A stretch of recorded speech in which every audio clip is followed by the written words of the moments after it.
Hello.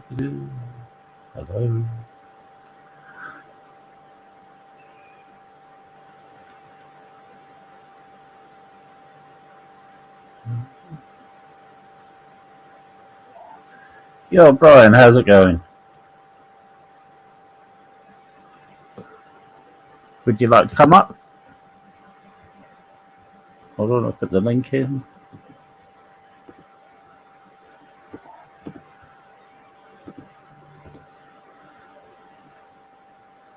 There you go. The link's up there if you want to join.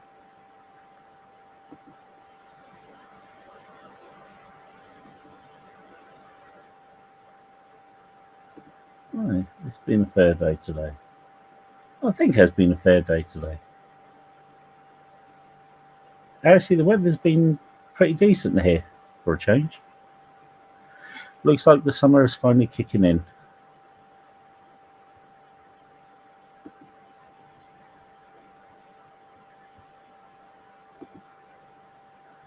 See if there's any more.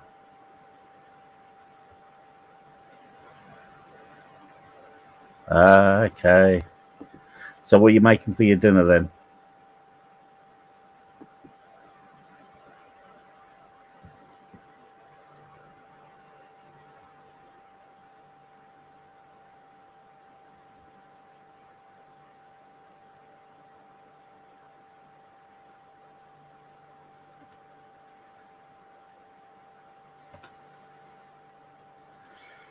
Oh, dear.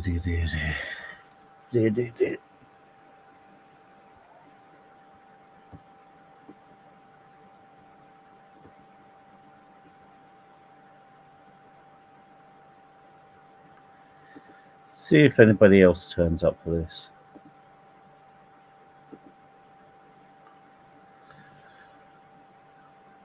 So, what are you going to make for your dinner then, Brian?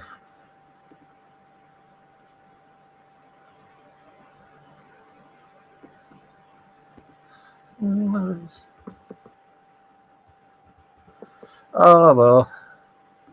If you can come, Liz, you can come on board. If you get booted off, you get booted. At least it's somebody to chat to. You know? Thanks, mate. Yeah, that'd be good. Let's get people over. What are we going to do? I'll tell you what would work well on tacos. If you've done like a pulled pork, you know, and also what I done was really nice was avocado and orange salsa.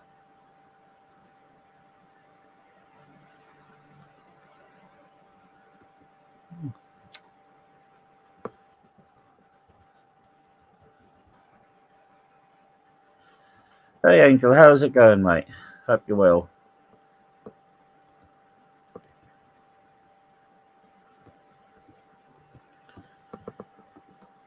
No.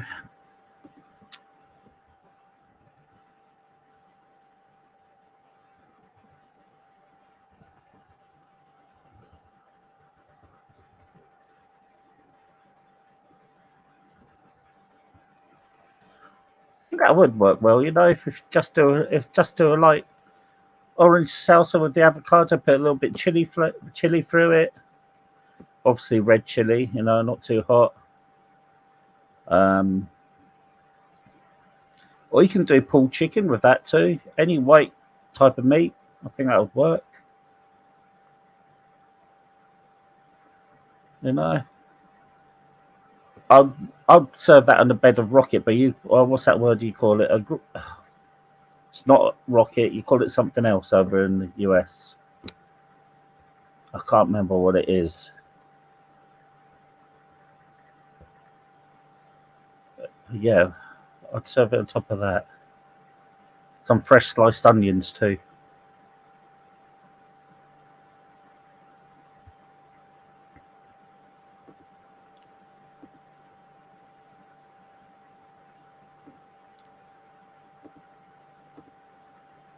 So, what would people like to chat about?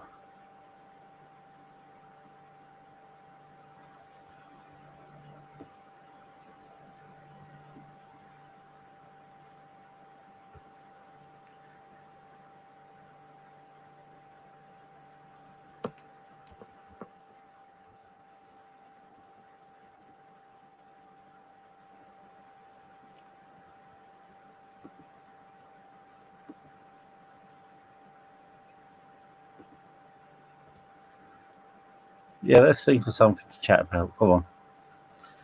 Let's have a topic. Anybody got a topic they'd like to talk about? Obviously, no drama stuff. We can have think of fun things.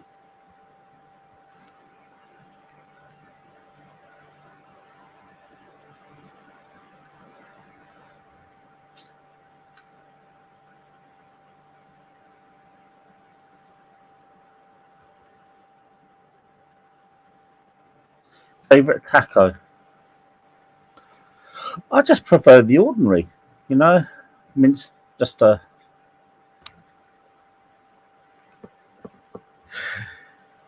yeah, yeah, yeah. Obviously, not that type. Yeah, not that type of taco. Not the meaty kebab. See, I try to keep things good. You know, naughty talk that is naughty.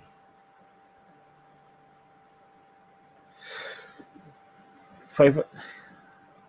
I just like the plain ordinary tacos. You know, minced beef or chicken. Bit, you know,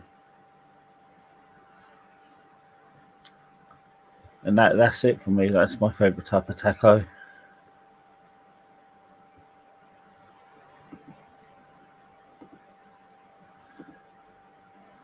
So, would anybody like to come up and join me on here? I feel like a bit of a knobhead to really talking to myself.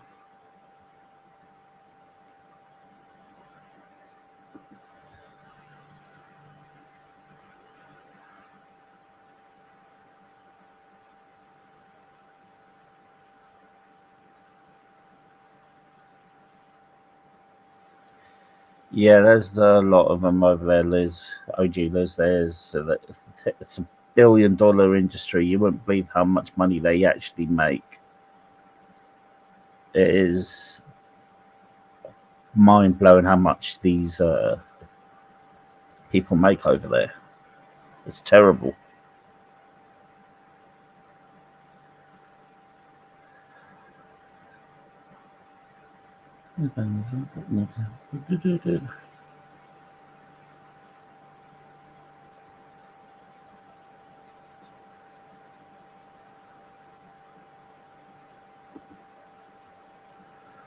Oh, you mean well, we've got the big one now, Etna in Italy. Mind you, that's always been a bit of a problem one. And what else is the volcano? What else is there? Oh God, hello Veen. How are you doing, mate? Anything you'd like to add, Veen? Um, OG Liz, they're mostly single people doing it, so they're not feeding family. It's mostly singles, just after the money.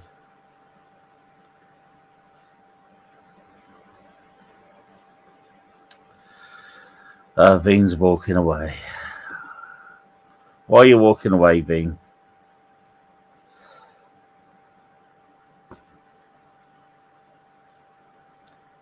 Come on, there's got to be something better out there to talk, you know? Oh God.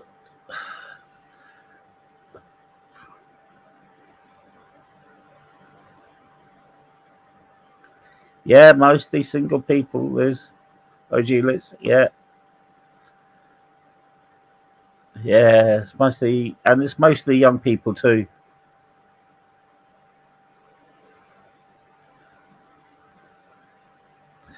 Oh, I'm sorry, Veen. I didn't mean to make you cry. Do you want a hug to make it all better? Do you? Never mind, old boy. Never mind. Have a plastic peanut.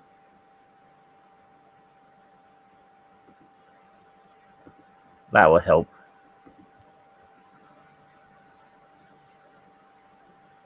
So, would anybody like to come up and panel?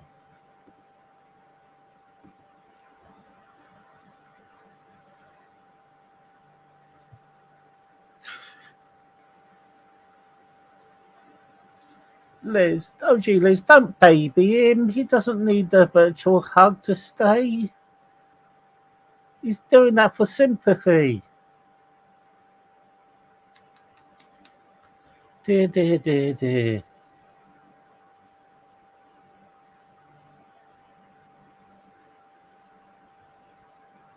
Where, where were you when I asked to pass the scones and clotted cream? I don't know, Liz. OG Liz, I really don't know when about the scones and clotted cream.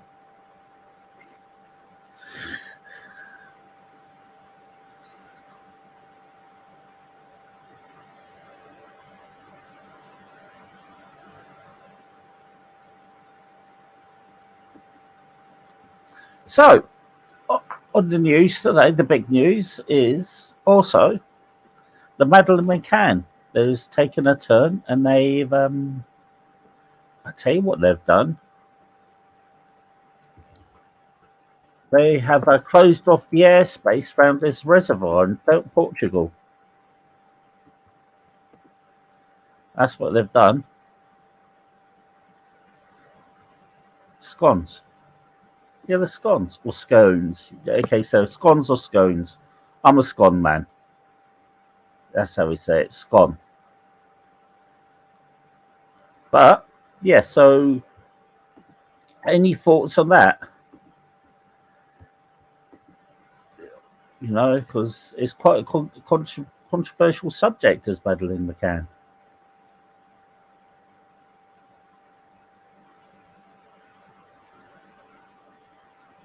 Do you think the parents know more about the case than they're letting on, or is it that bloke in Germany?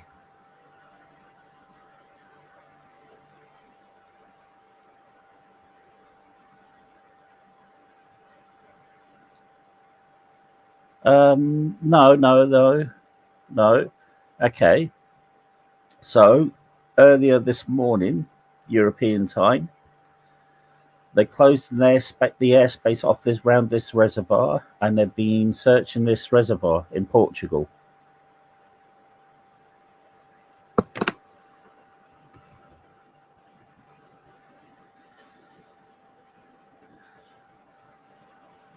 So, and they've been pulling out.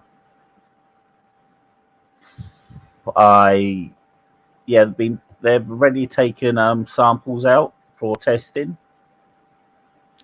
and also AAA. Nah, mate, nah, I don't know what has happened to HB. I really don't know. Is he still not on, or is he just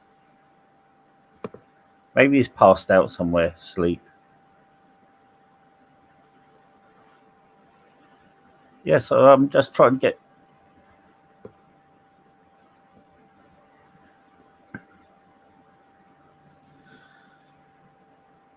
So just try and get people's thoughts about this, the Madeleine McCann case, because it's been on for how long now? She's the most sought after person in the world. You know, people are still looking for her.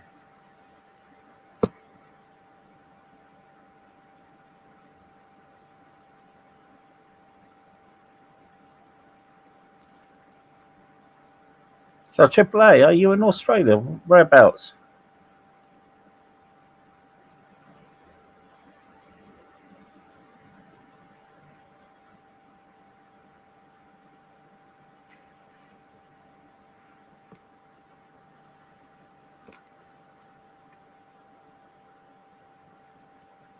You know?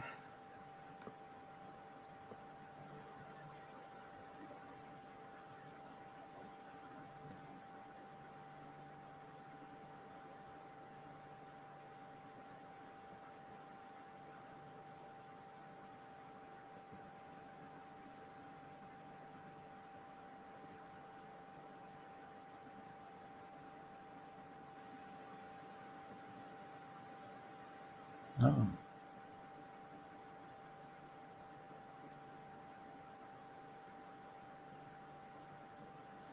Yeah, I think everybody would like her to be alive, but pretty sure that she's not in this world anymore. Is she? Yeah, I think something really horrible's happened to her. Sadly, but you can only live in hope. But we'll see. We'll see.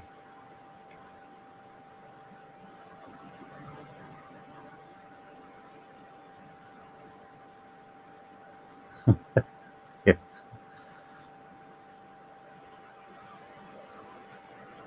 I've got relatives in New South Wales. I've got family in Brisbane.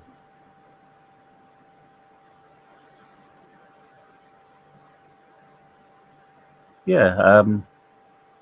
I've been. Oh, were you backstage? You should tell me. Put yourself in again.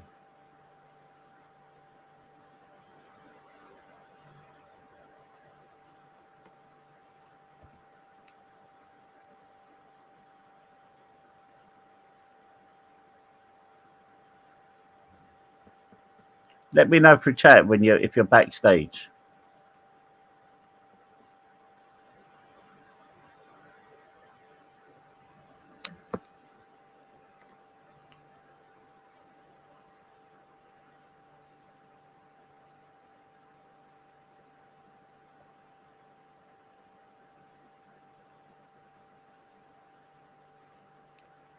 Yo,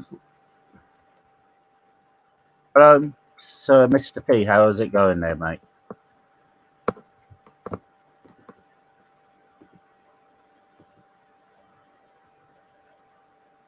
If anybody wants to come backstage, the Steam Yard is there. Just let me know through chat when you're here, so I get to know.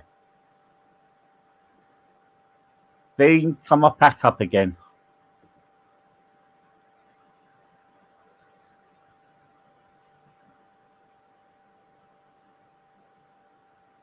So let's see. Bow back to you too, sir, and give you a little salute.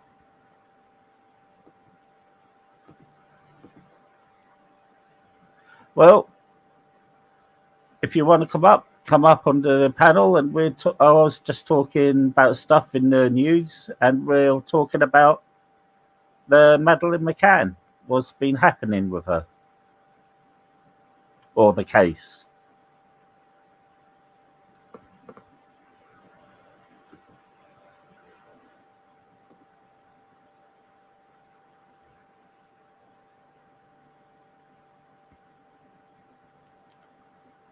Dean, get your ass up here.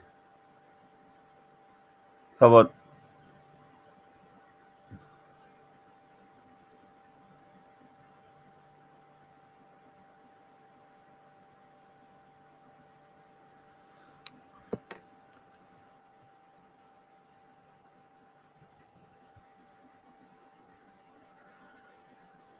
Yo, hello, Dean. Hey, so Yeah, how's it going, man? I had to turn off YouTube. Sorry about that. That's all right. That's all right, mate. I don't. There's no sign that anybody came up, so I didn't know you're here because I was looking through the YouTube bit. You know, because I've got both played. What's too bad? It doesn't make a sound when I come in. Yeah, didn't make a sound, so I didn't realize you were here. Because I came in like a wrecking ball. Oh, for fuck's sake! Oh, Jesus Christ! I'm here to help you out, man. I can't understand a word you're saying. Where you from? Me? Well, I'm from Middle Earth, mate. I'm from Middle Earth. No, so why don't you want to talk about the volcano, man? You know how important that is? What? The Mount Etna? No, man, the volcano here in Mexico City. Well, there's Mount Etna going off here, mate. We're more. It's What? Yeah, that's more problematic for me. Is it? Well, you know, Mexico City, there's 25 million people and 60 square miles. And Yeah. they're on yellow alert, stage 3. One more and it's red. Mandatory evacuation. Okay, let's have a look at Mount Etna. That's erupt. Yeah, Mount Etna's erupting. Is it? But that's not the Yeah. first time. No, it's not the first time, but it's spewing ash at the Yeah, moment. so is this one over here. Yeah, so well, bloody hell. So You always think you're more important, man. You're outnumbered here, you know? well, We're it's giving more you a important. chance with this stream here. Stop arguing. It's more important for you guys in Mexico City. Mount Etna's more important for us because the flight paths and all that. Yeah, that makes sense. Yeah, because that ash creates a crystal, like a glass, and it affects the engines of the planes. Yeah. See, the thing is, if that thing in Mexico goes off, then they come over here even more. I didn't hear about that one, so let's have a look at this one. Okay, no. Can you hear me or not? Yeah. I mean, I'm looking now at it. Wow, that's pretty. Wow, holy, jeez, wow. That's what they were saying, you know. Yeah. Well, that is pretty bad. Yeah, like I was saying, 25 million people in 60 square miles, dude. And that's not including the tourists. Well, I don't know how many are there, but there's a lot. There's a lot of Americans who are down there, you know that, right? Yeah, sure. So what are you doing up so late anyway? Shouldn't you be in bed? Oh, it's only midnight here, mate. It's only midnight, and I'm a big boy. I can stay out wherever I like, mate, you know? I'm trying to help you out to make friends, you know. The more you stay offline, the better. Oh, fuck off. Just shut the fuck up.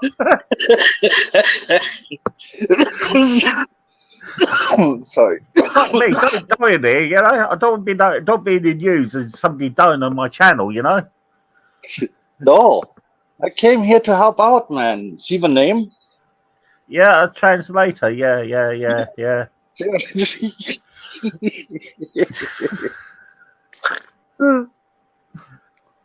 And the other one's coming up. I can't read the chat here. Yeah. Liz is preaching. OG Liz is prophesizing. Yeah, she always has to say something. Yeah, she's prophesizing there. Oh, here we go. Now I can read it. Yeah. Hold on, let Mr. P on. Hello, sir. How's it going? Well, what's happening? Yeah, man. We're talking about volcanoes. Oh, I love volcanoes. Yeah, because Mount Etna's erupting, and so's the Mexico City one. Really? Yeah. Yeah. Which is really bad for all of them. About that a couple days ago. Yeah, so that's pretty. Ask Paul what a fanny pack is in England. It's called a bum bag, Liz. It's called a bum bag. Yeah, so, and also the Madeleine McCann case. They closed off an airspace around the reservoir, and they've been searching the reservoir in Portugal. Wait a minute, Madeleine McCann is missing? Madeleine McCann. The politician? No, the young girl. Remember the young girl disappeared in the 2000s? Wait a minute. She wasn't the one that disappeared in Aruba, was she? Yeah, in Portugal, yeah. In Portugal? No. Yeah. No, the one in Aruba, that's Joran Vandersloot, and he's asking for extradition to US now. That's a different story. Yeah, the one in Okay. Yeah, the one in Portugal created worldwide attention. Got I can't recall. And they're just digging up this reservoir at the moment. They're searching through it. They've closed the airspace, and they've got the police boats going through it, and they've taken bags of samples from it. And that's sad. But I hope they get close. Yeah. Well, yeah, it's well, I hope they find out what's happened. You Well, know, if they don't find her, we only have alternative as sex traffic in Portugal, right? well, yeah, there's that. They're blaming the German who's is in prison right now in Germany. Of course, it had to be. Why did I even bother come up here? You know, for fuck's sake, every time the same shit. It's always the No, man. no, he was actually seen in Portugal around at that time, around when she went missing. Got it. So they're searching the reservoir because they found something, or they just think that she might be there. Like, why all of a sudden the reservoir? Yeah, it's around there. Yeah, they think it. Yeah, they think they've just. I don't know why. I mean, they said they had new information about it. Okay, gotcha. But there is still lots of people. I think it's her parents have done it.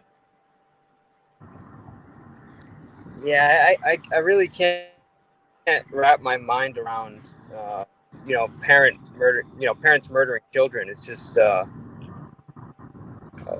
just don't get it. I Well, just can't. there's lots of things that go against the parents, Yeah. but they may be all circumstantial and maybe all conspiracy theorists. Yeah.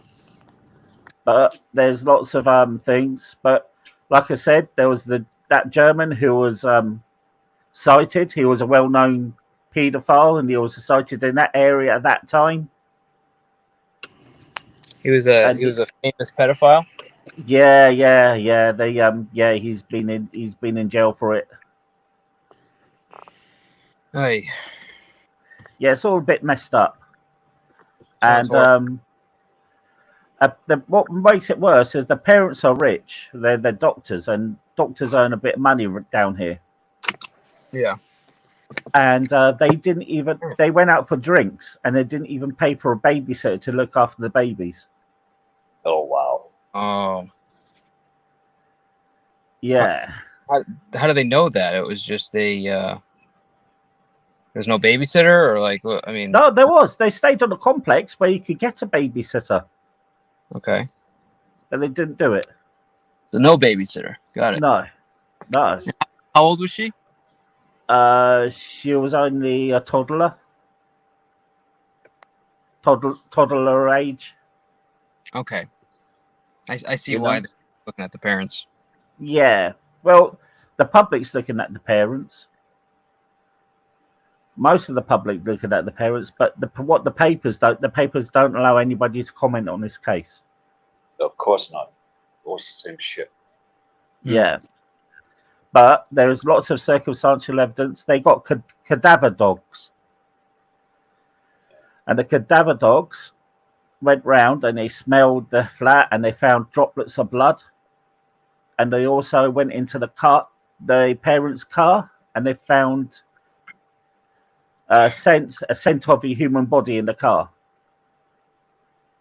Okay. Well, but she was in a car anyway, so. Yeah, but they got brushed away because it was a hire car. Yeah, I mean, if it's a cadaver dog, it's not going to be the smell of a baby. It's going to be the smell of a cadaver, right? Yeah. These dogs are world famous. They'll go around whenever there's a problem, and they go and sniff bodies out. Yeah. So they're properly trained for dogs. Well, if I had to guess, and I mean, I have no idea what actually happened, but it sounds like maybe there was either an accident. Or let me ask you this: the baby didn't have any major issues, medically speaking. There was no medical issues, but her parents are doctors, and I'm not saying this is fact, but some said they've used to put sedatives so the babies could sleep. But there was three kids, 3 children, and they only took one child. What do you mean? So there's 3 children in the room, Okay. They said the person broke into the room and just took one child. And left the other two. So they have 3 kids. Yeah. Yeah. Sorry, this lady's annoying. Across No, the that's street. all right. That's cool. That's no problem. I just can't imagine why you would, I would think either something happened and there was an accident and then they try to maybe do away with the baby. I don't know. Like, why would they kill a baby? That just doesn't make any sense to me. Well, there's some say they took the child because she was old enough to be. I don't know how to word it, but into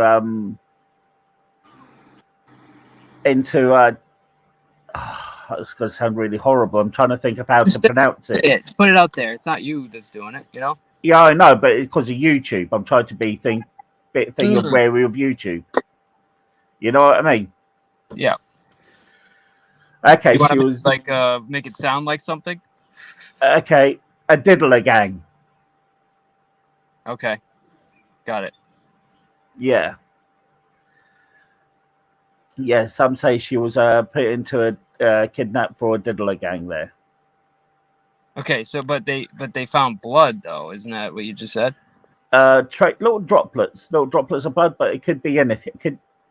Don't know what type of blood. They just found droplets of human blood. These parents have any history of anything else? No, but they're doctors. Doctors too? Yeah. This gets crazy. Yeah, it was pretty crazy. Hold on, let me get the. I wasn't prepared for this. I don't know where Bean went. I hope he comes back. Let me search quickly for this, Mr. P, and I'll get you a whole list. It's crazy. Yeah, I've never understood stuff like this, man. No, it's really weird, and plus they weren't done for child neglect. Yeah. You know? It already sounds like neglected. I mean, it's... Yeah. The police in Portugal, they messed up the investigation, but there's a special word they use in Portugal, and they wanted to be a suspect. The guy wanted, and he's wrote a book about it too. Mm. Did I see Nick Volt is in the house? Well, Nick Volt's here. Oh, he's, yeah. Hello, Nick. Yeah, how's it going, Nick? Haven't heard from Nick in a little while. Yeah. I'm trying to find that page. There's a whole. Okay, why are we still fascinated by Madeleine McCann?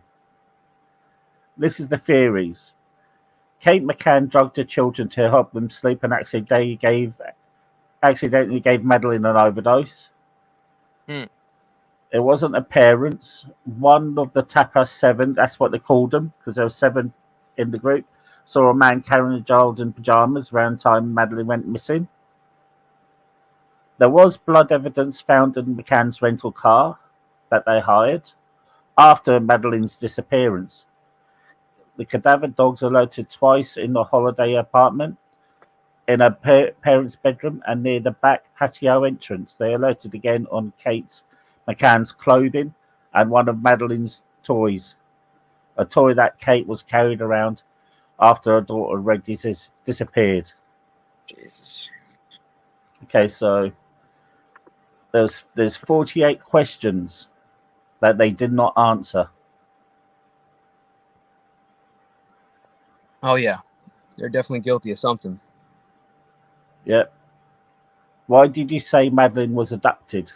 Assuming Madeleine's abducted, why did you leave the twins to go on the tapas and raise the alarm? Do you suppose the abductor could have been still in the apartment? Did any neighbor offer you any help? What does "we let her down" mean?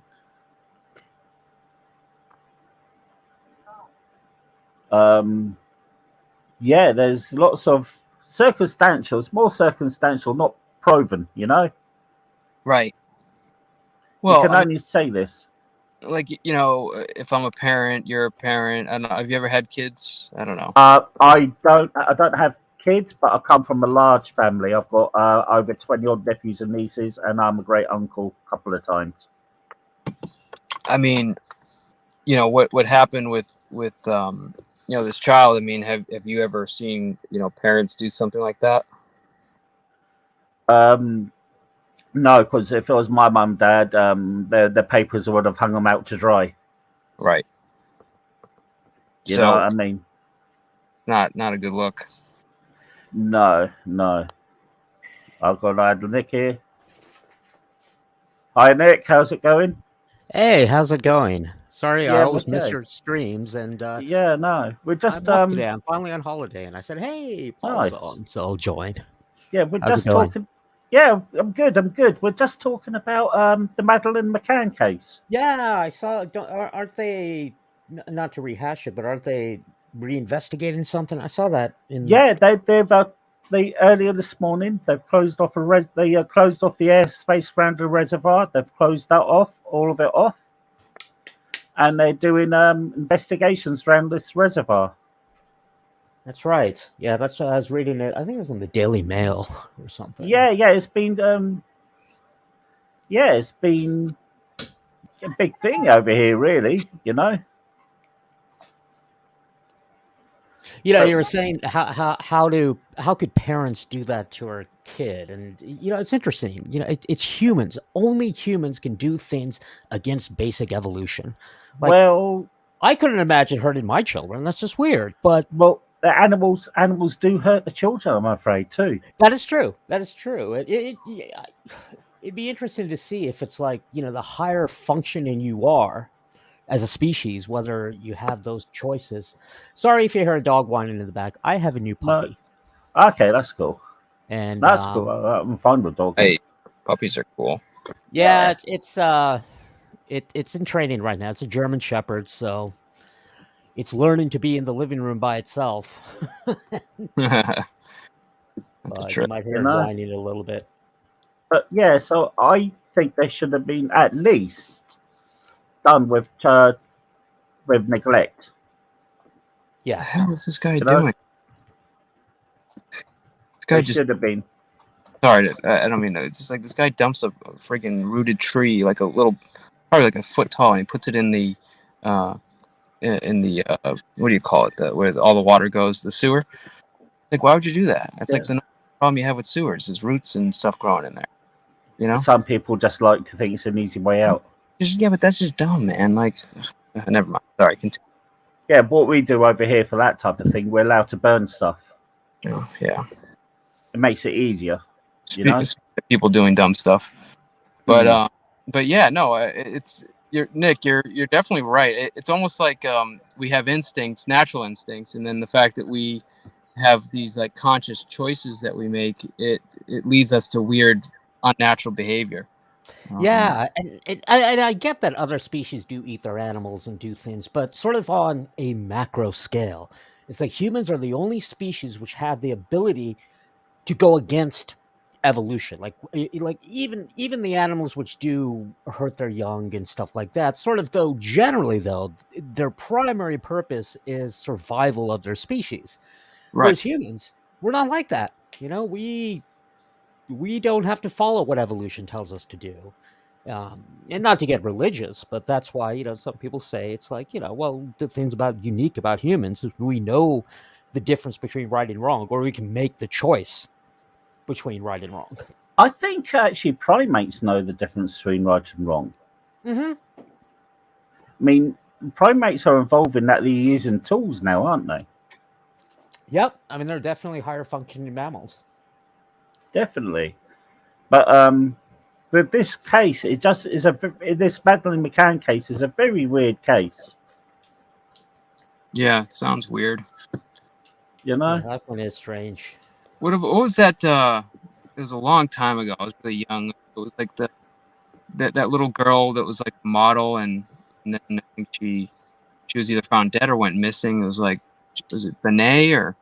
Yeah, I know which one you're on about. She done the oh, it's that shit thing you do in America. It's the baby beauty pageants, in it. I fucking Yeah, hate them. what a horrible display of just, I don't know, just terrible parenting. It's Yeah. just strange. Those I things mean, are so it's nice that strange. kid dress up beautifully, but it's already setting them up for terrible, like, It mental. is. I'm gonna say it is a pervert's dream, isn't it? It really is. One of them, somebody famous who was on that show, I guess, unalived herself. I forgot what the name was, but I think you're talking about. Is that John Benet Ramsey? John Benet Yeah, Ramsey. that's it. Yeah. Oh God, those parents are so guilty. Right. It's like kind of You know. stuff like that. Yeah, they're. Yeah. Just I mean, maybe it was imagine an the parent. accident or something, but Right. And that's kind of what I was thinking here. Is like I don't think they just woke up and said, "Let's kill the baby." I No. think something happened and they attempted to cover it up or cover it up. make Well- it look like something else. There was that case. Do you remember that little girl who was in oh God, what was it? She was a really young actress, child actress, Mm. and she was in that cartoon dinosaur movie, Land Before Time. Oh wow! Do you remember that? I You're remember talking- Flea Stacks. Yeah, she was the one that kept going yuck yuck yuck. You know which one I mean? You're talking about the cartoon? Yeah, the Land Before Time cartoon. Oh my god! I grew up on that, man. Yeah, well, didn't her dad went and killed her, didn't he? Did he? I didn't. Yeah, even know that. yeah. Her dad went and killed her and her mum, I think. I think you're right. Oh God, the name's on the tip of my tongue. Yeah, it's really bad. Yeah, he I think he was on a downer one day and he must have been drinking or drugs and he just went and killed them. That's another thing is the influence of different chemicals like medications or drugs. That's another thing that's responsible for a lot of this weird behavior. Yeah. Steroids, that's another big one where they get a huge rage. Football players, getting hit all the time cause them to have these mental spasms or Chris Benoit. do they just go crazy and kill everybody? Yeah. The biggest case of that one is Chris Benoit. It's Chris Benoit, yep. Because he went and he went on was supposedly roid rage and when they examined his brain they found it was a brain of an 80-year-old man. Right, yep. So I think with it. Not to get into a huge philosophical discussion, but a lot of this, like when you see these weird things where we go against nature, that's what makes me believe that, you can think you might have a religious background, you may not, but this is where that theory of, that we were genetically modified by, either we call them aliens, but hang on, just wait till that stops. No, I do you know what? As you, I don't know if you know, I'm taking a history degree at the moment. Yeah. But they still have not found the missing link, have they?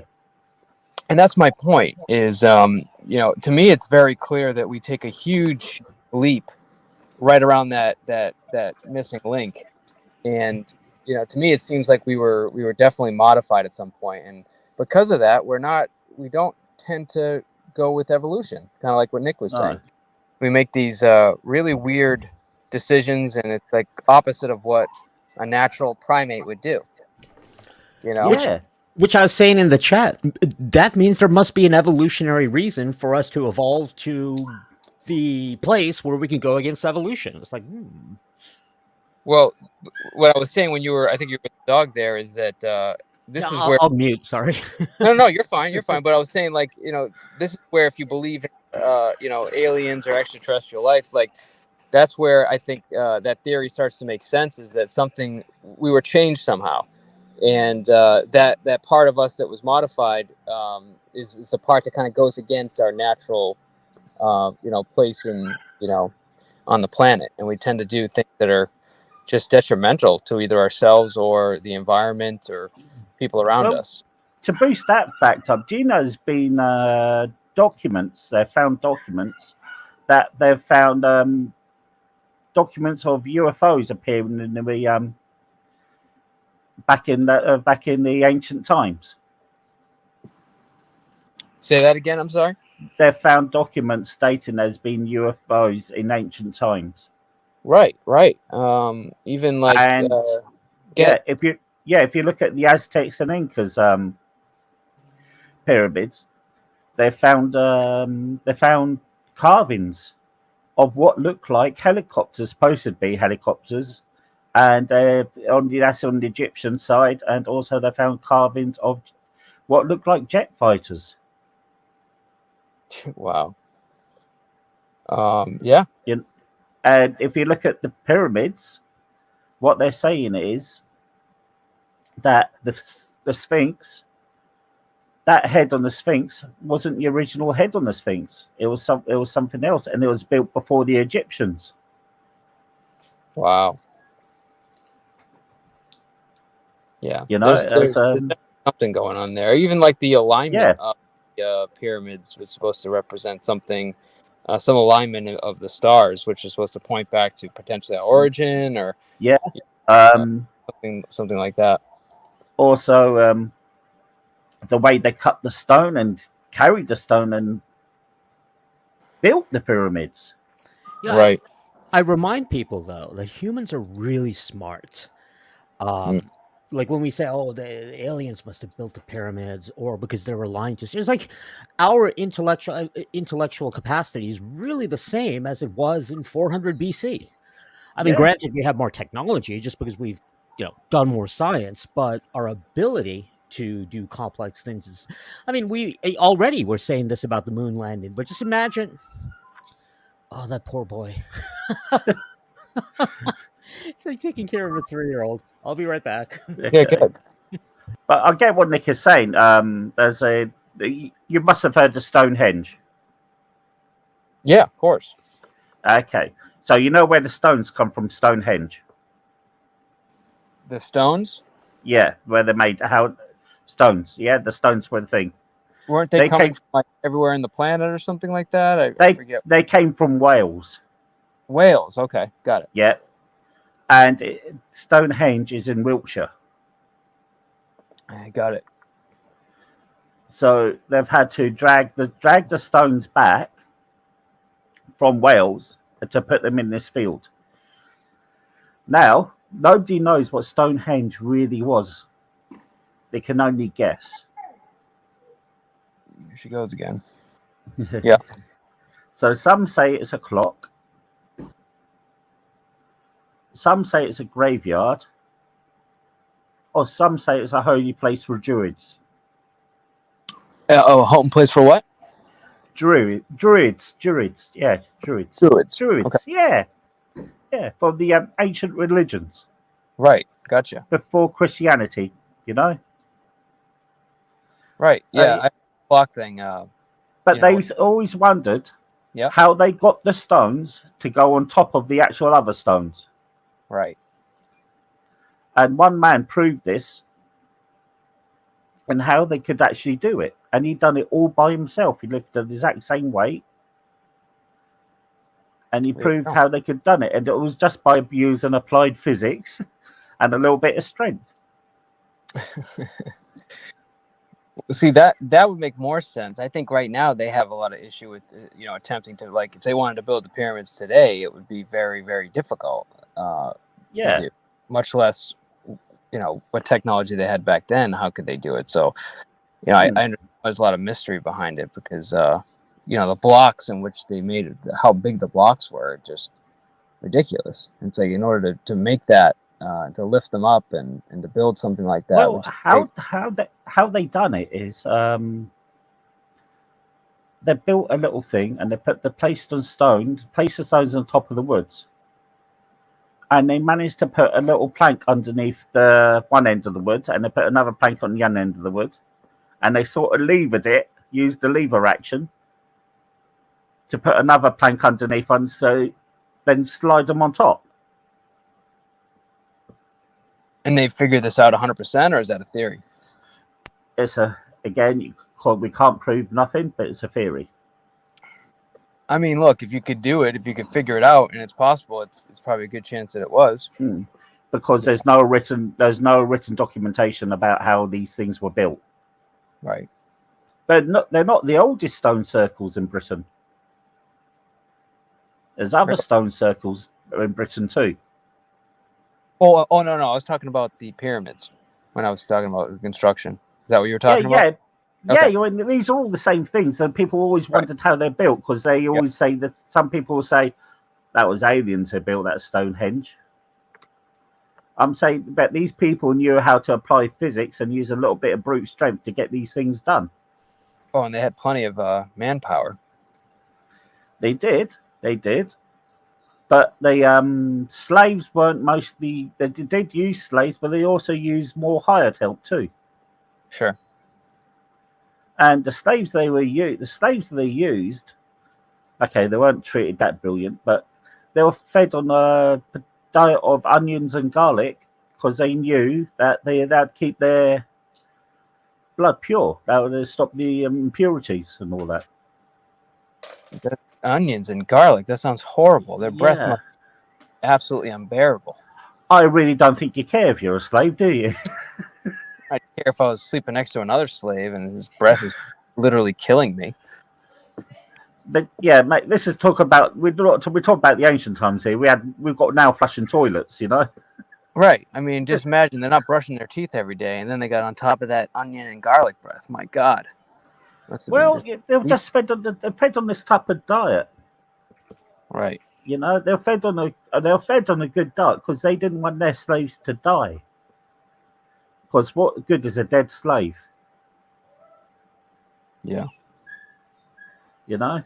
Yeah. So. Good. Like I was just saying, I mean, our whole society is on the backs of slaves. Yeah. You know, it's only in recent times that we've decided that that's you don't do that to humans, but I mean, almost every society has.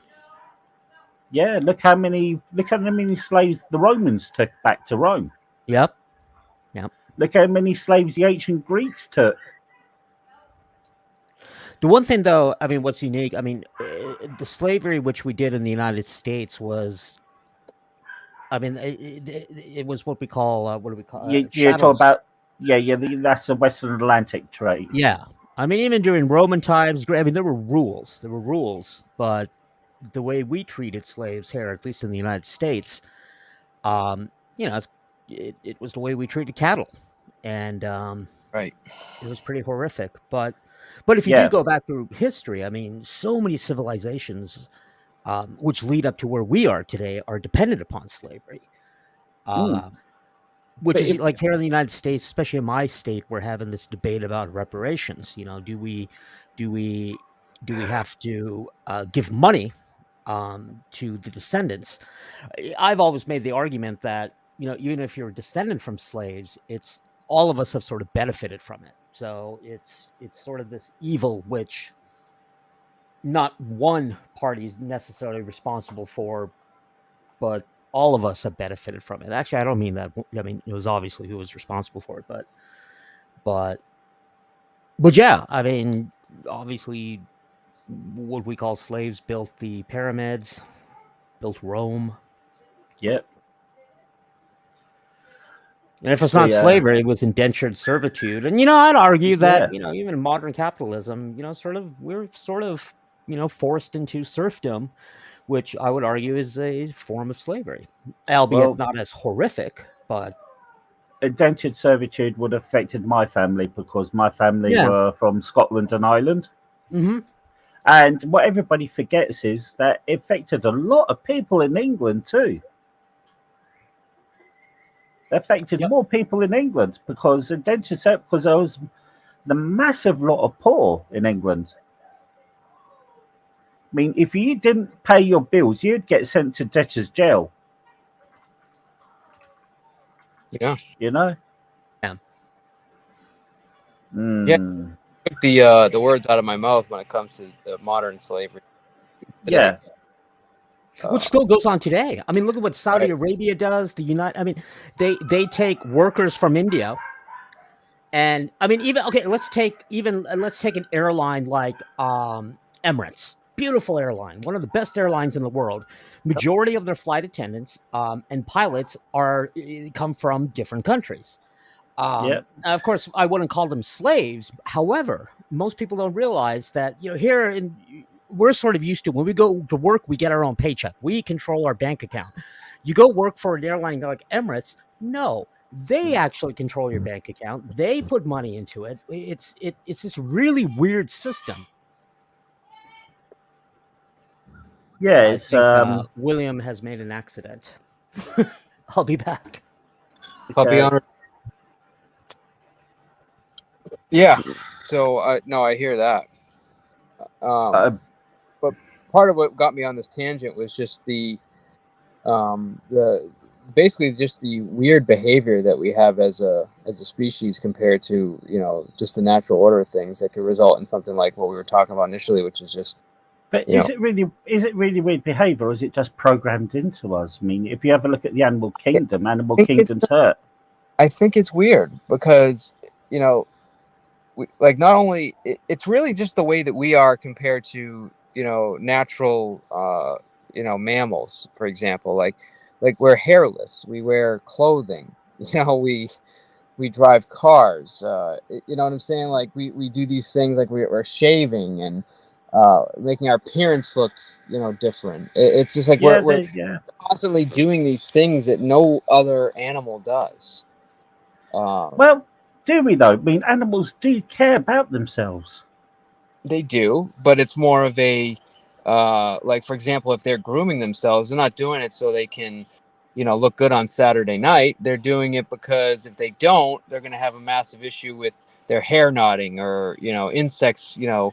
But saying that, you're saying about the Saturday night thing. We make ourselves look good for a Saturday night when we go out. If we're single guys, right? Because I know you're not. But when you're a single guy, you used to go out and make yourself look good so you can attract somebody, don't you? Of course.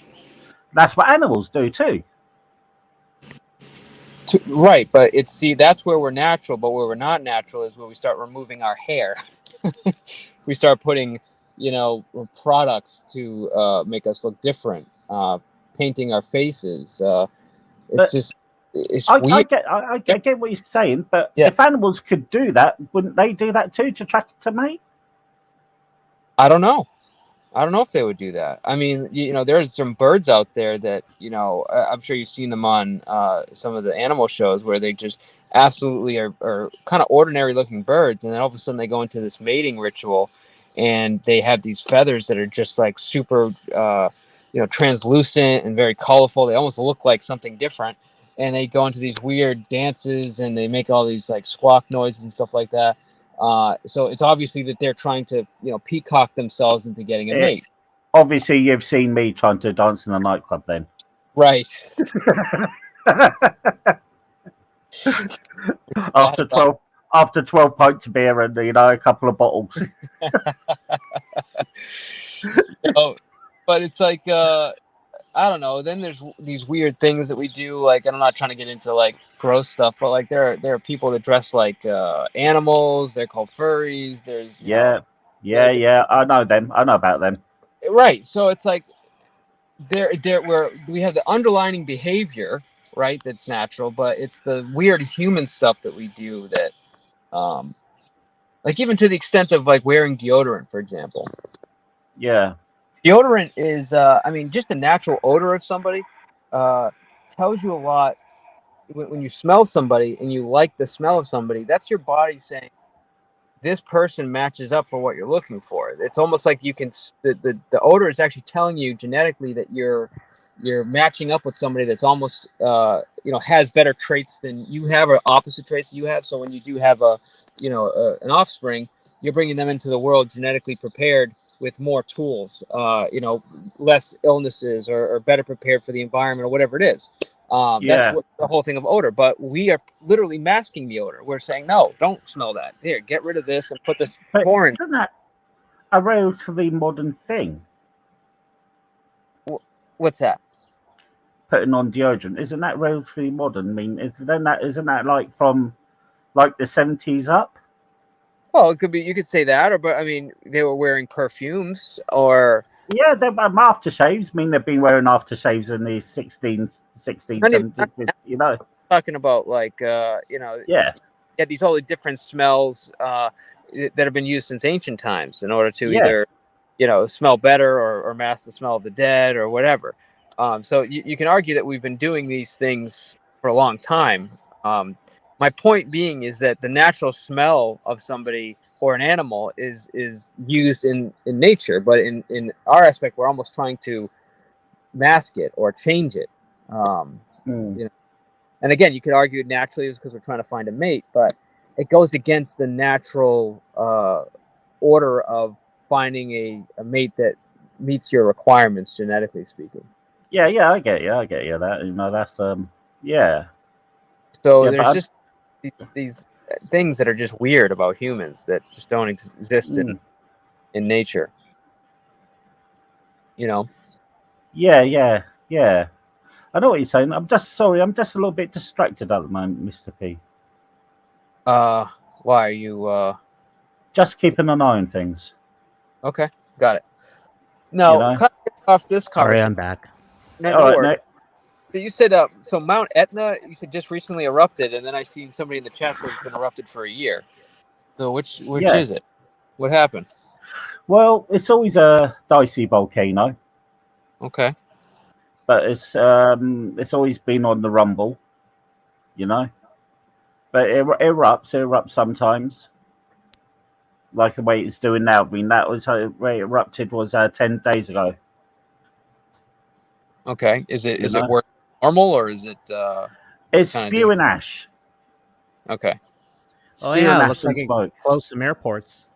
Yeah, because as you know, that ash goes in the atmosphere and it turns into glass crystals, and if plane engine flies through the glass crystals, it shreds the engine up. Oh yeah, destroys the engines. Yeah, because the engine will pull in oxygen to make the plane go faster. Yeah. It's You know. one of the craziest things I love seeing a volcano, especially when there's a big eruption, is the lightning that forms in the ash. Absolutely. Yeah. Well, that's what destroyed Pompeii too. What, the ash? You're saying? The ash, yeah, the ash more the ash, yeah, the Right. ash and the gas it produces. Right. But You know. amazing pictures where you see this eruption happening, and you're just seeing lightning, not from the sky. It's actually from the ash cloud. Well, yeah, that's because it's hitting the. That depends if it hits the air, the cold air and the hot air, which creates the electricity. Yeah, it's insane, man. It's like one of the most beautiful displays I think of nature when you see something like that. Yeah, oh, yeah, definitely. It's What possible? It's an amazing but powerful thing. Yeah. You know, I mean, not like I would want to be near a volcano when it's erupting because you wouldn't have the chance to get away. Did you ever hear about that story of that couple that was into looking at volcanoes, and they were always known for like getting too close, and they were like one of the first really researchers that got like just super close and was always getting samples, and they were a couple. They both loved Was volcanoes. this in the late 70s and early 80s? It was, yeah. And they found a guy covered in the gases. Obviously, the gases went and killed him first. Right. Yeah. Because you don't get killed by the lava first; you get killed by the gases, and Right. and also the air. It turns into bacon. Right. Exactly. You know, so the heat comes from it. Yeah. You know, a way to look at it: a erupting volcano is nature's nuclear bomb. Right. Yeah. Or It just doesn't. It doesn't Yep. produce Depends on- yep. radiation. It's actually orders of magnitude more joules than like an atomic bomb. That's crazy. Is that atomic or nuclear or thermonuclear? Ooh, you're talking my language now. Yes. Or there's that or is it what's it called? That new weapon. It sucks in the air and it implodes it out. Thermobaric. Oh yeah. Those are Yeah. oh, we use those in Vietnam. Yeah, and Russia's using them in Ukraine. Yep. But yeah, that's take it. That's the atomic. Yeah. Oh yeah, that's a thermonuclear weapon.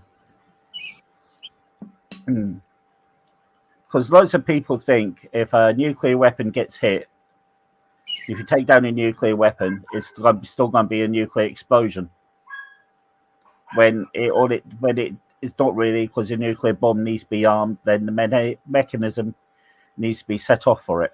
Oh yeah, they're very safe. In fact, here in New Mexico, we have this. It's like a rocket sled, and we would stick warheads on it and like slam them into concrete at incredible speeds. They can't go off. Just the design of them doesn't work. Now, of course, they will.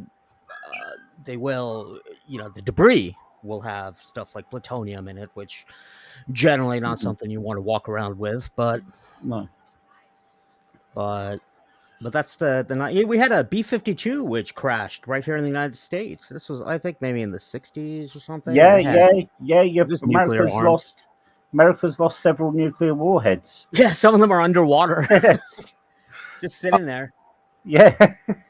The thing about them is they need to be upkept. It's like kind of like your car. You can't just have it sit there for years and like 20 years and then expect it to work. They go bad. They go bad. Oh yeah. Of course, any weapon deteriorates. Yeah. But what makes me laugh is when people say, "Oh, Russia's got this 50 megaton bomb they can drop anywhere. It's called the Tsar Bomba." Yeah. But what people forget is Russia only made one of these. There's Exactly. There's only one in existence. I mean, we can make huge bombs, but you got to be able to deliver them too. Yeah. That's why like our W-88 warhead is relatively small. It's not the same megatons as the Tsar Bomba, but the thing is, our missile can carry 10 of them. And if during a nuclear exchange, we're going to drop 200 of them on a populated area, we don't need one big bomb because we've got 200 tiny ones. Yeah, that's very true. But these tiny ones can only go in the area in which you set them. They can't travel to each distant area, though. If you get my meaning. What do you mean by that? Okay, so the multi-launch warhead system is built to invade air defense units because it's got 4 dummy and 4 dummy warheads and 8 nuclear warheads. Yep. So it will go into say if somebody launched in London, one won't go to Glasgow and one won't go to Wales, or they basically set in London. So it can invade warheads. Target. They'd split up and then target. And then you're right, some of them are dummy warheads too. Which is, the thing about Russia's nuclear arsenal. Here in the United States, we spend billions of dollars to keep them working. We were talking about this last week, I think it was. I know, wherever I go, somehow it comes to nuclear weapons. Yeah. No, I know. But this is what I was saying about Russia, is that, they have all these weapons, but it's like their maintenance is the issue. Kind of like maintenance is everything. And they don't work. They're not going to work. Even the US, they're using their systems were so out of date, and this is only till recently. They were still using floppy disks. Oh yeah, in the silos. The thing about that though is it works. Relative to us, it's outdated. It's very much outdated if you're using floppy disks. But for what it does, it works. But even right now, so if you look at my icon on the screen, you can see there's this yellow, it's called polystyrene foam, which goes inside of the warhead. Now, of course, it's much more complicated than just polystyrene foam. It's this Yeah. material which is supposed to ablate and then create radiation pressure, which will then squeeze your lithium-6. The mechanism of how it works is so top secret. And remember, a lot of these weapons, they were built long ago. That now the Department of Energy is spending millions of dollars to relearn how to make it because Well, the people who made it and all the data on it is so highly classified. It's just gone. It's gone. the Uh, first atomic bomb was armed by what was it, uranium bullet? yeah. Little Boy was just a uranium bullet. Yeah, uranium bullet entering and just basic splitting, firing at such a high speed, it split the atom. Yep. If I remember right. No, you're correct. That it at a certain altitude, it just basically fired like a cannon. In fact, Yep. after 9/11, Congress commissioned this. They got some physics grad students to see if you could build a nuclear weapon off the shelf parts, and they said, yeah, we could build a Little Boy style weapon because it's relatively simple. And if you're a terrorist, you don't need strategic weapons; you need weapons of terror. Yeah. And of course, the one You- thing which is nearly impossible to get is uranium. You I can't, was sorry, can't Dick, get that without people finding out. I done a little turn in the Territorial Army over here. Mm-hmm. I was in Royal Highland Fusiliers, 3rd Royal Highland Fusiliers, Watson Barracks, Mary Hill. And there's things that I signed the Official Secrets Act, so technically I could get arrested for telling you this, but I don't think they're really going to bother now. We learnt back in 1996 about dirty bombs. Mm-hmm. They were telling us about dirty bombs in 1996. Well, You the know? thing about a dirty bomb is those materials are relatively easy to get. In fact, Yeah. there've been cases where it happened in South America. This hospital basically just went out of business, and they had a one of those like a CAT scan machine, Mhm. which used radioactive isotopes, and people would go in and sort of try to salvage the parts to make money. And so they found this capsule with, oh, look at this glowing thing in here. And they freaking irradiated their town, killed a bunch of people. And so, I mean, if a terrorist wanted to make a dirty bomb, getting radioactive material itself is not that difficult. Getting it to go critical to create a nuclear explosion, that's hard. But if you just wanted to spread garbage around, you could do that. But of course, once you're ready to do that, there are other methods which are much more better. For example, it's easier to make mustard gas than it is to do a blanket a large scale area with some sort of radioactive isotope. Yeah, it is. And as you know, mustard gas was used effectively in World War One. Yep. My family, one of my family, my great uncle, he survived a gas attack in World War One. He moved to Rhode Island, and he died in the 1930s because he had an appendix operation, and when he went for the operation, they took it out, but the complications of the gas was still in him and killed him on the operating table. Oh, wow. Yeah. I had another member of the family from World War One who died of a heart attack because of World War One in the 1930s too. So the effect of war still hit him. Oh yeah, no, it. But as you're talking about materials and precious metals, because uranium is a precious metal too, isn't it? Mm-hmm.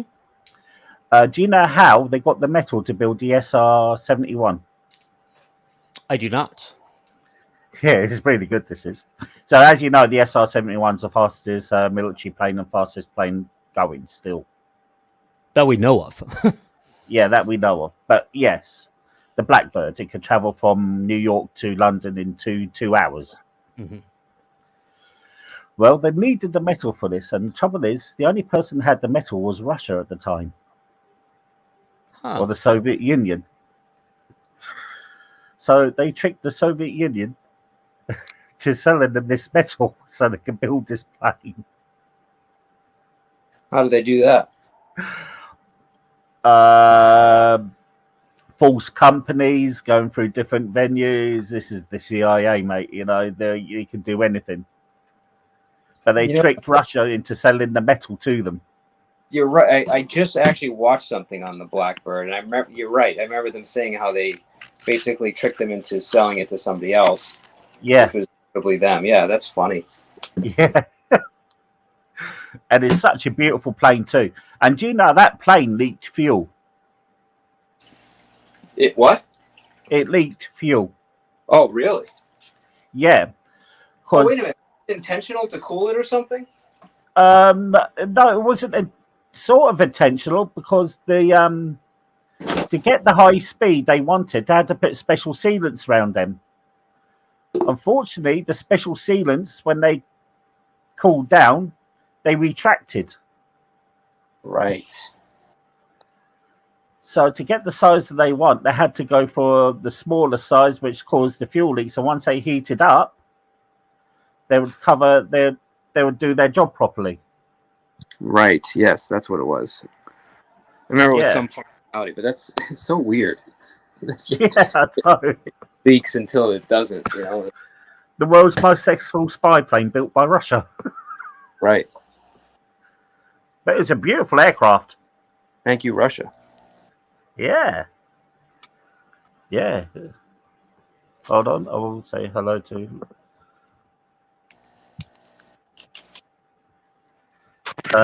Amazing what people do now, isn't it? For yeah, these counter espionage and other things like that, and how Israel got the nuclear bomb. They stole state secrets from America. Really? Yeah, yeah. Their spies their spies stole the plans for nuclear weapons from America. There. Wonder who messed that one up. The America did because they thought Israel was an ally at that time. Oh, so it was intentional. It wasn't like they just intercepted something, right? No, it was fully intentional. Yeah, That's funny. yeah, it was fully intentional. That's how Israel got nuclear weapons. Yeah, speaking of Russia, one of the things that you were talking about last week, was it last week, the week before? I was asking you something in the chat, and I don't think you, I think it was just being vague, so you thought I was asking something else, but what I was talking about was, you know, and I don't necessarily, I got to do a little bit more research, but I wanted to know more about how the relationship that we have right now with Ukraine kind of came to be what it is today, in terms of like, you know, what we're finding out about the, not the Biden administration, but Biden himself, his son, his relationship with Ukraine, you know, the political. Okay, so how are we helping Ukraine now? Well, I mean, obviously we're helping Ukraine now, but like, how did it come to pass? Right, and it's not just okay. We want to protect the people in there Ukraine. Is, yeah, Way there beyond. is there is a little bit of history there. You know about the Russian trying to poison the Ukraine president. Yes. So but he survived the attack, and his face became more rotten afterwards. It was all scarred. Right. You know about that one? That was in the 2000s. Yep. Then you had another president who was pro-Russian. Oh, sorry. Yeah. Yeah. But the people didn't want that president, so they had a sort of they sort of overthrew him, and they put the new one on here. Right. Exactly. And because Ukraine was fighting like a civil war at the where was it? I can't remember, what's that place called again? You know, at the bottom corner where they were fighting. Right. Yep. You were mentioning this, Yeah. I think, last time. It was like they had their civil war where, you know, some wanted to go back and become Russia again. Somebody wanted to come Russia again, so the Ukraine said, "No, we're not having this. You're part of Ukraine," and that's how the Crimea got annexed. Yep. Yeah. So Western leaders let that one pass because obviously it was Russia. I mean, Russia's not a country to be messed around with. I gotcha. You know, yeah. So obviously, if we thought we could send in men and troops into the Ukraine, what would happen? World War III. Right. But do you know what I'm referring to with President Biden and his son? Yeah, I sort of know there was state secrets, and there's a laptop. Right. So I guess this is the part where maybe we'll try to find what we can find and get talk about it again. But there's something that's going on. There's a relationship between like why is Biden so interested in Ukraine and the relationship there, and a lot of it has to do with the there's a major oil company there that they're obviously doing business with. Can't think of the name of the company right now. Yeah. Well, hold on. We also put that president. Right, exactly. Sam was saying that we put that president into power. Zelensky, it was more the Ukraine people, but with a little bit of backing with the West. I'll say that. Right. Yeah. Well, I guess it depends on who you ask, but You know. But the point is that Biden's been there since when he was a vice president. He's had there, and his son has been the proxy there because he can't really be there, right? And he's basically doing these like deals where it's his son is essentially selling his father over there. So it's like, hey, you want to sit with the big guy or this and that, and he's orchestrating these deals, and that's what's on the laptop.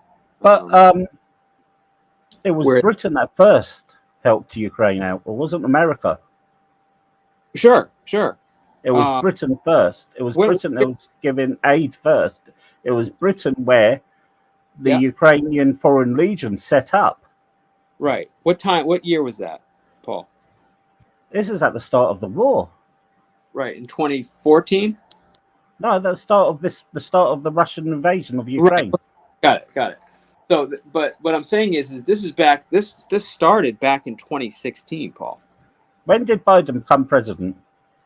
Well, I'm talking about the relationship started before he was president. This is when he was vice president. This is when all this initially started. Yeah. And inevitably, his son orchestrated all these deals when it was looking like he was going to run for president and ultimately become president. And that's when it really, the deal started becoming. Can you stop for a minute? That's when the deal started really heating up, and they started, basically selling all this time with the president. And then what we're finding, and again, I want to be more knowledgeable when I talk about it. And this is kind of why I wanted to bring this up so we could both kind of find out. Yeah, sure.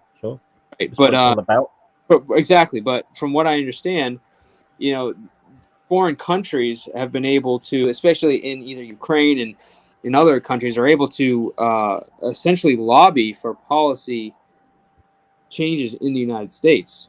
And this is the crux of what they're going to attempt to impeach Biden over. What the crux is, what Russia's saying is it's NATO's expansion into Eastern Europe that's frightened them. Well, of course, right.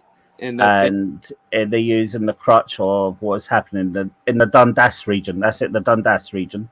I think that's how you pronounce it. Yeah. As an excuse to invade a sovereign country. Right. So that's in the war, right? I mean, it's also Ukraine is the a huge bread basket for It's a huge bread, but Russia and Ukraine are huge bread baskets. Most of the vegetable oil we get in the world came from Russia. Yeah. Why do you think vegetable oil has gone up in price? Right, exactly. You must have seen that yourself. Yeah, of course. Yep. So all wheat products and all oil products, have gone up in price. It's hold Hold on, let me say hi to Nick first. It's Russian invasion of a country because Putin is ex KGB. He's an ex Cold War vet. I use the Cold War vet in the loosest terms because obviously there was no war thing, but he was ex Russian intelligence. And some saying he's doing this now because he's dying. And before he dies, he wants to see what Laura says. He wants to see some of the USSR back. But he can't see that because obviously NATO is stretched so far out into Eastern Europe. There's a lot of Eastern European countries in NATO now. Poland being one of the biggest. And it's knocking on Poland's door. Right. So, and I actually would love to come back to this either next week or whenever you want to have another discussion about it. But I'd like for Laura to come because, you know, she brings up a lot of good points about the political aspect of it. I mean, you've got to remember the effects of the Cold War. Did the Cold War really stop? I mean, are you the age of knowing what the Cold War?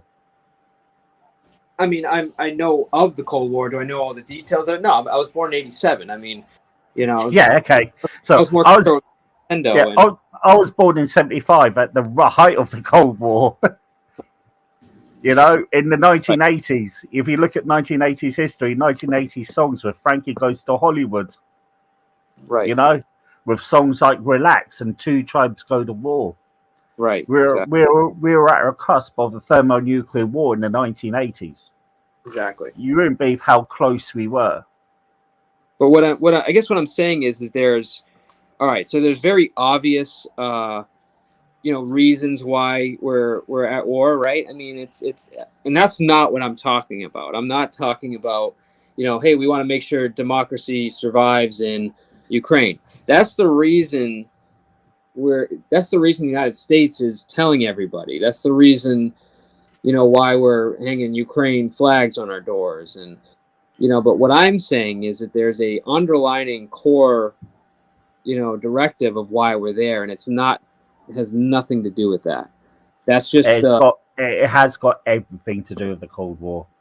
No, I'm not saying it doesn't, but I'm saying there's a geopolitical, economical reason that we're there. To have Cold War nostalgia. Really? I wish beer was cheaper. Oh, I do. Yeah. I wish beer. When Russia invaded Ukraine, I was like playing, what is that, Genesis song? Mr. P, you wouldn't know, but in Britain, we used to get leaflets through the door saying how to build your own nuclear fallout shelter. Yep. Yeah. We'd be told. There used to be listening posts in Britain. Because I was in a thing called the Air Cadets, which is the cadet version of the RAF. And we'd go down to this thing. It was near us. We'd go down this like big chute, climb down the ladder, and there'd be RAF personnel there listening for signals of nuclear planes coming over, and they'd have Russian silhouettes of planes so they can identify. We just get like I said, the music, and it just seemed better. Well, you're talking about the past. Yeah, but it was the Cold War. That's the whole thing. It was like, like Nick said, Cold War nostalgia. I know, but I guess what I'm saying is that there's a lot more going on than what we think is going on. There was always a lot more going on. That's 100%. Yeah. Right. Yeah, you're very true. And I'm trying to argue that what we're finding from just this laptop, which, seems insignificant, and Democrats are really trying to say, well, oh my God, why are these guys still talking about this?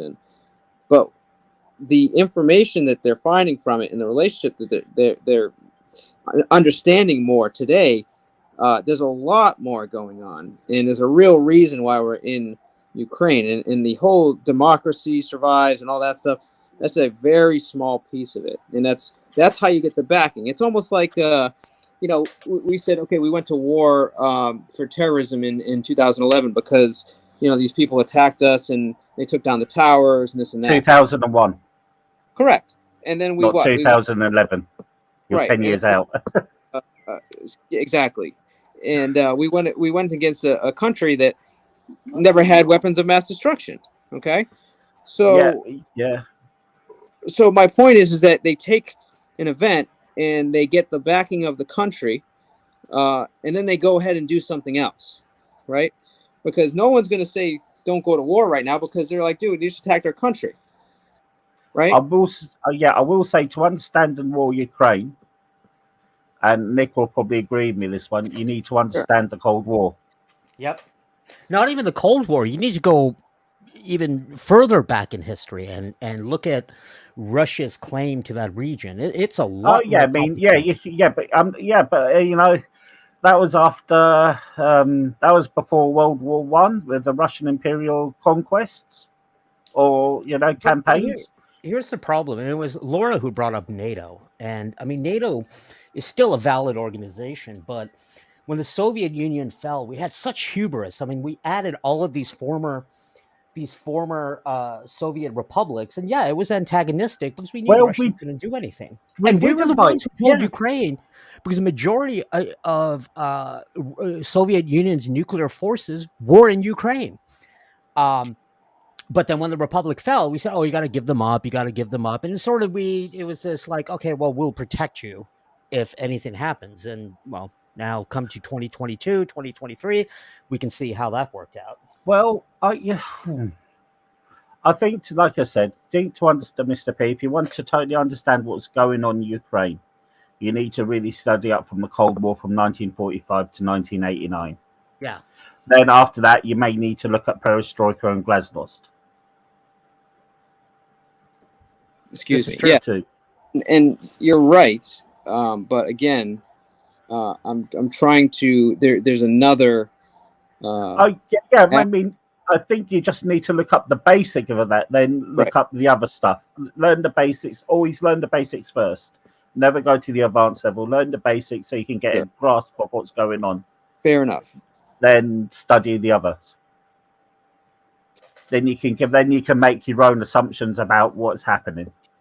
The cool thing about, I don't mean the cool thing about Ukraine. Just from a purely analyzing sort of warfare, just think about, I've always said from day one, technology wins wars. And, by just a little bit of technology we've given the Ukraine fighters, they can hold off the Russian army. I mean, just think about that for a minute. We're giving them technology which was developed during the Cold War, specifically the Javelin missile system, and look at how effective it is. Javelin? I think the Javelin was after the Cold War. Was it?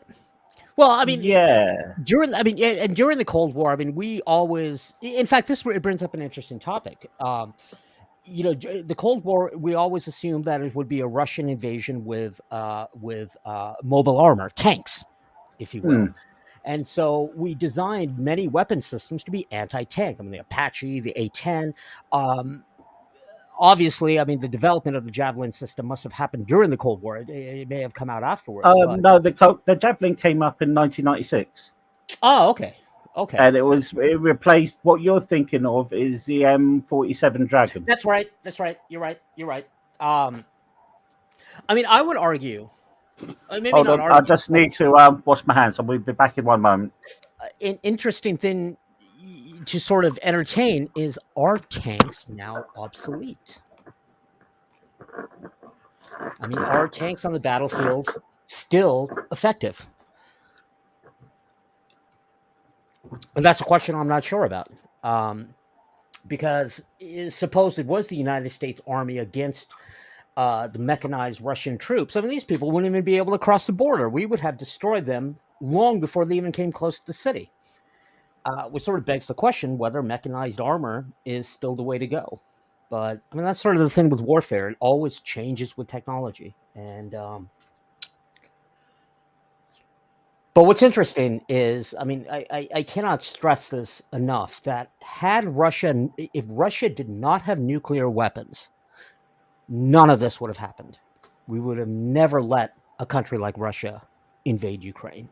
It is only because they have nuclear weapons that we've sort of been forced, the West has been forced to sort of go, okay, well, we'll do economic sanctions, we'll provide some military support, because I mean, post Cold War, post nuclear, the nuclear age, all of our wars between superpowers are fought via proxy. But it's an amazing system. So, kudos to Raytheon and those who built it. While I say we should always support our troops, don't forget to thank your local engineer and physicist too. They No, help too. I don't think they're fully obsolete, Nick, but I think they're the use of them is not the most important thing anymore. I think it's kind of like once everything is cleared, it's like you bring them in as a just basically a security if anything pops off. Yeah. But right now, I think the biggest thing that's coming down the pipe is basically using space or vehicles that are capable of hovering in the atmosphere to basically go ahead and be the first strike anywhere in anywhere in the world. Oh yeah. That's in fact that's a priority for what we are developing are these first strike weapons. Here's the problem with it. Yeah. I mean, we have the ability to do it now. I mean, we got hypersonic missiles, even kinetic energy weapons deployed via satellite. But the fear is, how do we differentiate those weapons from, let's say, a nuclear attack? Right. And that's sort of what we're afraid of. I mean, even with the hypersonic missiles, it's like, for example, the Air Force, if we were to do a nuclear exchange, the Air Force takes off from like the middle of the country or down in Diego Garcia, and they sort of fly to their standoff points. And the whole logic behind this is that allows what we call a cooling off period. So the bombers aren't there yet. We're not ready to fully commit. Let's have diplomacy. But Right. a hypersonic missile, you've got minutes to decide whether you're going to retaliate using nuclear weapons, whether this is a real nuclear strike, or whether this is just, Russia doing a conventional strike on some other nation which is not a NATO nation, for example, Ukraine. So I'm going to say something and things, but I will say we'll carry on this. But I'm going to say another thing that will sort of trail off a bit. What will happen is if there ever was nuclear warfare, America would launch planes from the Pacific and go to the Atlantic. Mm-hmm. They'd also send planes to RAF Fairford, which is in England. And that's one of the American Air Force bases too, which can house the B-52s and the B-1s and the B-2, and they would use that point as a drop-off point. Yep. For the American planes. But also, I'd like to talk about the Russian imperialistic expansion. And the point you made is they were going after Ukraine. Well, this is going to come up in one of my discussions I'm planning to do, because I'm planning to do a World War I discussion and the events leading up to it. And I'd hear that. Okay, and it's from a book, if you're interested in reading. It's a book called The Dark Continent. I'll be taking a lot of my information from. Wait a minute. The Russian... Hold on, I Mike. think I know what book you're talking about. Yeah, it's a really good book. I'm using it for my history degree. Can somebody say something, because my headphones are playing up? Yeah. Okay, I can hear you. Yeah, can. So... by Mark Mauzauer? Yes. Yep, I have that book. You know what? I haven't read it in some time, but I have it on my good shelf. book. Maybe I'll reread it before your discussion. Yeah, and what I'm planning to do is to go to the Imperial War Museum in London and get a study room and use their study library too, and get a good actual things from World War I to use. But the It's Russian, awesome that you're doing a history degree. I love history. You know who I've been yeah, reading about lately? Just because when I haven't saw is Marcus Aurelius. okay, I mean, I don't think he gets enough credit for how brilliant he was. In fact, I'm reading his writings. Okay, to be fair, full disclosure, I have it but on can we come audiobook. back to this when I've finished? Yes, sorry. That's my ADHD. Yeah, no, that's cool. That's cool. That's cool. I'd just like to make my thing. The Russian expansion didn't go west; it went eastwards. And as I'm going to tell you, in my World War One, Britain was not planning a war with Germany near at the time of World War One. It was planning a war with Russia because of the Russian expansion out into the eastwards, out into China, and out into near India. Yep. Yeah, so Britain wasn't planning war with Germany; it was planning war with Russia, which is a bit strange, really, too, when you think about it. Well, I mean, even the United States knew that Russia was. Yeah, I mean, it was the enemy of my enemy is my friend, but and of Hmm. course, here in the U.S., we don't, as kids, we don't really get taught. It's always the U.S. won World War II, and only if you take history classes at the university do you learn that. Wow, it was really the Russian. I mean, yeah, of course, the I wouldn't U.S. know. I helped. wouldn't say it was a Russian. No, no, no. I hate that. That gets my goat when people say Russia. It was Russia won World War Two. It was Russia that started World War Two. Interesting. I would love to hear you talk about that. It was Russia because it was Russia and Germany that invaded Poland. Where are you doing your history degree, if you don't mind me asking? I am actually because do you know what? I've got no education. I didn't go to school. I got really bullied, so I never went to school. Never done exams. It doesn't mean I was stupid. Just means I just lost interest. Yeah, no, I get it. I totally get it. So I'm doing this for Open University.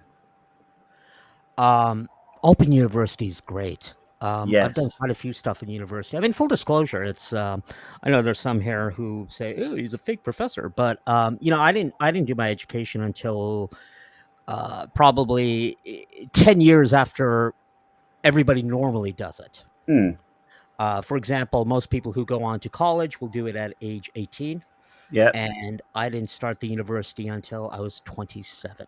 So, Well, I started on washing dishes for the army, British Army. oh, nice, well done.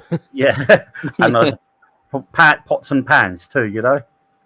Yeah, no, I had a really good friend who was a merchant marine. Um and he would tell me stories. We used to build ships together. He was much older than I was. Yeah. He's passed. His name was Paul too. Oh, cool. Interestingly, he was from Falmouth. Okay. Um and I spent some time there with him. Yeah. Well, because I was engaged to his daughter, but Oh, I think it that didn't would be work the out. question. No, no, It no. did No, not okay. work out. Yeah, yeah, yeah. Right. Okay. But it was serious for a while, and he appreciated my British heritage because I mean the majority of my heritage is from India, which I would argue is pretty much British. But Well, I mean, yeah, you got the British Raj in India, and there's lots of other. exactly. And there's. Are you? Was it Sikh or Hindu or Muslim? So my parents are non-religious, but they are from the area known as Punjab, which would be Sikh. Okay, yeah, the Punjab, yeah, definitely Sikh Yeah, there, yeah. and I do have members of my family who do practice the religion. I, of course, don't. My parents never did. My grandparents never did. But I've got aunts and uncles. They wear the turban, and But yeah, there's lots of Sikhs. They served loyally in the British Army. oh yeah, you Very you want a good fiercely, fighting force, you get a bunch of Sikhs. very fierce, proud fighting men. Oh yeah, we're I the ones who carry actually, swords. I ended up being a chef in I was ended up progressing into being a chef, and I wasn't in the army, but I worked in an army camp, Yeah. and I made this curry, and this is Sikh Sikh soldier. He was still young, so he didn't have a turban. He had a bandana, with the regimental Yep. badge on it.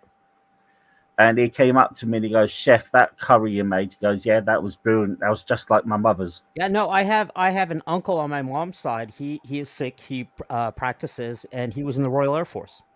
Yeah, And I know here in the United States we now allow Sikhs to wear the turbans, but um, in the Royal Forces it was just normal. It was like, yeah, he's Sikh. He yeah, wears the turban, and yep. they were Britain's got a long-standing, brilliant reputation with Sikhs, and you know, even with Muslims too. Yep. The um, first Muslim temple to be built in Britain was in Woking, and that was in the Victorian times. Yep. Yep. So There's yeah, this It's funny when I go to London. I'm very Americanized. I mean, I was born here. I mean, that's my mhm. culture. But I find it so fascinating um, being there because it. I mean, we argue about colonialism. Colonialism is bad, and this and that. Yes, Yeah, of course it is. But India is now the world's largest democracy. I mean, just think about that. The world's largest democracy. And yeah, there is some credit which has to go to the British. Um, and and the fact that the prime minister of the United Kingdom is now from or has yes, Indian heritage, I go, yeah, that's what diversity is. That's real diversity. It's like you were exactly. a former colony and now you're prime minister of the Yeah, empire. And and he's conservative. He's the yes, conservative. yeah. I love it. You I mean, find a lot of Asians are conservative. oh yeah, even here in the United States. I mean, it's funny. I mean, the majority of my family is hardcore Trump supporters. Not to talk Yeah. politics, but hardcore, like the QAnon type people. And yeah, they're all Indian. Well, I'm going to go back to my point about Russia on one moment and World War Two. But Sorry, did you have, ADHD. yeah, no, did you ever go to Brighton when you were here? I did not. I did not. So you never seen the Royal Pavilion? No. That is built in the style of Indian architecture by George III. Oh, interesting. Yeah, you got to Google it. The Royal Pavilion, Brighton. When I stayed in India, I stayed there. They call it a hill station. It's basically a town in the mountains. Yeah. It was this town called Shimla, which looks like the German Alps. And apparently, all of the British important people would go there and have like high tea and stuff like that. And Yeah, something us um, poorer people don't do. yeah, well, I mean, in India, I think that's India's biggest problem. I mean, it could be what's preventing it from being a superpower is it really has this great divide between the very wealthy and the Mm, very poor. And every time I go to India, it's that's apparent. It was funny, the first time I went to India where I was able to sort of understand. It probably would have been age, I think, 11. It was so weird. So I stayed at the city, and just like any country, you're not used to the water. You're supposed to boil the water before, yeah, and it yeah. sounds like it's third world nation, but it's not. No, But I no. got sick. You get sick when you go there because it's just different. You And got the Debbie belly. yeah, exactly. Yeah, and so I was at my aunt's house, and of course I had to go to the restroom, and not to be too crass, it just wasn't pleasant, and it didn't smell very nice. She has servants, Wow. and the servants are supposed to come and clean everything, and it was so awkward for me. Like, and I was embarrassed. I'm like, no, no, no, you can't come because you're embarrassed when you make a big Yeah, stink in the yeah, sure, bathroom. sure. I Like, get you. and I got this huge lecture from my aunt. Yo, you're not allowed to talk to them. They're untouchable. I'm like, what the frack? It's the weirdest experience. Hmm. Um, of course, on my dad's side, they never. I mean, they had quote servants, but they weren't treated as second class citizens. They were more treated as, Help. sort of if you go to a lord's house, you've got a Yeah, yeah, yeah, butler. yeah, yeah, I mean, they yeah. were still human beings, but it was Yeah, just sure. I a know you. weird culture shock. Like, no, no, it's their job to clean up your mess. I'm like, yeah, Wow. I'm embarrassed. Oh, they're not human. As it is disgusting, Yeah. disgusting. Well, to go back to my point about Russia and World War Two, and you said Russia won World War Two. Well, that's what they tell us at the university. Okay, so what I'm going to say is my point. Now, Russia, the Soviet Union, because it wasn't Russia, it was the Soviet Union then. Everybody forgets that. Don't confuse the two, Soviet Union or Russia, even though Russia was the main country, they're still totally different. This is true. Yep. So the Soviet Union and Nazi Germany made a pact. They had a trade pact, and they had agreement. They had an agreement not to attack each other. Mm-hmm. Mm-hmm. Right. So when Germany went through Eastern Europe and stopped, then they went Western and done the Western expansion, going through Holland, Denmark, France, Belgium. And they've gone through there, and they stopped at France. And they stopped at northern France because there was still some part of southern France that was free France. That was still fighting. Germany planned the Battle of Operation Sea Lion, which is the invasion of Britain, which started off by the air campaign, which we call the Battle of Britain. What the people don't tell you is that Russia was supplying Germany with materials to fight the British. And if Britain lost the Battle of Britain, Germany would have waited to take out Fort Britain, took over Britain, waited in Britain to get enough to build up enough source materials. Then they would have attacked Russia. After that, Russia would have fallen. Yep. There's no way doubt it, because Russia was close to falling when the Nazis or the Axis went and attacked Russia. They got in 13 miles of sea in Moscow. 13 and 17 miles. The only thing that done the the Nazis in, or the Axis powers in, was they believed in Blitzkrieg. The Blitzkrieg went far too fast for their supply lines. So they were miles ahead of their supply lines, so they couldn't get proper supplies. And of course, they poorly planned it, thinking it'd be over by the time the Blitzkrieg. Unfortunately, they ended up in the Russian winter. And of course, as we know, Russian winters are not the best in the world, are they? No. Ask Napoleon. Yes. Well, it wasn't the Russian winter that beat Napoleon, neither. It was the scorched earth policies that beat Napoleon. Because every time that Napoleon beat the Russians retreated and they burnt the earth. Yep. And Napoleon ended up in Moscow. He stayed there. He was actually in Moscow with the French army, or the Grand Army, as it was called. And they burnt down Moscow when he was there. He seen Moscow was burnt down. He thought, "Oh, sod this for a game of soldiers," and he went off. He had 400,000 men, and I think only 40,000 men came back because of this. 2 corporals made the same mistake.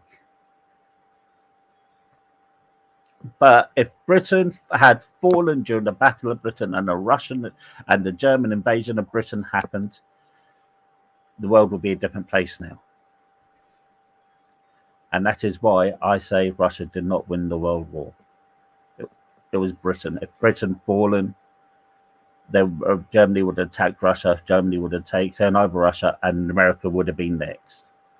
Well, as a pseudo expatriate, apparently that's who I am. That's who my friend Paul used to say. Okay. I accept your bias. I'm just kidding. But it's all factual, though. It is 100% factual. You can even look this shit up. No, I agree. It is factual. Because time World War II happened, it was the same as World War One. America was not ready for World War One, and it wasn't ready for World War Two. Oh, Laura, now that's an interesting topic. Not to say this one isn't interesting, but why do we give aid to Israel? Contrary to popular belief, it wasn't until Reagan that the U.S. was really rah-rah pro-Israel. I mean, there was a time... Well, it was what I told... Told Mr. P. Anti-Israeli. Yeah, I told Mr. P this. It was Israel that stole nuclear secrets from America. Yeah, and gave them to South Africa. Yeah. They and it helped to create Israel. That's why gave Israel nuclear weapons. Yep. And Israel did a lot of things which really angered the U.S. It wasn't until Reagan came into office that we sort of cozied up, which brings to this other, and this is my theory as an amateur historian. Paul, you might appreciate this, that I think the U.S. has made a huge mistake with our policy towards Iran. Iran has a westernized youth, has a westernized culture. They're smart people. They have resources. They've got a terrible government. But the fact of the matter is Saudi Arabia is waning as sort of the power in the Middle East, and we need another one. And it should have been Iran, but we let Russia sort of cozy up to Iran with the whole Syria thing. And I think I think that's going to go down in history as a bad mistake. Because could you imagine Iran as one of our allies? I mean, how powerful would we be in the Middle East if Iran was our ally? No, that'd been never possible because Iran and America and the Western world have always disliked each other. Well, I think the Iranian government dislikes the West. But that was after the Iranian Revolution, where they kicked the Iranian royal family out. Yeah. That was in the Laura, 70s. why aren't you on my Discord? Yeah. Sorry. That's right. Yeah, that was in the 70s when they had the Iranian Revolution, which they put Ayatollah Khomeini in. So, Paul, you gave the age you were born, so I can safely say that, yes, I'm having Cold War nostalgia as well. And I'm kind of suspect, like, really, right after Reagan got elected, all the hostages got released? Like, right after? Like, really? But he also bombed Iran too, didn't he? Did we bomb Iran? I know we did Libya during Reagan. I think we bombed American bombing Iran. I don't remember. I remember all the movies from the 80s. The Ayatollah was the bad guy. It's so funny watching. I was watching this comedy called Hot Shots. It's sort of this parody. Yes, I love that.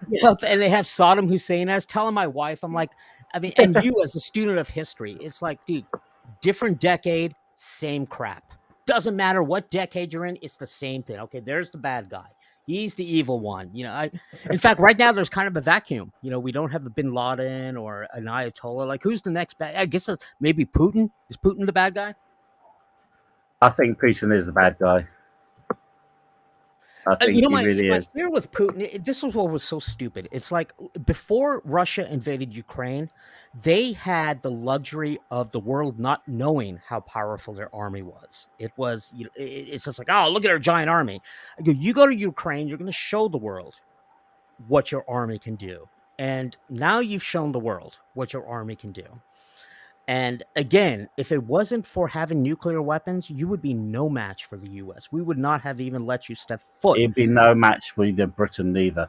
No, nobody. I mean, Germany could have taken them over, of all people. But yeah, the US, Russian forces, everybody thought. Which means, what's their exit strategy? Yeah. I mean, they need to. It's kind of like, I mean, they put themselves back in Afghanistan. It's like, what were you guys thinking? Yeah, they did America versus Iran in 1988, Operation Praying Mantis. Yep. Yeah, so wow, sunk quite a lot. America sunk 6 ships and all that thing. Well, that's what you get when you take on a carrier group, I think. But even carrier groups, I mean, even these big military flotillas, I mean, are they really necessary? Like, if we went up against a superpower, they're completely useless. We just nuke them. I mean, a nuclear-tipped torpedo would just destroy an entire carrier group. Yeah, but the US has got rid of its nuclear undersea weapons, as far as I know, with Britain. Because we did have nuclear depth charges. Yep. And we seem to have got rid of them more for the missiles. I still say the battle groups, the ship battle groups, are an important piece of war, and they've saved many an Allied soldier's life. Oh yeah, well, I mean, the Navy is how. I mean, I make fun of because at our university we have the ROTC. We've got the Marines, which part of the Navy, and then Yeah. we've got the Air Force. And No, is it I the always get after the Air Marines? Force. I'm like, dude, it's the Yeah. Navy which Isn't projects power. It's yeah? always Isn't look at Britain. so, If it wasn't yeah? for the King's Navy, Britain would be nowhere. Isn't the Marines a separate force to the Navy? Well, they are a separate force, but Yeah. they're sort of linked. Yeah, of course they're linked, but they're a separate force. They're a separate force to the U.S. Navy because you've got the U.S. Navy, then you've got the Marines because they've got their own air force too. Then you've got the U.S. Army and U.S. Air Force. You know. But yeah. Well, as it says, Britannia rules the waves, or it did. You know.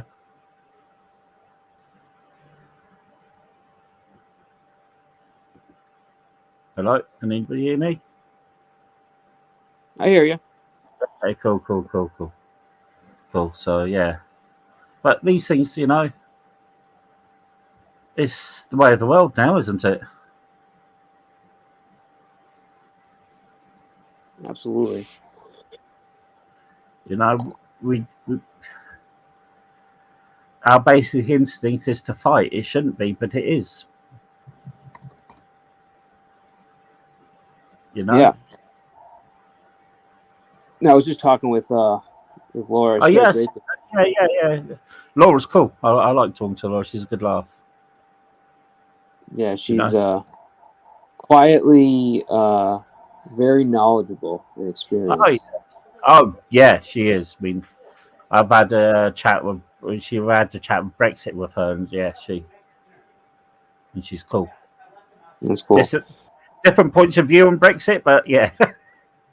But she should be up on a panel. I know she doesn't like to go up there, obviously, but No. she's got a lot of good stuff to talk about. A lot of experience. Definitely has, It's yeah. What I was talking about earlier, I kind of just let you guys go through what you were talking about. I think Nick thought I was talking about like satellite warfare or space warfare in that sense, but what I was actually talking about is the development of these space drones. I don't know if you've ever heard of them, the X-37s. No, I haven't heard of them. Yeah, they're basically like mini space shuttles. Okay. They can be manned or unmanned, either one, and they're capable of not only holding, holding and deploying nuclear weapons, but it's their ability to get around the planet very quickly, and position themselves to anywhere they need, either to threat or to deploy weapons. And that's becoming the kind of next generation of warfare. Well, along isn't with that what we talked about. What's that? Isn't that what Space Force is about? It is. Yeah. And we're not the only ones with these planes, but yeah. No. But you can keep them in space for like, I think they had one test one that was there over a year. I think it was either almost 2 years or something like that. So you can keep them in the atmosphere for a long time, and then just kind of when you need them, just maneuver them to where you need to, and then you can also have they can have them manned. So if you need somebody up there either maintaining something or driving them, you can do that as well. Yeah, so it's not a new idea, is it? Using space as a weapon. No, but I think it's the change in technique. I think is going to be the biggest thing because they're talking about the Reagan Star Wars project, right? Yeah, where it shoots giant lasers and stuff. Exactly. But obviously it's so impractical. You know what I mean? Right. And it was fancy. Did you hear about also? Yeah. Obama had to say America was not building a Death Star. Are you kidding me? No, hold on. Let me get this up for you. Let me get this up. No, I'm not. No. Obama, yeah, Obama was. We're not. America is not building the Death Star. Yeah, I'm sure he said that. Come on. Stan, I don't think Stan's afraid of him like he's gonna hurt him. Obama, But Stan looks Death Star. Hold on. and you know how he runs I'm with sure the that was in our press somewhere. I think that's all he's doing. U.S. responds to Death Star petition.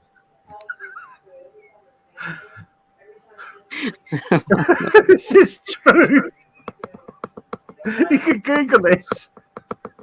This is in a British paper. A petition urging the building of a Star Wars style weapon system rejected by administration does not support blowing up planets.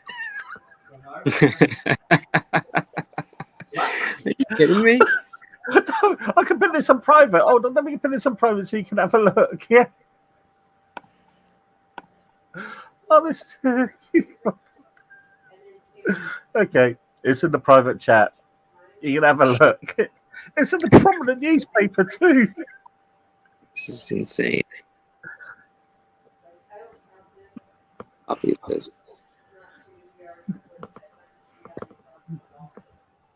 Oh, when I took him outside, I run him around. He loves your grass, by the way. I know. It's fun to eat the grass because the grass is healthy. You see that? The grass is good grass to eat. Healthy grass. I don't care. Sorry, I had to go take care of. We're just laughing at there's a newspaper article, and it was about a petition for the US to build a Death Star. Oh yeah, that went to Obama, but they denied it. Yeah, Yeah, because Obama said any petition that gets a certain amount of signatures will get a response. yeah, and it said, and it was rejected by the White House. Yeah. I said the administration does not support blowing up of planets. I love the part like it would cost 850 quadrillion. It would not help the national deficit. Yeah. That was so funny. It's amazing. How many men would actually operate that, do you think, Nick? And the physics have got to come to us. Could it be physically done? Well, I'm still researching how kyber crystals work. I haven't really quite figured out the equations for their form of refraction, but we're working on it. We're working on it. So kyber crystals comes by supports of the Force, and if you support the dark side, they actually bleed, which makes them turn red. Full disclosure, I'm a Star Trek guy. Yeah, I'm a Star Wars guy. If you want to know how a warp engine works, you know who to ask. Yep, and I'm telling you about kyber crystals. Which is amazing that we put this thought and research into a fictional universe, but I'll admit that there's actually a ritual. It's in a book that I read about the who's the emperor there. It was God, what's his name? I can't think of it right now. What, Star Wars? No, the emperor. Who's the emperor? In Star Wars. Guy. Yes. Yeah, Emperor Palpatine. Palpatine, yeah, and then his teacher or whatever. Darth Plagueis. Yes, so there's a book between these two guys, Darth Plagueis or Plagueis, whatever. Yeah, and him, and it goes over like how when he was young or whatever, and they talk about that with the crystals and why their swords are red. Yeah, and it's like this ritual that they do where they like push that energy into the crystal and it turns it red and that's and they they're supposed to naturally bleed. Right, exactly. Yeah. Yeah. But you know what? Honestly, Paul, if you like, this was an Audible book, but if you really like, that's actually one of the better Star Wars books I've ever read. If you're really into Star Wars, if you really are you a big Star Wars fan? Yeah, no, I literally I went know through Star Wars. Here. I know. Okay. I play Star Wars role playing. Oh, have sorry, you ever heard Star Wars You're good. Theory? Yeah, the YouTube channel. Yeah. Yeah. Brilliant source. Fantastic. Yeah. He Yeah. even done his own Star Wars little mini movie, didn't he? Yes, he did. That Exactly. was better than all the three ones Yeah. that were newly made. Those free movies are crazy, man. Yeah, Some of them are really bad. Some of them are okay, but yeah, those are fantastic. Have you read that book? The one I was talking about? I think No, it's this, but let me I see. did read the older books. I did read the older books before Disney, Oh, okay. and when Interesting. it talked about how Darth Vader found Jedi users, and they had the torture chamber in Coruscant under the temple, Gotcha. when they would run these crystals over to find out if they're Force users, and Darth Vader would personally torture them. And how Han Solo's kids went and killed Chewbacca by dropping a planet on his head.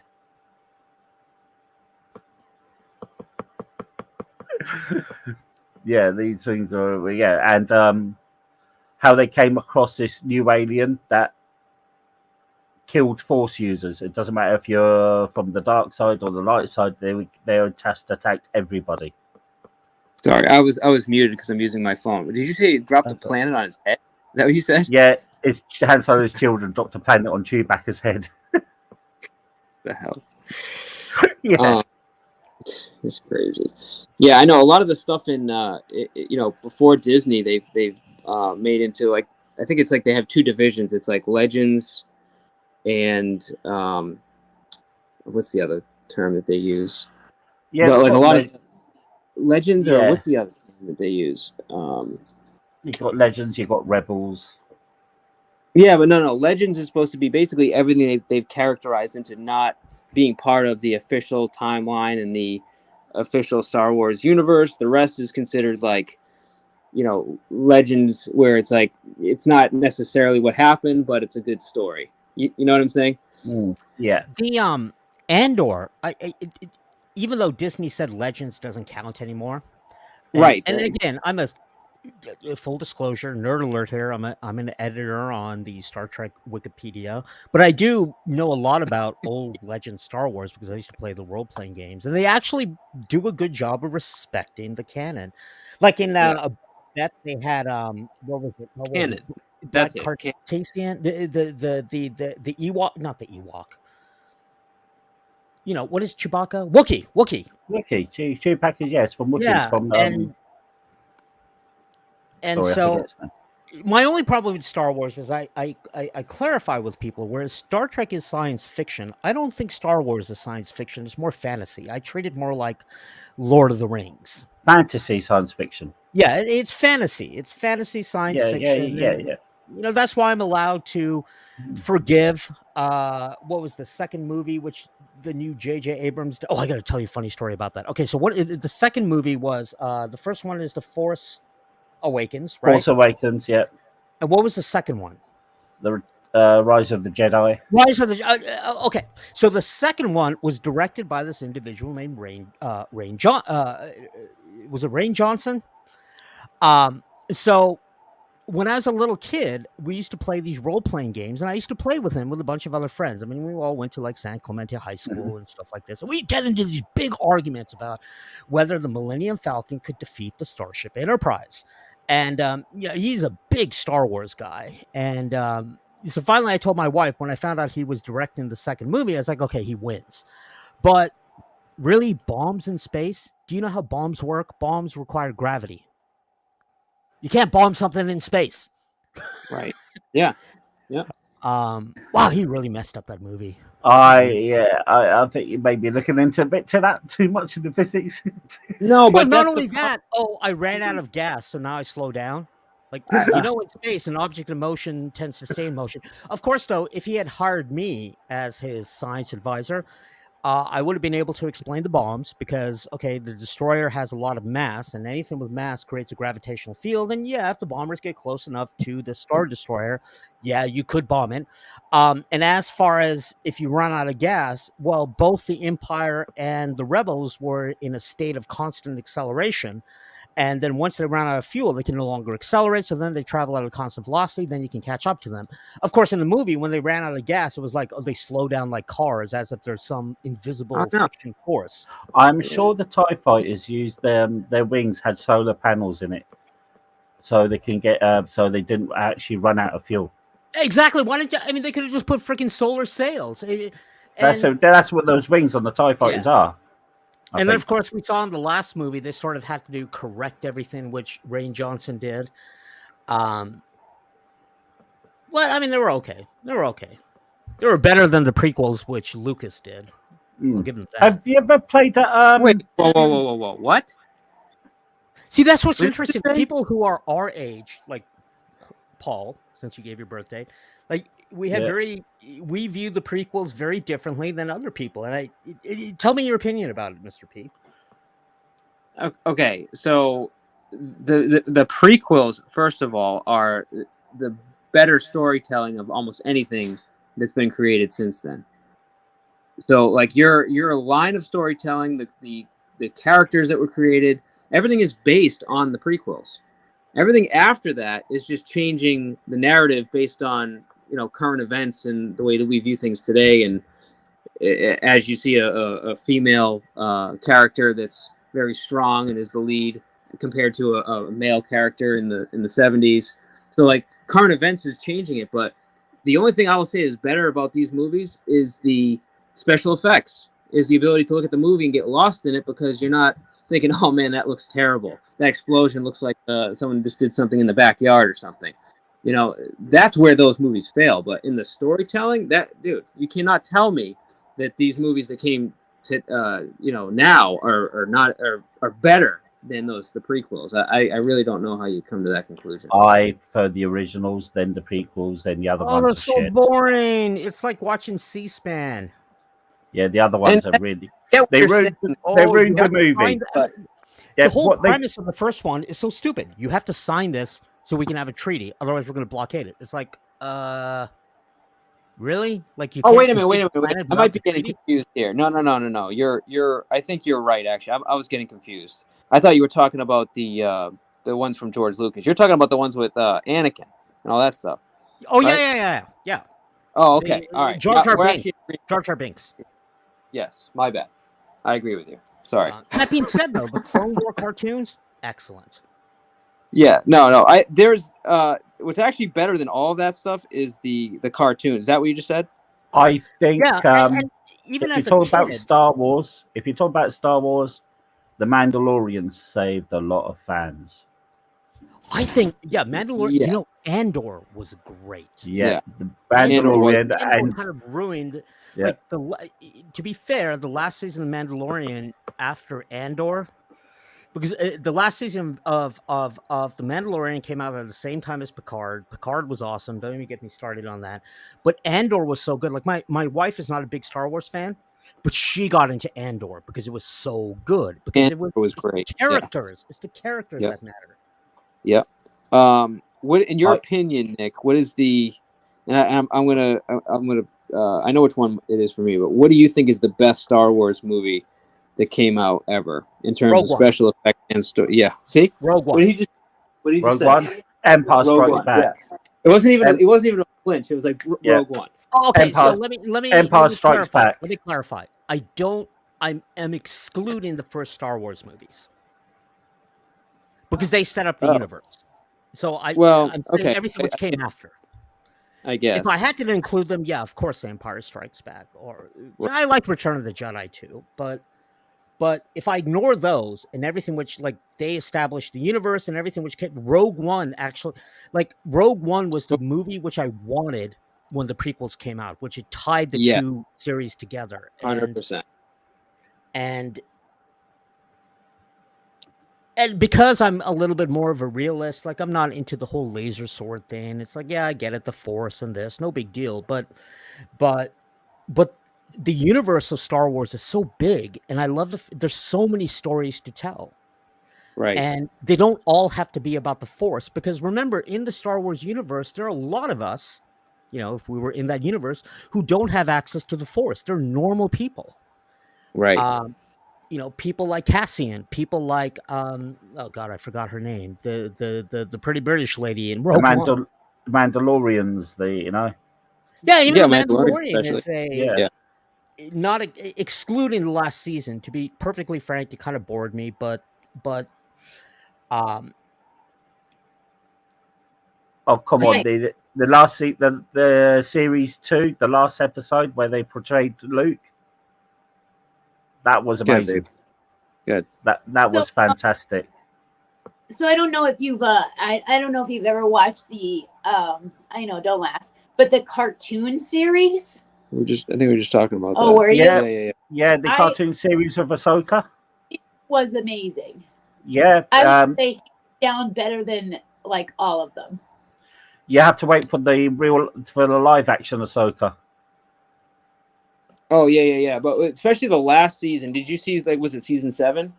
I believe so. Yeah. Oh man, they did. So basically, such the an last 2 amazing- seasons, Yeah. but it's just wow in terms of the music, the way that everything looked, the But storytelling. yeah, you had that. You had that thing that saved. That was the what was it? Fuck, I forget the name. when we were kids, because we knew what we now call legacy, we knew about the Clone Wars. And when the new prequel came out and they said the Clone Wars, we're like, oh my god, we get to see the Clone Wars. And then of course it came out, and all we heard was them talking about the Clone Wars in an elevator. Right. But the cartoon actually showed us. Exactly. Yeah, just left that whole story. Yeah. Did he just lose service or something? Who, Nick? I don't know. I haven't touched him. Maybe. He hasn't been yeah, there you go. Am I still here? Yeah, you're still here. Oh, sorry. Yeah, you're still here. That's my new puppy. Yeah, I see it. It's Nice. cute. His name is Beautiful. Wuhan. Nice. Yeah. It's like the best thing you can have as a single man is a puppy. Well, But have I you have ever- a family, and Have you It's ever actually- played the Sorry. I know you do. well, we had this German Shepherd, and he passed away after 13 years in 2017, and I haven't been able to get a new one until I met Wilhelm, and they sort of choose you. We don't choose them. But have you ever yeah. played the Star Wars game? The Old Republic and the Star Trek game? I have played probably all of them. Because you got the free Star Trek game, haven't you? Where you can control. Yeah, you go in your ship. You can control your ship. Then you go down to the planet. Yeah. Oh, okay. So I play Star Trek Online. Yeah, that's it. Star Trek yeah. Online. Yeah, that one's really okay. The only reason I play Star Trek Online is because it's Star Trek. Other than that, it's a really tedious and complicated game. But a new game just came out today, Star Trek Resurgence. I was going to get it today. I was all planning for it. I budgeted, it's only $40. But then we got Wilhelm, and I totally forgot how expensive puppies are. And I think I've spent like $2,000 over the last 3 days. So now I have to wait till I get paid again to get the new Star Trek game. That's funny. Wait, like you're playing it online? Like what? Through just like It's a like it's a what do you call it? web-based? A massive online RPG. Yeah, Got it. Yeah, but it's a lot of grinding. It's definitely fan service. Like if you're into Star Trek, you'll enjoy it. But if you're just a regular gamer, I do play the Paul, you just mentioned the Old Republic. yes. That one I do play. That one I really do enjoy. That's that order is- of magnitude better than Star Trek Online. It's really good. I used to pay for it. I think over the summer I might actually get an account again and pay for it. Yeah, I've just downloaded it. I'm just thinking of because it's not that much to play for account for it really. No, I think you can do free to play for Yeah, you can. Yeah, free to play. yeah, and it's really detailed. It's really good, interesting stories. The only thing I'm disappointed by is the air combat. They don't have much of that. No, But even in Star Trek Online, when you're fighting with ships, which is like half the game, it's all in 2D. Like you can't take your ship, you can't go upside down, you can't do any of that. Which I'm like, that's not that realistic. Yeah, I know what you mean. Yeah, you got this for the sort of set plan you've got to follow. Gotcha. You know. But I tell you, a game is good for that is a game called Elite. Which one is it called? Elite. Elite. I don't know Elite for space combat and that. Are you trading. talking about Elite Dangerous? Yes, Yes, that one's on VR. yes, that is amazing. So I have that game. I've never played it. I have it on Steam. Oh, you've got to But what I play do it. play on my VR set is Star Wars Squadron. Uh-huh. That one is cool. Like I tell my wife, it's like, "Yep, I'm flying an X-wing." But Yeah, you know your wife really loves you when she has to watch you playing a game on VR. Yeah.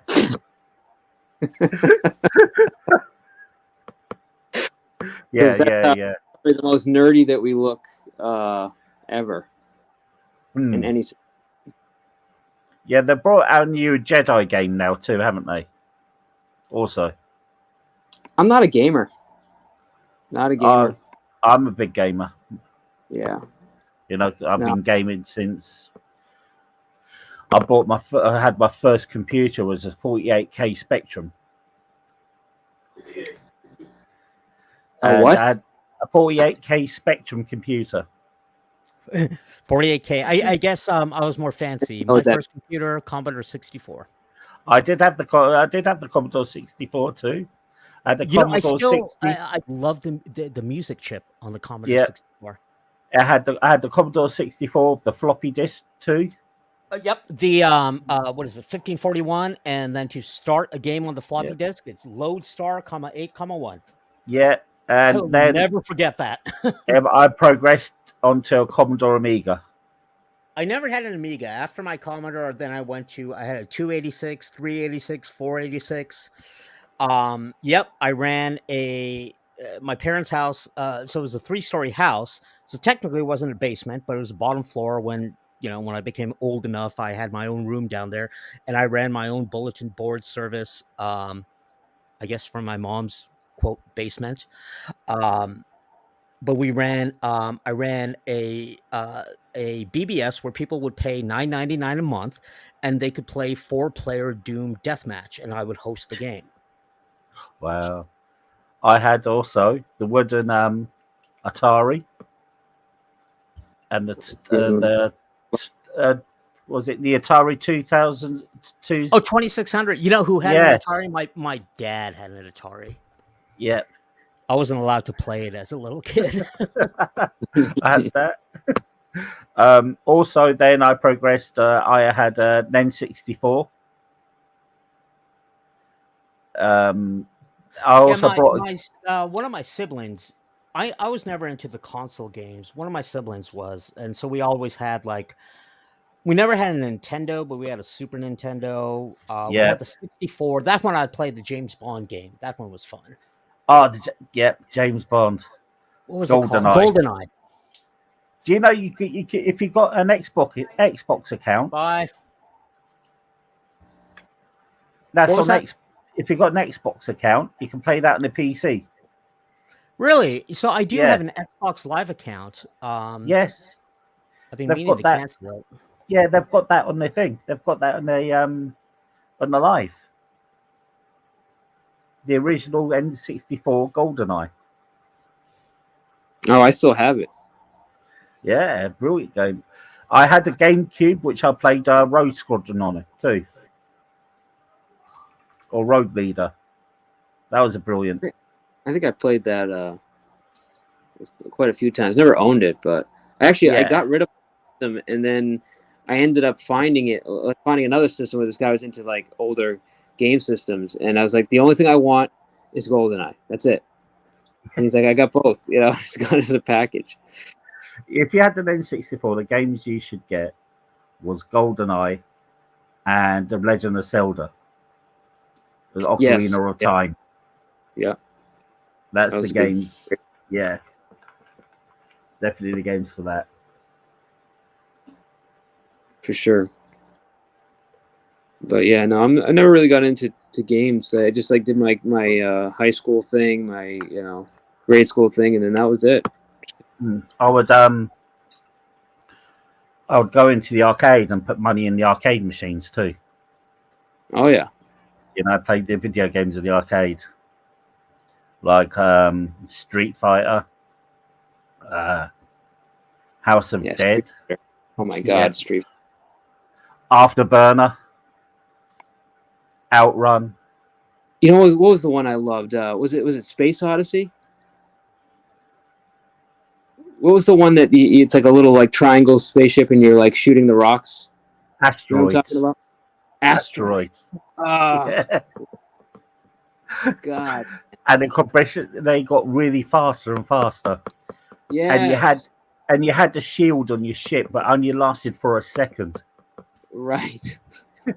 So when this big asteroid's heading towards you, you put your shield in, but you still get crushed. Yeah. Frogger. So good. So good. Yeah. Yeah. Frogger, Space Invaders. Yeah. Cuba. Classics. Yeah, man. Yeah. There was a game we called. I don't know what it was called over in America, but we played it on the computer, and it was called Chaos. And you're wizards, and you'd cast spells to kill the other wizard. I never heard of that one. What was it called? We called it Chaos. Chaos. Yeah. If I did, it must have been like once or twice because I don't remember that game. Yeah, Chaos Computing. It was a. Yeah, you. It was a Wow, computer but- game? Game. Yeah. I've redone it too. Wow, I never knew this. I'm gonna have to get this. How much is it? Wow, I love playing that game too.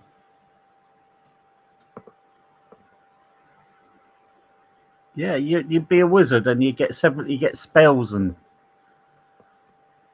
it was like really basic but fun. The Chaos Engine? Is that one? No, Chaos no. Hold on. It was this one here. Citadel of Chaos? No, I put it on private again. So many Chaos games. What the hell? There you go. There it is.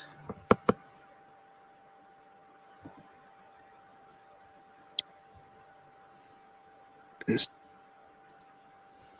used to love playing that game.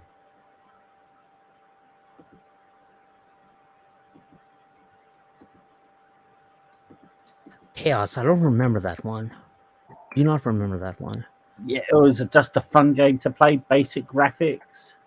Did you ever play the original Castle Wolfenstein? Yes, I did. Oh, that one was scary. It had the because I played it on the 64. It had the voice samples. And we're like, "Hose pass!" Yeah. And I'm like, "Oh crap!" And you go. You walk I got in the room. I played the original Nukem. Oh yeah, that's a good one. Oh, yeah. I remember that game. Yeah. I'm here to kick ass and chew bubble gum. I'm all out of bubble gum. Yeah, the most recent game I think I really got addicted to was Vice City, Grand Theft Auto Vice City. Oh, that's a great one. I play that on my iPad. I played the older great Grand Theft Autos are so good, man. It doesn't. I played the original Grand Theft Auto, and also I played the London version too, Nice. where you had the Jaguar in it, which was the fast car with the Union flag on it. Yeah. You used to steal the cars and bring them to the docks, and you pay money for them. I used to like putting the cheat on and buying the rocket launcher and just launching everything or blowing everything up. Yeah. You know, the police would shoot you or run you over, then you're busted. Yeah, I used to love doing that. I've actually got on my Steam account San Andreas. Yeah, that was good too. I didn't get a lot of chances to play that. It was kind Hmm. of, I used to working. love playing that. I still But- play it, actually. yeah. Yeah. So I still like that. I still like playing that.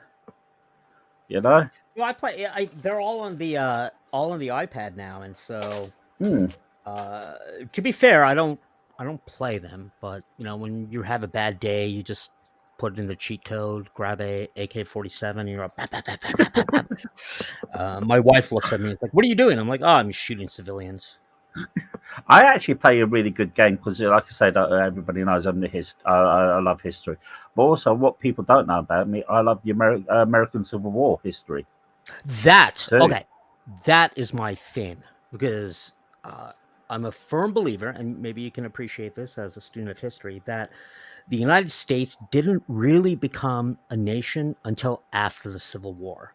The I period, 100% with you yeah, agree with that one. that was the Um, war which yep. defined who we are.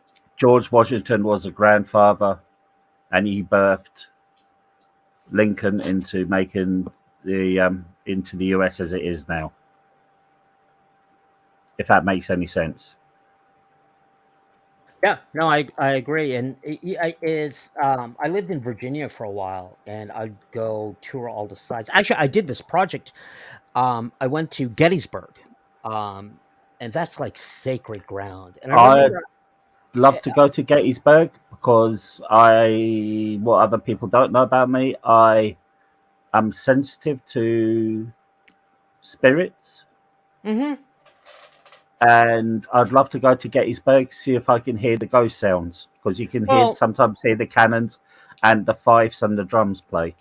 I'll say this, while I don't believe in any of that, I still treated because I went to the ground where they had Pickett's charge, and Yeah. I'm very cognizant that it was filled with blood, and I Mm. mean, and it was funny. I've told the story before when I went to because I have a museum there too, Yeah. and I get it. I'm a professor and I know a lot about this, so I started just teaching people like blah blah blah blah, and this hick, the stereotype, looked at me and said, "Oh, you don't look like you came from Europe," and said, "Well, why are you so passionate about this stuff? You're not even American."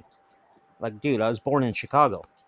It's like, well, originally you're not from here. So I was like, yeah, my parents were from India. I'm a first generation American. But you know what? Everything which happened in the Civil War influenced my life and made me who I am today because I was brought up in this country and we Mm. didn't become a country until the Civil War. That was just, Yeah. we became a country and we just sort of tabled this issue of slavery and this whole issue about, the South versus the North. And it was Lincoln who said, no, you cannot leave the Union.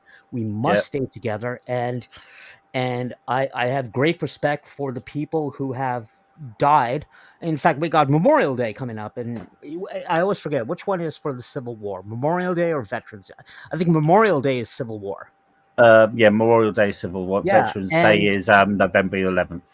yeah, and it's it is something that should not be cheapened because people gave their lives on both sides to make us who we are today. And you fly that American flag, you have to respect what happened during the Civil War.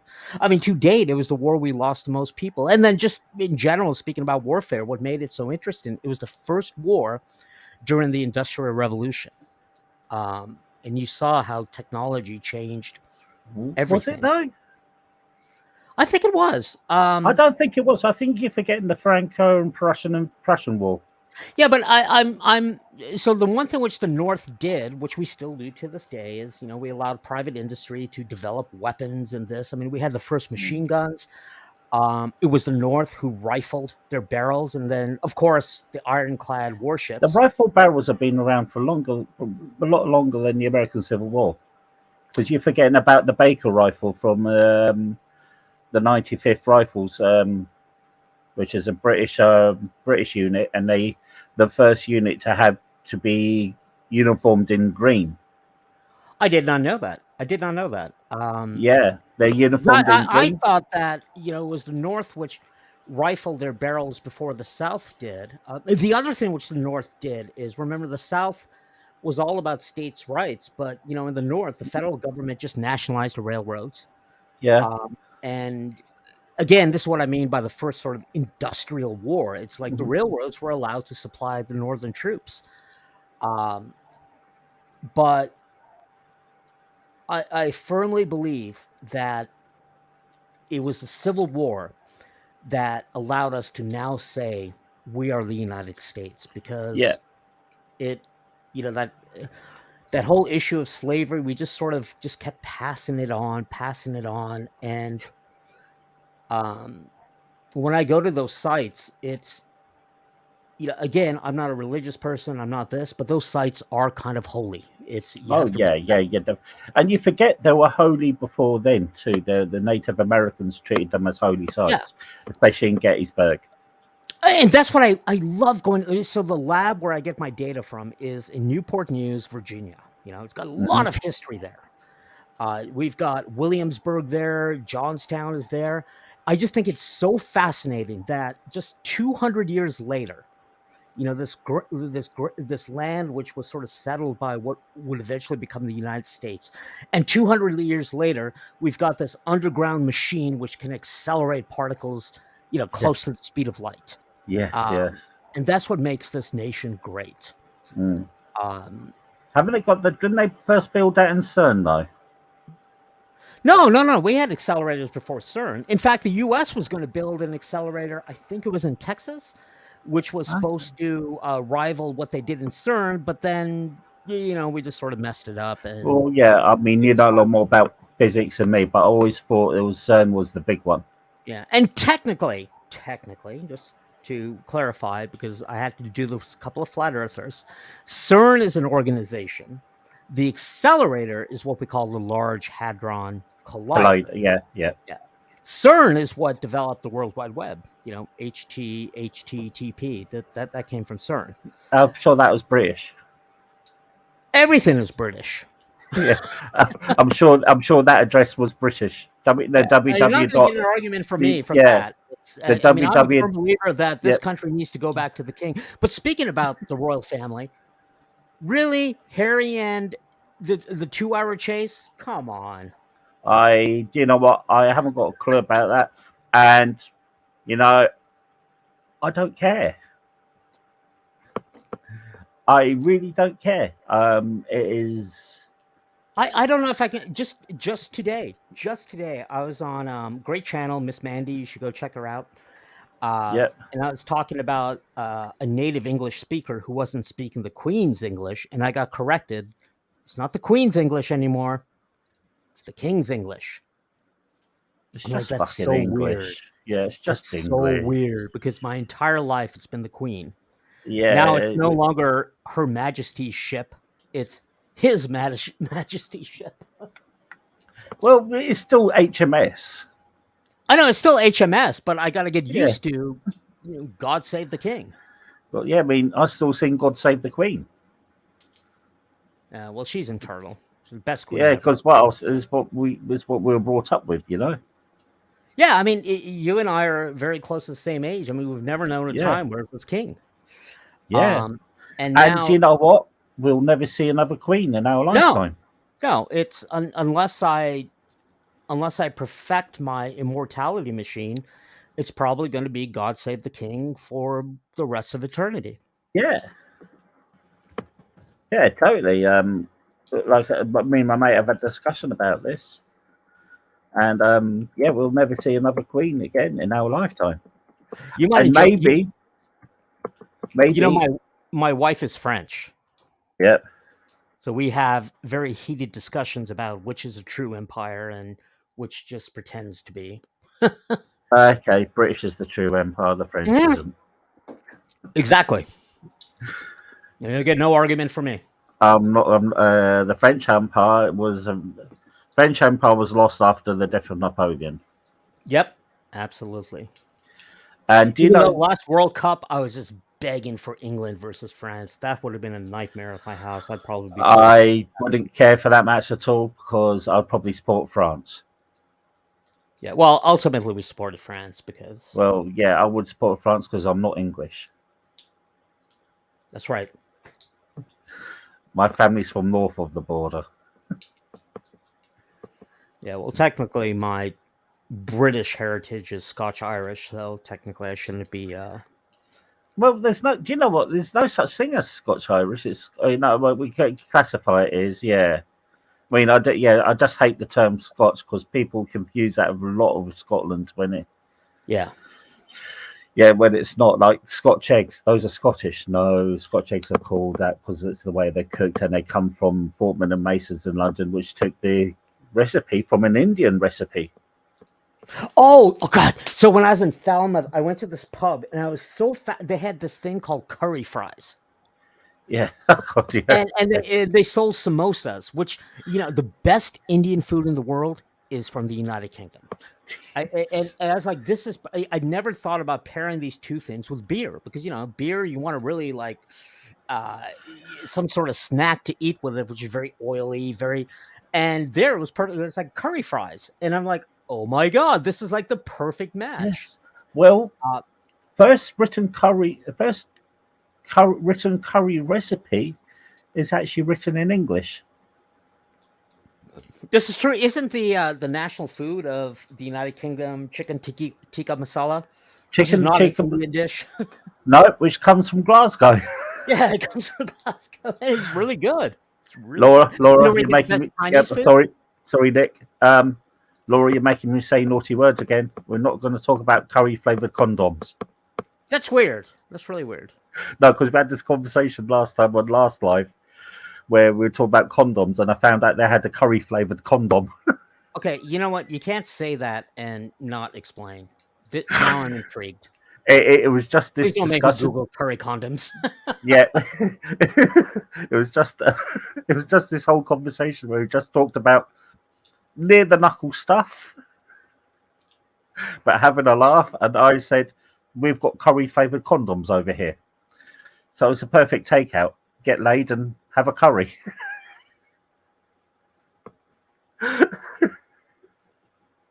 Yeah, okay. So even though I have my Indian heritage, I'm going to draw the line on curry condoms. That's kind of gross. It is gross, it is, but Oh my God! Man, for a couple minutes, and you guys are talking about curry condoms. Like, really? it was Laura that brought it up. It was Laura brought it up. You know what? That actually makes sense. I have to Google it now. Yeah, curry flavored condoms. I gotta Google it.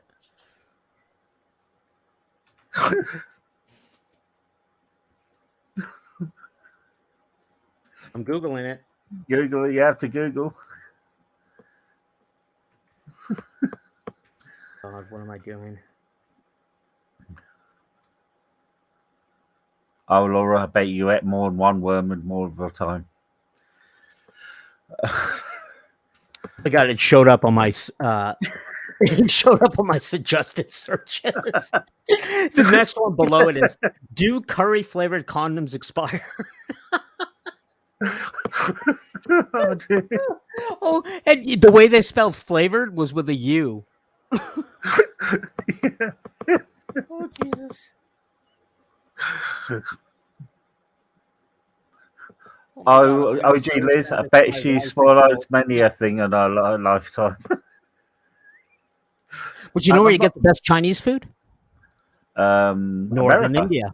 Northern India? Wow, yeah. Great Chinese food there. Wow. Actually, this article reminded me because an advertisement came up for how they had those ramen noodles.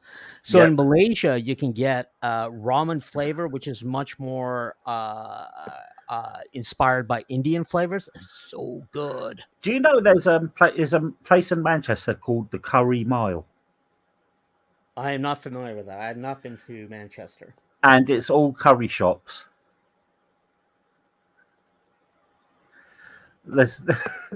Brian, why are you being so mean?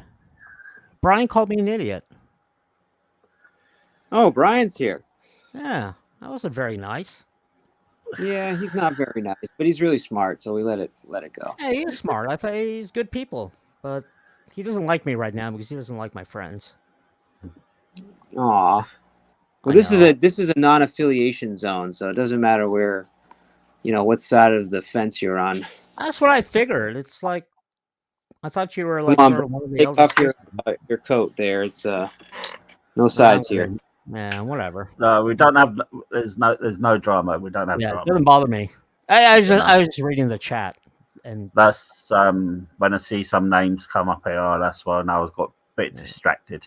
apparently explaining a curry condom makes me sound like an idiot.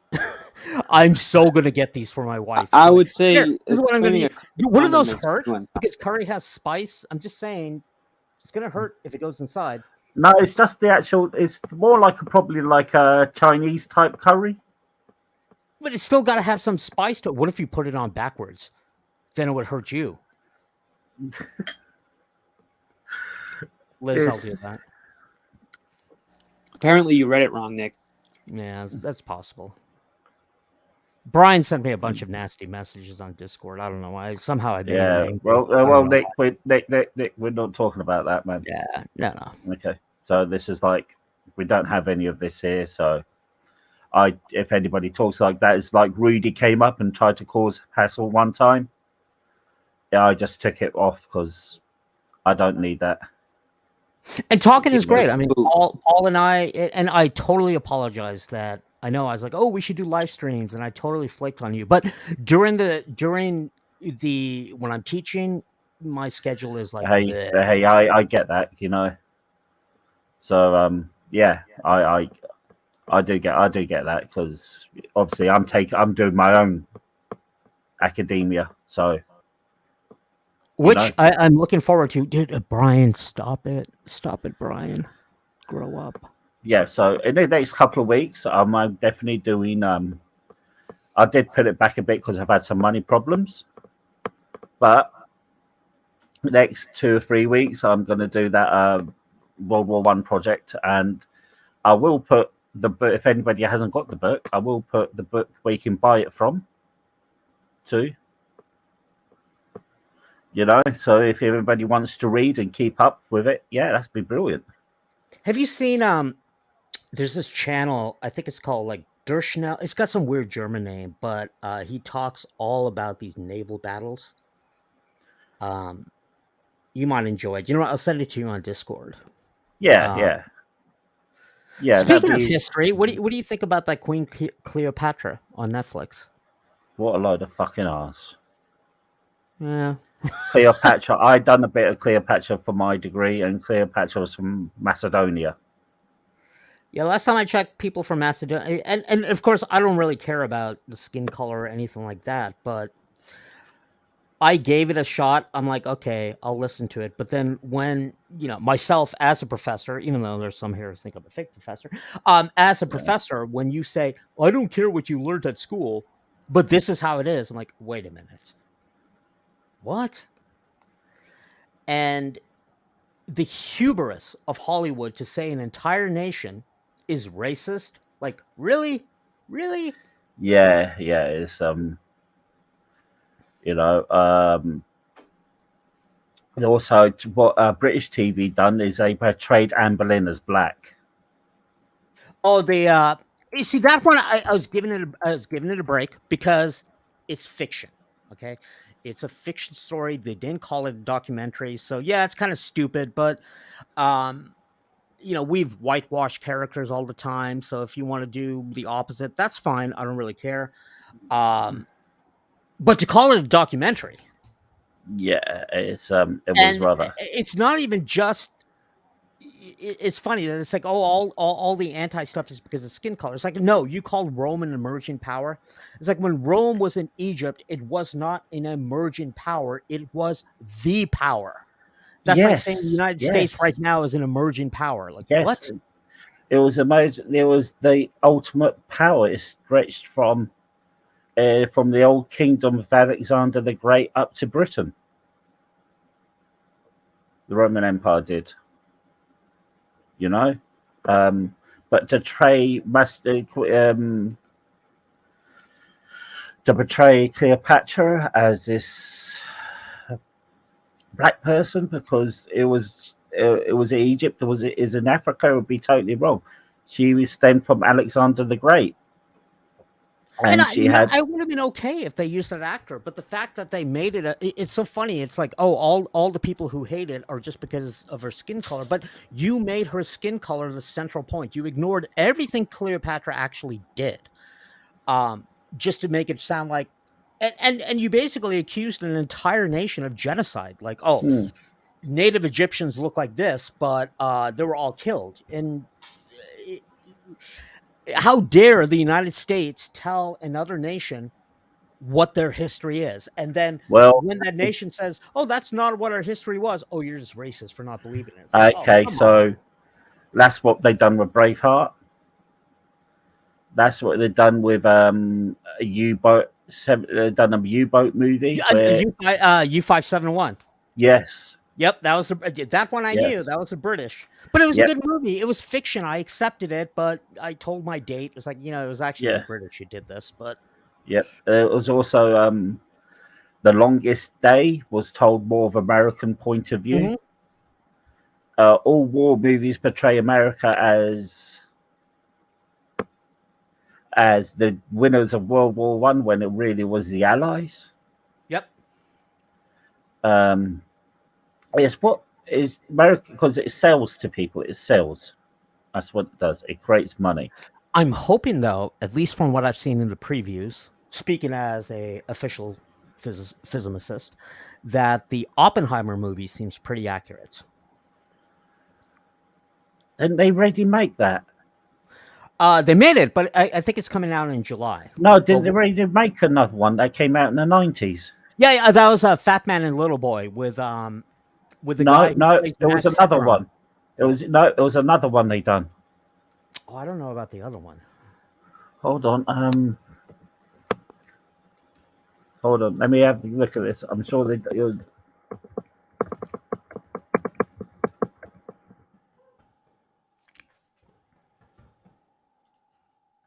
Okay, yeah, that man, the little boy.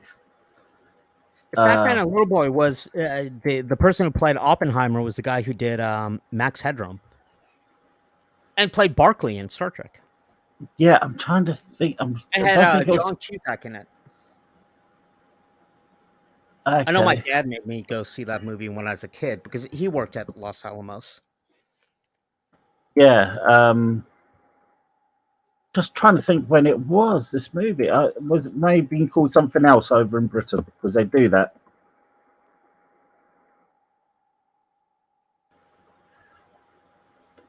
They do that there.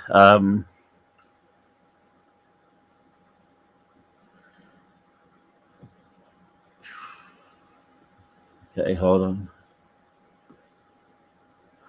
I can't remember the movie's name. I just know I watched it. It may have been the Fat Man and the Little Boy because I Seen, remember did you see the one which Threads? The Fred. BBC. Fred scares the shit out of me.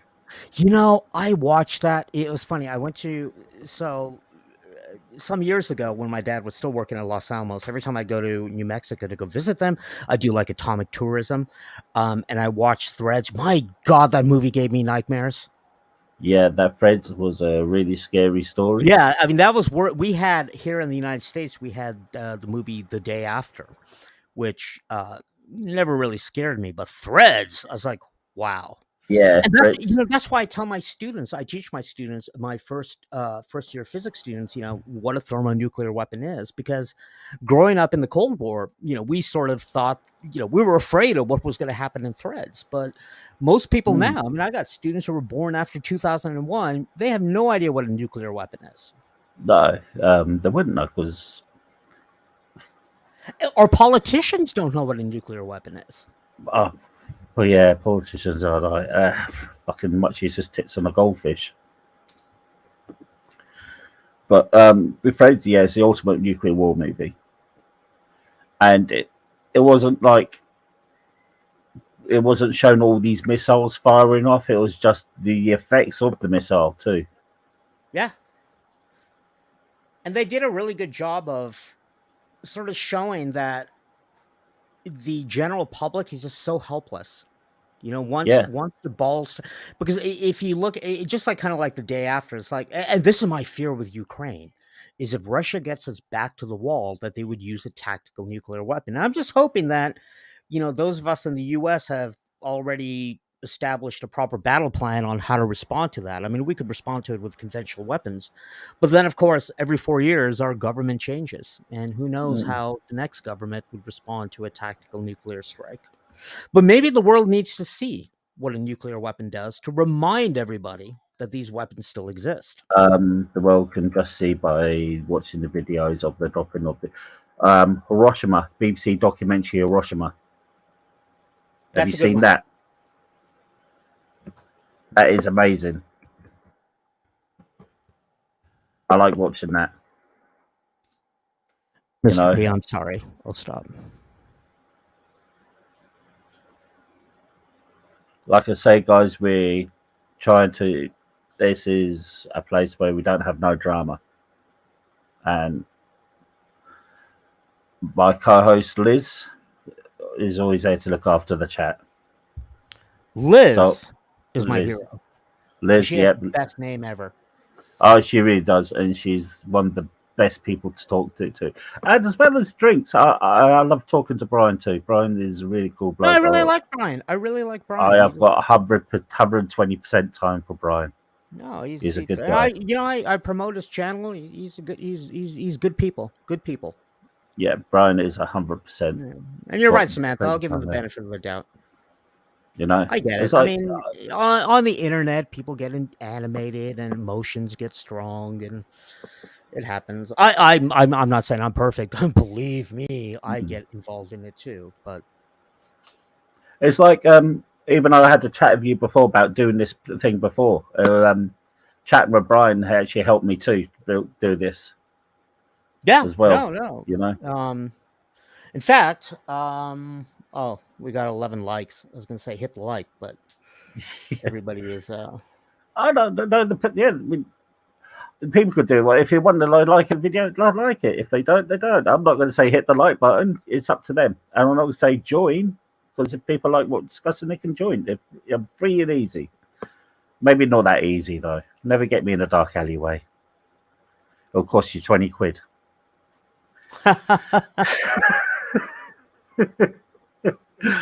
Paul, do you like Boddingtons?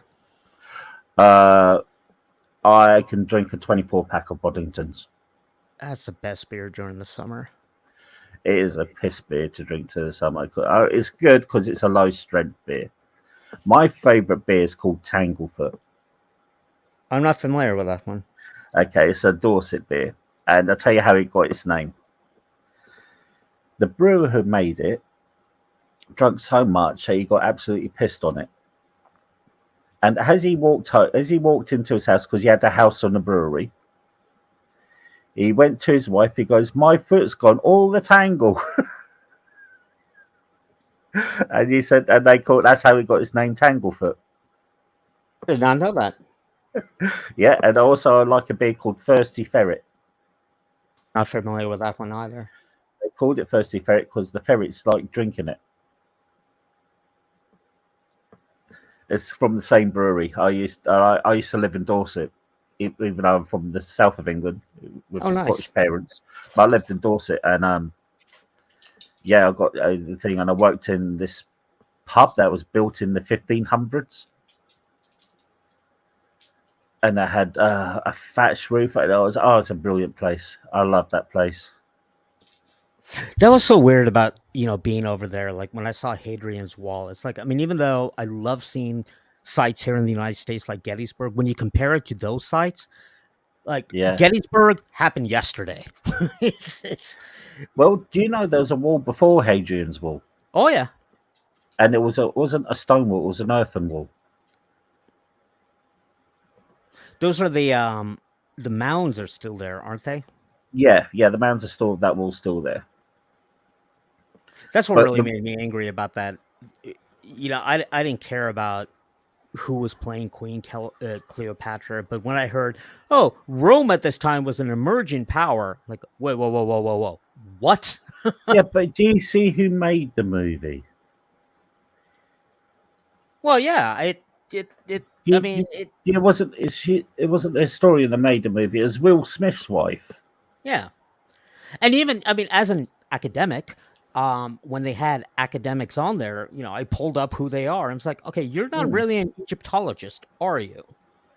No, there's Will Smith's wife. She knows fuck all about history. Oh yeah, she didn't know, and I think this one really. I mean, to me, it's more racist to create a false narrative to give people false pride because they're eventually going to learn the truth, and that I think is going to hurt a lot more. Yeah. It just didn't make any sense to me. Like the first one she did about this queen. I can't pronounce the name. But it was on south. It was a queen from the southwestern coast of Africa. Which, by the way, somebody needs to tell Jada Pinkett Smith that Africa is not a country; it's a continent. It's a very large continent. I mean, it's like saying I'm Asian. Oh yeah, well, a Korean can play you because you're Asian. It's like, yeah, it's kind of a large continent here. Well, that one I thought was very good. Yeah. Somebody from the Philippines can play you then too. Exactly, because hey, it's Asia. Yeah. But the problem is now I have to go back and actually, because I took that documentary at its word, and now I have. It's like, well, okay, if you're lying about this one, then you're probably lying about the other one. It is just. I mean, just look at Braveheart for the amount of lying.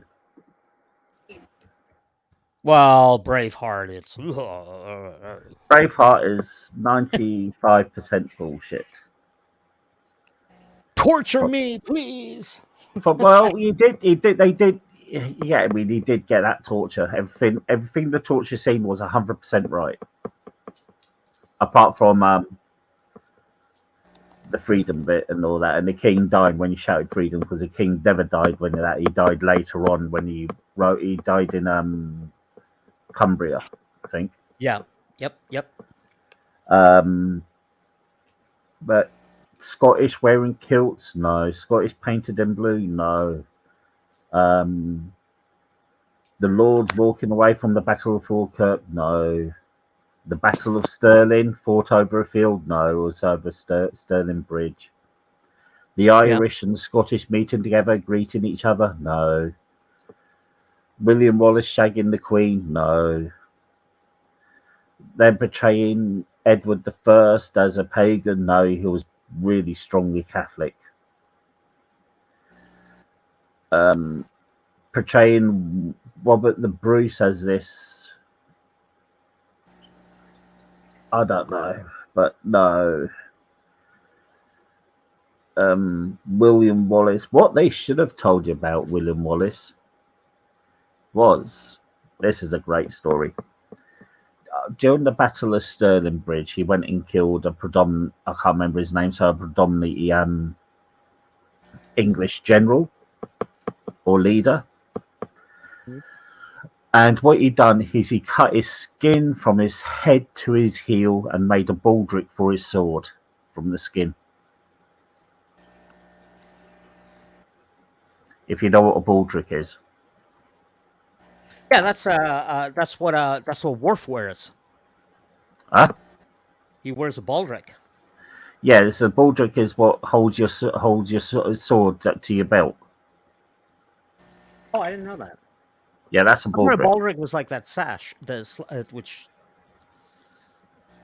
I'm sure it is. Hold on, let me check on this. Also reminds me of Blackadder. I've never seen Blackadder.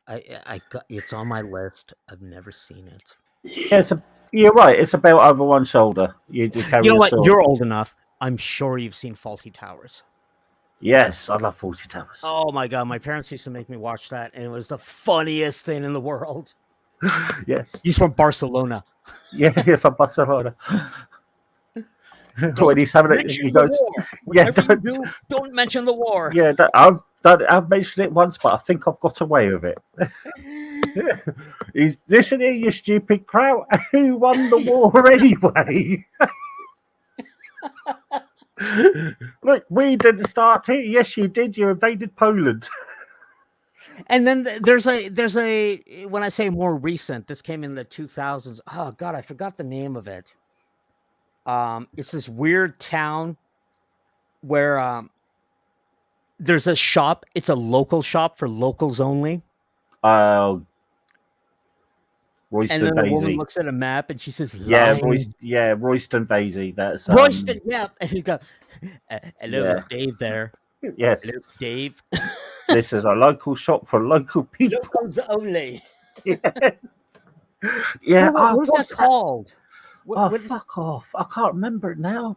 that one? Is so I funny. used to watch it too. There's a block in your toilet. The transvestite cabbie. Yep, yep. Barbara, I think his name was. Yeah. And then they had the people who don't have a job. Yeah. Pens. These are my pens. Yes. What the frack was that called? League of Gentlemen. League of Gentlemen. Yep. Yeah. That one is good. Yeah. Yeah, the job centre. You can't take away my pens from me. You can't take my pens. These are my pens. What do you want to be? Fireman. Yeah. And he actually becomes a fireman. Yep. That was Mickey. His name was Mickey. Mickey. That's right. Oh, I Yeah. gotta see if that's streaming. You know, my parents have the BBC streaming thing. I should probably get that. Well, BritBox. Yep. Yep. And of course, growing up, I loved Absolutely Fabulous. Yeah, I like that. I preferred Little Britain though. Oh, I want a lot one. Yeah, I want that want one that one. there. And then Was the it Monster husband Trucks? and wife Monster were Trucks. pilots. It's so cringy that it's funny. Yes. Was it Dust? Dust. Dust. I like the cake. I like a cake. Cake. It's when he does the Scottish guy, the Scottish hotel owner, and he goes, "Yeah, riddle. I'm clear yet soft. I'm fruity and sweet. I am jelly. What am I? Why, you're jelly. Yes. Yep, they done Come Fly. That was Come Fly with Me. I watched that one too.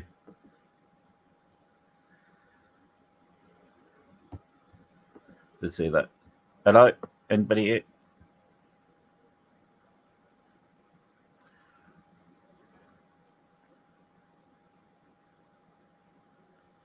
I'm by myself again now.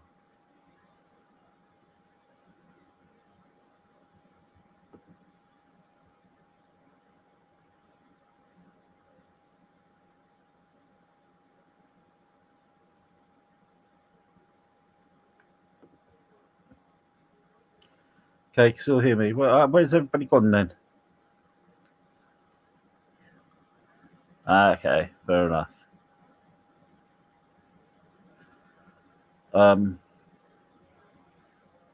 Cool. Thank you very much, Brian. I don't know where Nick's gone. Nick's disappeared somewhere.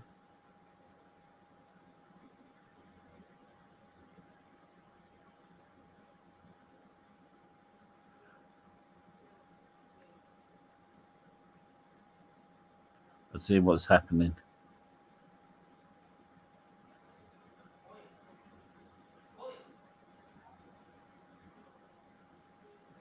I can hear noises.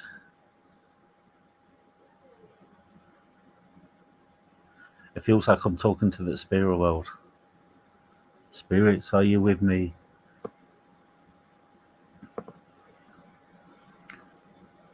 I should be a medium, but really I'm an extra large.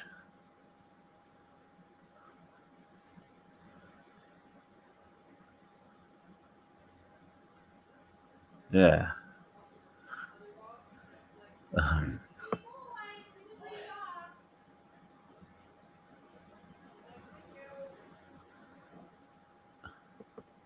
Yes, the spirits are talking. Let me test.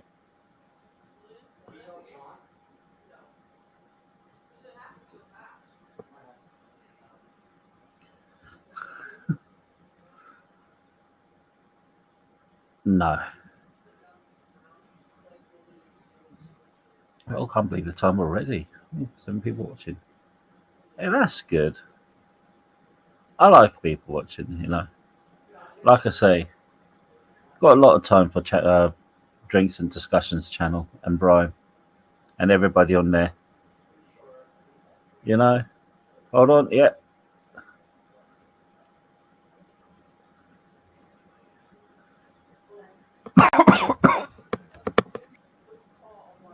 There you go. There's the link.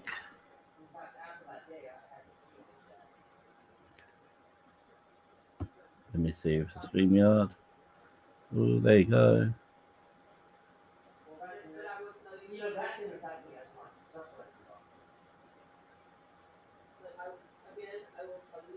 I remember once I was driving with a rental. Some stupid woman like this, I think, like in the car.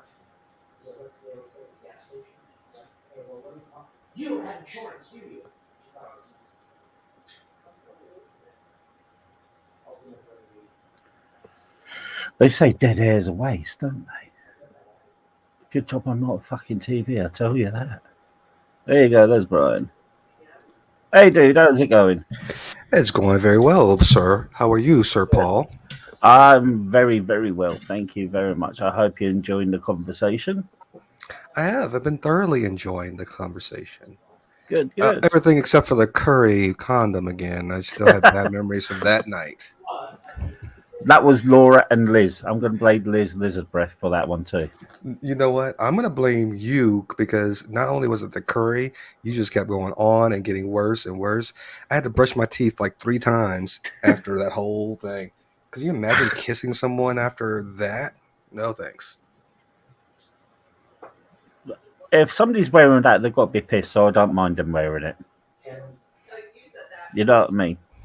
I thought she was saying that somebody. Well, Paul, just as long as you keep your hat on, while you got the curry condom on, it'll be a good night. Good night. I'll leave my hat on. That's a song, isn't it? I'll leave my hat on. Hat on. That was in the Full Monty. Full Monty. Yeah. I just look this way, Paul. I just look this way. I promise you, I'm smart. I just look this way. I'm not really that smart, to be honest. I don't think I am. Well, leave it to Liz. I'm not either, so I'm okay. We're in the same Yeah. boat, man. Yeah, so I'll just leave it to Liz. You know, Liz is my referee. Oh, mine as well. And OG Liz, well, yeah, leave that to OG Liz too. You know, What's up, Mr. P?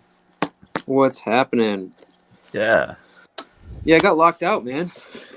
yeah, man, that's shit. That does happen, doesn't it? Yeah, Well, it said it was your fault, so I was like, oh, this doesn't want me. It said it was my fault, did they? Yep, blamed it on the owner of the channel. Sorry, William was calling.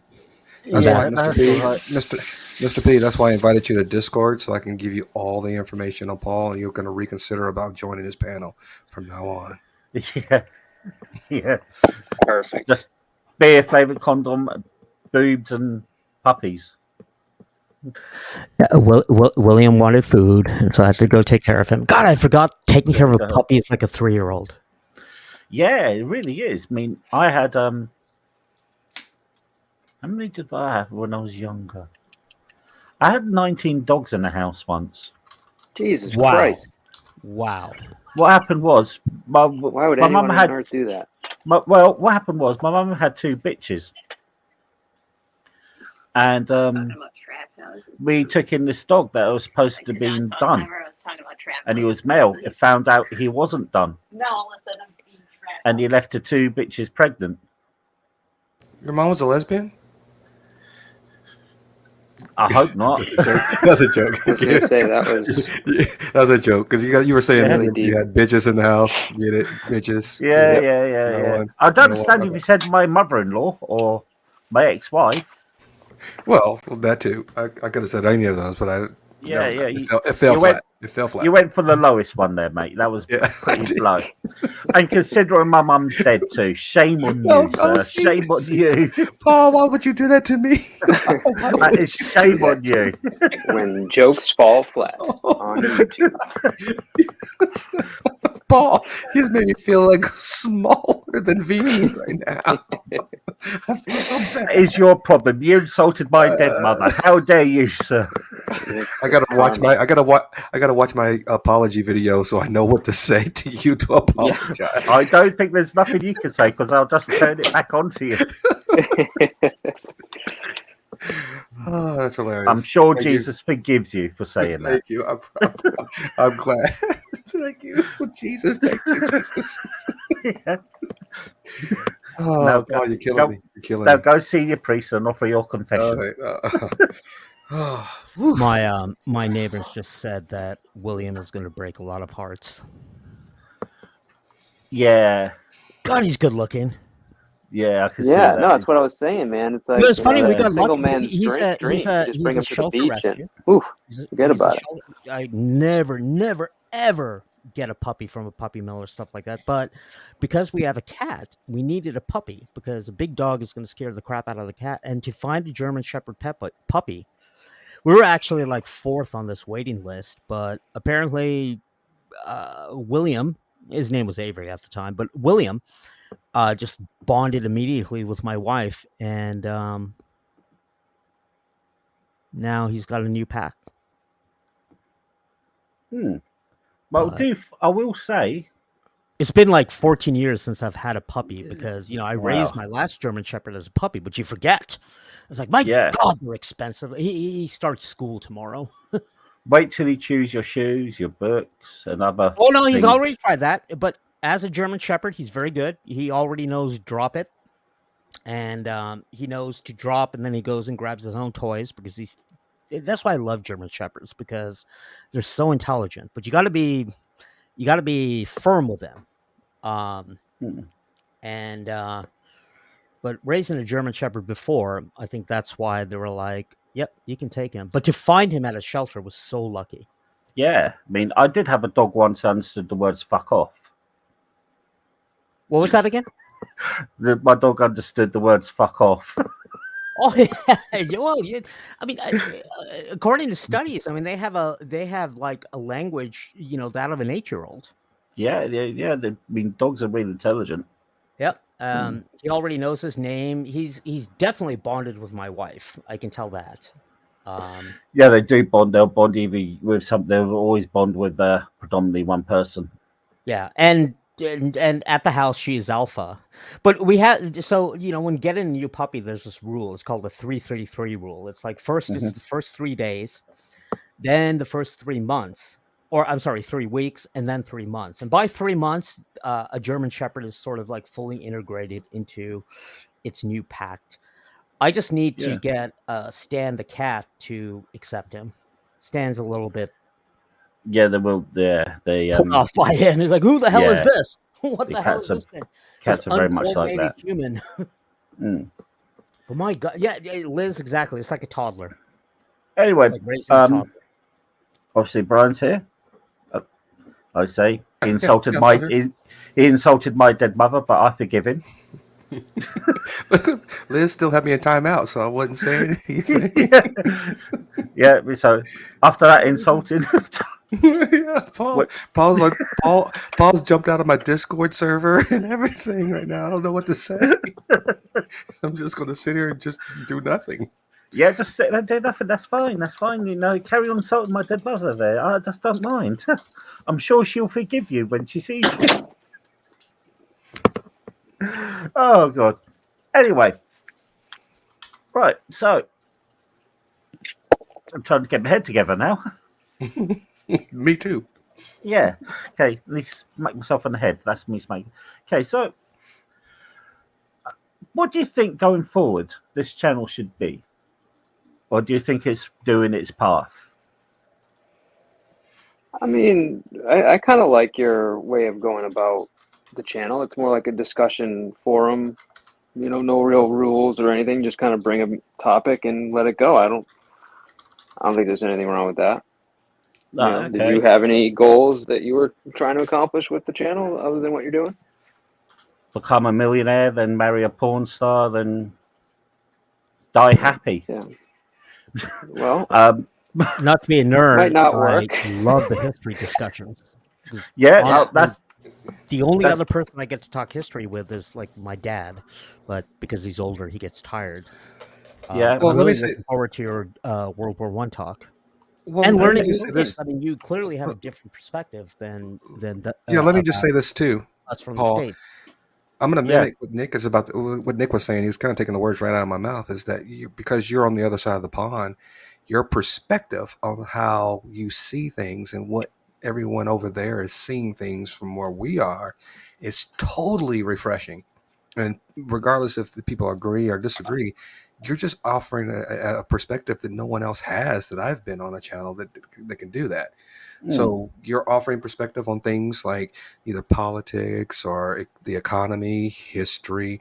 I think you've got a pretty good niche, and I think you're doing your For thing, man. sure.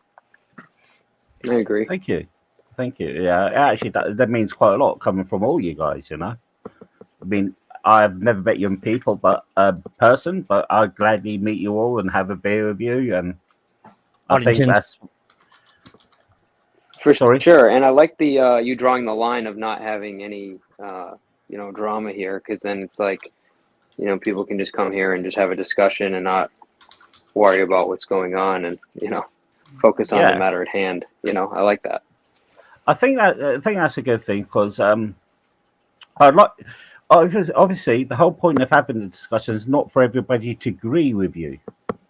Right? Of course. You know, you've got to Which have that in disagreement there. common. We have Yeah, that in so common, Paul. That's a great. yeah, People get confused. I think Paul, we talked about this maybe on chat. I think it was you that when there's a debate is not meant for one side to win and the other side to lose. A debate is just a discussion. Well, yeah. that's Correct. kind of incorrect.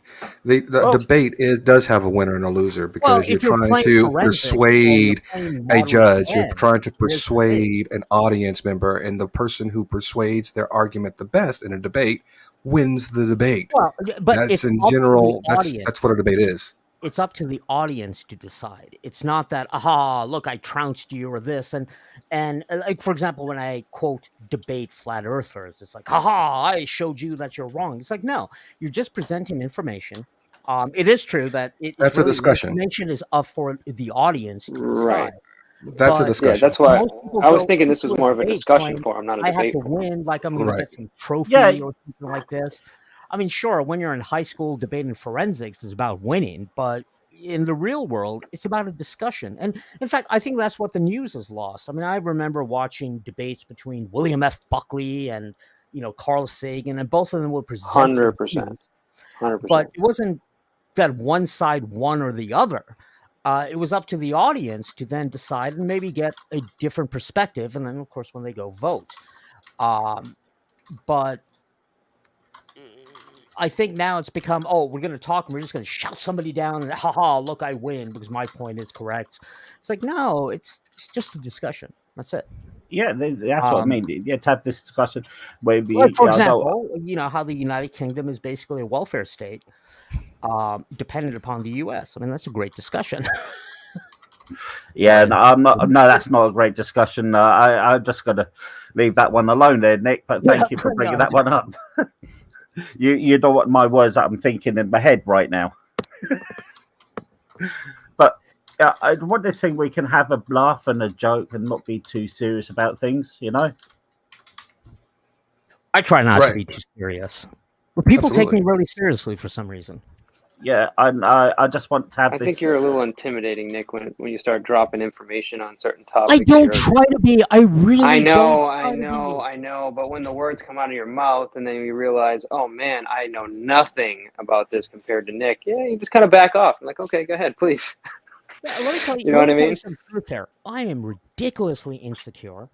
I think I'm the dumbest person on the planet, and I'm not just saying this to get sympathy. Like I was thinking this today. Like, yeah, I'm gonna quit my job, and because I'm a fraud. And I just it, yeah, I come to YouTube just to talk to other people, and I try, and invariably it becomes like, oh, well, you're talking down to them, or you're doing this, you're doing that. It's like, I don't mean to do that. But I will say, I think you've got to be careful on who you talk to in some places on the internet, because some place people could get the wrong idea. I have friends, which I get it. People don't like. I get it, but I'm a firm believer that I decide who my friends are, and Right. I've always been able to have friends who Yeah, come from different camps. I think the immaturity is when those people can't handle the fact that I'm friends with other people. It's like, I respect you who you're friends with. hmm There are people who right here on this panel who are friends with people who I don't think are very good people. They shouldn't be friends with them. I'm shocked that they're friends with them. But you know what? I respect the fact that they are friends with them, and I don't talk about it. I don't talk about it. no, no. I mean, I appreciate that. I mean, if anybody did talk about that stuff on here, Well, and you and I. I, I mean, there are I people who you're yeah, friends with, Paul, who I don't like, who I think and are yeah, very no, bad no, people. I understand that. But And that if people doesn't did, affect my relationship with you. no, no, no, of course, I know Right. in real life, not virtual life. In real life, I know some really nasty people. Yeah. You know, it's not that somebody I'd agree to have a beer with, but I know them. Sure. You know, And Nick, what I meant by that too, don't miss understand what I'm saying. It's not that you're talking down. It's that your knowledge in certain topics is like, is so in depth that like, naturally people would back off and think, But wow, it really isn't. It really isn't. well, okay, then maybe, well, certainly when you get into certain science topics and things like that, that's all I'm referring to. But I don't think that you're ever really talking down to anybody. I've never thought that you've had that quality. Um, The I've always enjoyed talking to you. I mean, like, the for example, the Liz, phrase. who I Hold on, respect. one second, Nick. Let me the phrase I'm going to use, and let's just, for the sake of Paul, forget the last 2 weeks. I Nick and I already have. have I Nick already and have. I right, Nick and I have gone and fought some battles together. I know Nick from a social media perspective. I know Nick pretty well. He knows me, and I have always had this almost the similar uh, critiques that I'm going to say to Nick, and that is sometimes I come across as preachy, arrogant, condescending. All those types of things have been attributed to me, and it took me a long time to kind of adjust my delivery. And a lot of times when I do these videos instead of going live, that's another reason why I don't do lives anymore, is because I was trying to perfect my craft and my delivery when I'm doing speeches and doing these videos. So I didn't come across as this know-it-all, preachy kind of guy. And I'm still working on it. Nick, you have that same, in my opinion, I think you have that same kind of stigma attached to you. That people see you are an intelligent individual, but your delivery sometimes makes people feel as if you feel you're inferior to everyone else Well, around you. I'm a professor, despite what your friends think, calling me a fake professor. But I Which I don't know don't understand. whose Why? friend. Why is that? Yeah. Why None do of my they call friends you? call you I've only fake. heard this recently. no, I they don't know do. where Yeah, that comes from. none of We're my not Why are going they to friends calling debate you call a you fake fake. professor? We're not going to debate that. I'm not debating it. I'm just, what is that coming from? Well, The fake professor. I don't understand why they're even saying it. it was sort of a joke, like professors pontificate, and yeah, I can pontificate a lot, but will No people one stop I know using? says that. but you know what? Yeah, I will will say this: people stop using big words? I don't understand, you please. say things like, "You know who I am." You really don't know who I am. You really don't. And No, I don't. That's why I'm I asking. don't really know who you are, and we don't actually know any. Like, I don't really know who Paul is. I don't really know who Mr. P is, but we're just people here on the internet who are just having a discussion. That's it. And I think at times we take it a little bit too serious. Um, Brian and I have had private conversations, and I respect that privacy. And I sort of expect that same sort of respect in return. And then when people violate that trust, um, I tend not to be very forgiving about it. It's not that I don't like these people. It's just like, now I know where they're coming from, and then I just leave it at that. That's it. That's it. It's Well, like, I okay. was simply asking the question where the fake professor comes from. Well, we tend to be very blah blah blah blah blah blah blah blah blah blah blah, and we tend to be know-it-alls. I mean, look at Dr. Dave. That's why Dr. Dave and I get along so well, because we're the know-it-alls of everything. But are you a Well, professor or are you not a professor? I am. You know what I'm saying? yes, All right. he is a all right, professor. cool. He's a professor of physics. So he's a real professor. But that's my point. I mean, there are people who say I'm fake. That's fine. I don't care. And there are people who I'm friends with who are also friends with the people who say I'm fake. I don't really care. It doesn't really bother me. It doesn't affect my life. Because I interpret that as that you're like, you say that you're a professor and you're not actually a professor. That's the way I interpret fake No, professor. I'm saying that some of the people here on this panel are friends with people who accuse me of being fake, despite the fact that they know, because they have real hard evidence that I'm a professor of experimental physics. No, But I've actually seen, and I don't know where, I can't remember where I've seen this, but I've actually seen some like a description of you as a fake professor. It's not the first time I've heard it. yeah, no, So I've seen that too, and yeah. that's my whole point. There are people here who I would like to think I'm friends with, who are also friends with those people who say I'm fake. Okay. Who are those people? Who are those people? Guys. But I get it. It's This is- not this that big is- of a deal because there are this is- other people who say bad things about the Nick, people here, and I Nick, just ignore it. Nick, guys. This is You heading understand the towards- question? It's not. Yeah, it's not, this is heading towards drama territory. We're not doing it. I just wanted to really know if you were a professor. That's it. Why does it matter, Mr. Why does Lee? it matter? What if I'm not? I'm just trying to understand What if where I'm it comes not? from. That's all. What if I'm It doesn't not? matter to me. It doesn't matter. Yeah, To so me. why it does does- matter? Yeah. I'm trying to Well, understand. That's all. Okay. It really doesn't Okay. change from anything being I'm new. saying. It doesn't Okay. change. No. It doesn't change who you are, Nick. I Yeah, totally exactly. agree. We're stopping this now because I'm going to say a few words too. Go for it. It's my channel. I'm the fucking king. I wear the hat. Okay. Absolutely. The hat. Are you trying to draw me into the hat discussion again? That got me in trouble earlier. You insulted my dead mother. You I shush know in the corner. Shame on you, sir. Shame on you. Don't strike my channel, so I have to not be able to get on. I will Don't dox you. I'll dox you internally. Oh, don't- that sounds so wrong. Oh my god! Okay, so I'm going to tell you why I started this channel. Now, the whole reason why I started this channel is me and Nick had a falling out. True, Nick? This is very true. This is very true. Yep. Or no, I wouldn't say falling out. It's just we Good. were like I think it was Laura or Liz very eloquently said, which I totally agree with. Text, when you sort of write in text, you can't get 100%. yeah. No, we had it was a virtual falling out. It's a virtual. Yeah, Let's call it a and virtual I falling get out. it. When you write text, it Yeah. comes off as very matter of fact. And even if I'm trying to be sarcastic, or the other side is trying to be sarcastic, you can't really. It doesn't communicate that translate well. Yeah, it doesn't translate well over line. Anyway, that's by the by. So Nick reached out to me and we started talking. And we had this amazing, we talked for like an hour and a half, didn't we? Yes, we did.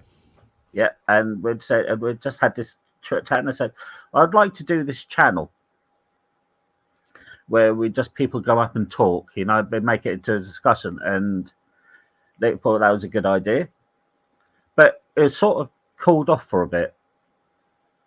Then I was on HB's channel. Then I started speaking to Brian. Well, I spoke to Brian before that. I was, as Nick knows, I've been watching Dr. Dave, and I watched the cat long before, for a long time. And I will say it was a sad day when I heard the cat died too. Yeah, that was sad. I'm so confused. But Nick isn't, and Brian isn't. They know. True? Factual statement. Yeah. So when Brian invited me to come to join in, and I got this, and I thought, well, I could do this channel. So I set this up, and also helps with my mental health. I'm gonna lay it out all because I don't care what people think. If people say it's a weakness, I say, nah, I just don't give a shit.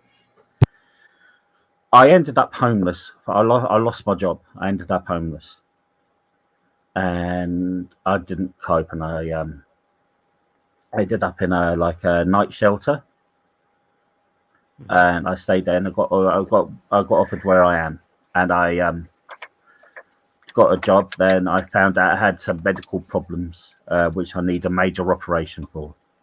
So I sort of took a mini breakdown after everything that was gone on in my life for 13 odd years.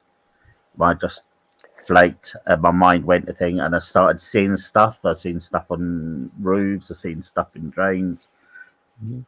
and I developed agoraphobia. So I thought, well, I'm always used to be a social person. My job was a chef. I worked in many pubs and hotels. So, as if you know chefs, they're either in the kitchen or in front of a bar. And I thought, well, maybe I could transfer some of these skills over and start having a chat with people and to meet different people and to find out what they think about the world. And this is why the reason, if you notice, I do a lot of podcasts about my mental health, because I think if somebody listens to that, and if it can help just one person, then it'll be worth it. You know. For sure. 100%. That's why I'm here, and that's why I've done this channel. And I like chatting to people. I like having a laugh. I can be a cheeky person sometimes. Well, most of the times actually. But Yes, I know. I know you're Paul. yeah, I just like to make people feel welcome. I don't. I don't. All right, I watch drama channels myself, as everybody in here does, and I will try not to pick a side, but most people know what side I lean to the most. If I may, if you want me to clam up and you finish Yeah. talking, Paul, please let me know. But I wanted to kind of piggyback on what you were saying. Mm. And Paul, for those of you who are in the chat and Paul, those of you on the panel, Mr. P is relatively new, and he just joined our Discord server. But Paul is one of the original Drinks and Discussions Discord server people, I would say, at least for the last 6 months. And we talk, we laugh, and we have a good time on the daily. And regardless of your, what you think about when you interact with people on social media, sometimes the more you talk to them, the more connected you become. And when Paul shares stories like the ones he shares, and you realize that, that's a vulnerable moment that, he's sharing with us all. Definitely.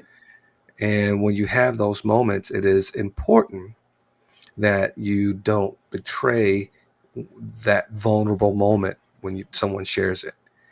And, the first time I've heard that story from Paul, and, it kind of, hit me in my heart, and just kind of makes me feel even more blessed to call him a social media friend, is because we share those types of things all the time.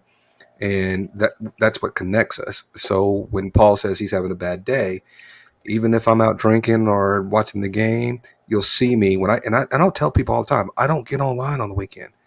But when Paul was saying he was out, he wasn't feeling good, I think it was Saturday, and we were like, well, we got to get over there and support my brother Paul. That's why those stories mean so much to me, because when we have those moments and you can pick someone up, that's what social media circles should be about. But Exactly. Brian, you Agreed. engage in the drama, though. I mean, I know what you're saying, and I totally agree. It's like, I mean, even Brian and myself, I've talked very openly with him. I've talked very publicly about mental health issues and this and that. And the people who I am friends with, which I get it, other people are not friends with, is because I know them beyond what's just on YouTube. And I have empathy for them. Um, but it's very easy to say these words, but in practice, at least between you and me, I mean, you totally just bought into the drama from an individual who really is not even involved in any of this. And so I just find what you're saying a little bit disingenuous. I mean, it sounds good, and Paul, I don't mean to Nothing you just said made any sense to me. that Well, to me makes perfect sense that you don't understand what I just said. well. I'll I'm defend not Brian. I'm not saying this in a mean way. I'm just No, saying that makes sense. no. I'll defend Brian every time that I've said I've felt like shit. He's been there to help me. Now, I know what you're saying, but these people don't like Brian themselves, do they? No, but the people who don't like Brian, who I'm friends with, respect the fact that I am friends with Brian, and they don't talk about it when I'm around. They don't say anything. I get it, and I get it that people don't like each other. But when I'm there, they give me the respect, saying, "Okay, we're not going to talk about this stuff. We're not going to do this because Nick is here." And it kind of shocked me that the other side just so easily just played into all of the drama from, quite frankly, an individual who is just there to stir the pot. And that kind of fascinated me. And to say that what I just said about you, you don't understand, kind of makes sense to me because you don't get it. Well, I mean, I thought he was talking Well, about being there for Paul. That's why I don't. I Yeah, think that's maybe what he he's was saying talking that. about. Yeah, Yeah, that's what he was talking about. Well, he was saying So- about Paul, but, went off the left. I've heard went this way left field. I've heard this speech from Brian about myself. No, too. no. I understand what you've heard, but I'm this is concerned. like I mean, I if said. Paul does something which Brian doesn't like, then boom, you're fair game. If I What? do something, I hope if I do something that Brian doesn't like, Brian will come up to me and say, "Paul, that's not called for." And I probably would agree. Every If time I've that's had the a case, problem with then someone, I go Brian shouldn't give directly. me the same Hold on, respect. Nick. Hold on a second, Nick. Every time I've had a problem with anyone. But- That's Angel, that's Joe, that's anybody, and that's Nick. I had To a be problem fair, with I Nick, didn't know and I you went. were Hold on a Nick. second, Nick. Don't interrupt. Fair, I didn't When know I you- had a problem with anyone, I don't go to channels and talk about it. I go to you and talk about it. And I'm not sitting there trying to, I'm not going to belabor this whole thing that you're trying to, put on this channel. This is about what Paul said and how he intimated something very personal, and made me feel as if I Now- felt now like you're I trying- am very now- lucky to have him in my circle of friends. And you tried to twist that and saying that I don't understand the meaning of friendship or I don't understand the Honestly, meaning of you're the one vulnerability. twisting it. You're That's the one disingenuous on your Okay, part. guys, and guys. you're trying to use Paul. No, his nobody's trying to story. use me. No, nobody's trying to use What? me. I wouldn't have anybody, guys. I'm just saying, Brian, what you said about Paul, you didn't give me the same respect as you're giving Paul. What? This is about Paul. Okay, didn't say okay, anything about guys. you. All right, guys. If you want to carry on this conversation between I don't. yourselves, right? Well, I'm just saying. I'm just going to say. Okay, that's what Nick.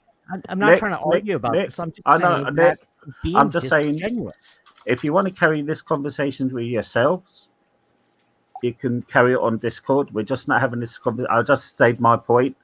But I respect everybody's Paul, thing. you showed me who you are by us talking. You showed me who you are, and that's all I need to know. I don't need to tell a story about, oh, I support you, I do this, I do that, oh, I'm the greatest person in the world. I wouldn't ask you to, and I wouldn't ask Brian to do No, that either. and to be fair, I don't really know everything about you, Paul, and you don't know everything about me. I mean, there's nuance here, No. and I just find that when Brian comes and says, "Oh, you're my friend, you're this, you're that," it's like that friendship is predicated upon, very silly stuff, and because of a statement which I said between other friends, which was supposed to be a private conversation. I know, Nick. But Brian this just topic- decided who said, "Oh, you're the Yeah. greatest friend I have." I mean, we can go back and look at it. It's like, dude, Brian, I don't know you. You don't know me. it's, Just be real. Just yeah. be real. Well, Nick, I appreciate what you said, but I'm stopping this conversation about what Brian said because that to me was personal for me. So I agree. and And you no know, drama. and Brian knows a lot of. You can look it up. It's public. Stuff which I suffer from bipolarness. I suffer from depression. I suffer from a lot of things. I've been very open with him about it. But that empathy, which he has, is predicated upon stuff which, it's like, for example, he took something out of context and just decided to go, "Oh, you're the most horrible person in the world." In fact, right after this live stream, I'm going on a live stream which somebody who he doesn't like. That's okay.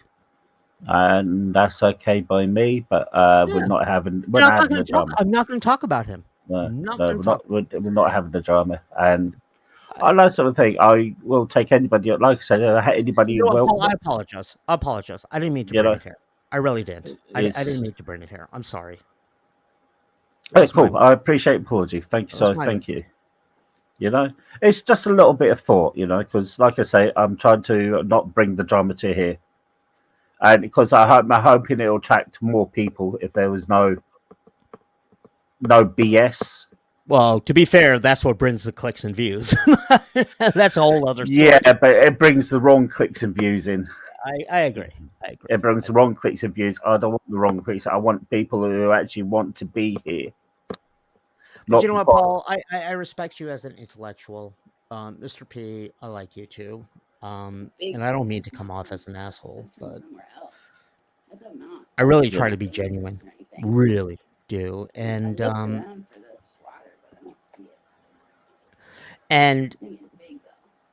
to be fair, I mean, Brian, there's a lot of emotion there because Well, Nick. Well, it hurt me. It really yeah. hurt Well, me. we don't need to hear it. I mean, No, that's we between don't. you and But Brian. And if you want to, like I said, if you want to carry on, you Yeah, can carry no, on in Discord. I think Nick, I mean, at some by point admitting we that should it have a hurt me, conversation.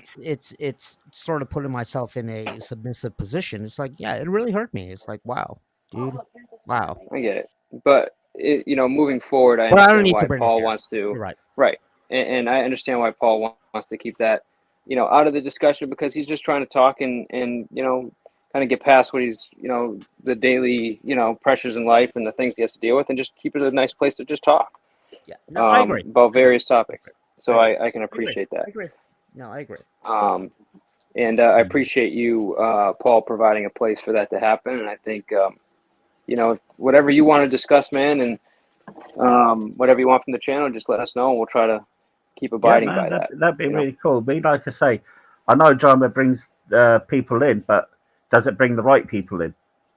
Well, and that, right or wrong, I think if this is the topic you want to, or the kind of channel you want to have, that's what you should have. It's your channel. And I think, Nick's very valuable in that as well. And so is Brian, regardless of the way that, where they're at with their relationship. So, and I think they could probably talk it out somewhere else. But Actually, I, for one, enjoy the conversations that we're having. It's perfect. It's like whatever the issue is between Brian and myself, that's between Brian and myself. And I'm sorry for bringing 100%. it here. No worries, man. No worries. Yeah, thank you. And I'm sorry. I'm sorry. No, you're cool. No I mean, like you say, you're always welcome on in here, Nick. You're the first person I've talked to about this channel. In the concept, and the concept of the channel, you really was, Mr. P. You really was the first person I thought about this. I had to talk to, and it was Brian and mate. It was Brian's help that, the way the group interacted with me that made me thought it'd be a good idea to do this because you've got Liz and Lizard Breath, who I absolutely love. She's a proper diamond. I've got OG Liz, brilliant. I've got Vic, and Veen. Me and Veen have this love-hate relationship because he bombed my chippy in World War II and he bombed my pub too in 1940. Terrible, man, terrible. But I love Veen. He's a good bloke. I got a lot of time. I've had lots of chats with him. I have lots of chats with Nick and Vic. And I hope for more. And drinks and discussions channels help me out quite a bit. Oh, it's a great channel. It's a great channel. And if you're not subscribed, you should go check it out. I mean, it's a great place for conversation. Yeah. And I get it. I've had friends before. Sometimes we have disagreements. It happens. It happens. And no, he's not the man. Veen bombed my fucking chippy in my pub in 1940. Oh, Veen's from Veen. Yeah, that's what he'd done. Veen, I love you. I talk to Veen a lot. I absolutely love you, Laura. You're one of the funniest people on here, yeah, and you deserve the title of lady, and so does Mr. P and his missus. They both deserve their titles there too. You know, it's good to have a good laugh with people and have a good time. Yeah, man. Well, I especially appreciate, like they were saying earlier, your perspective because, admittedly, I focus on what's going on more today, and it's nice to have somebody that's really good at, or knows a lot about history and can bring that, non-American version of the history to the table. Yeah, I mean that's what I love about Mr. Morrison. It's like, I just boldly say Russians won World War II and nobody questions it. They just say, "Oh, you know what you're talking about." Of course. I don't know what the hell I'm talking about. I need somebody who's actually studying this stuff to correct me. Right, exactly.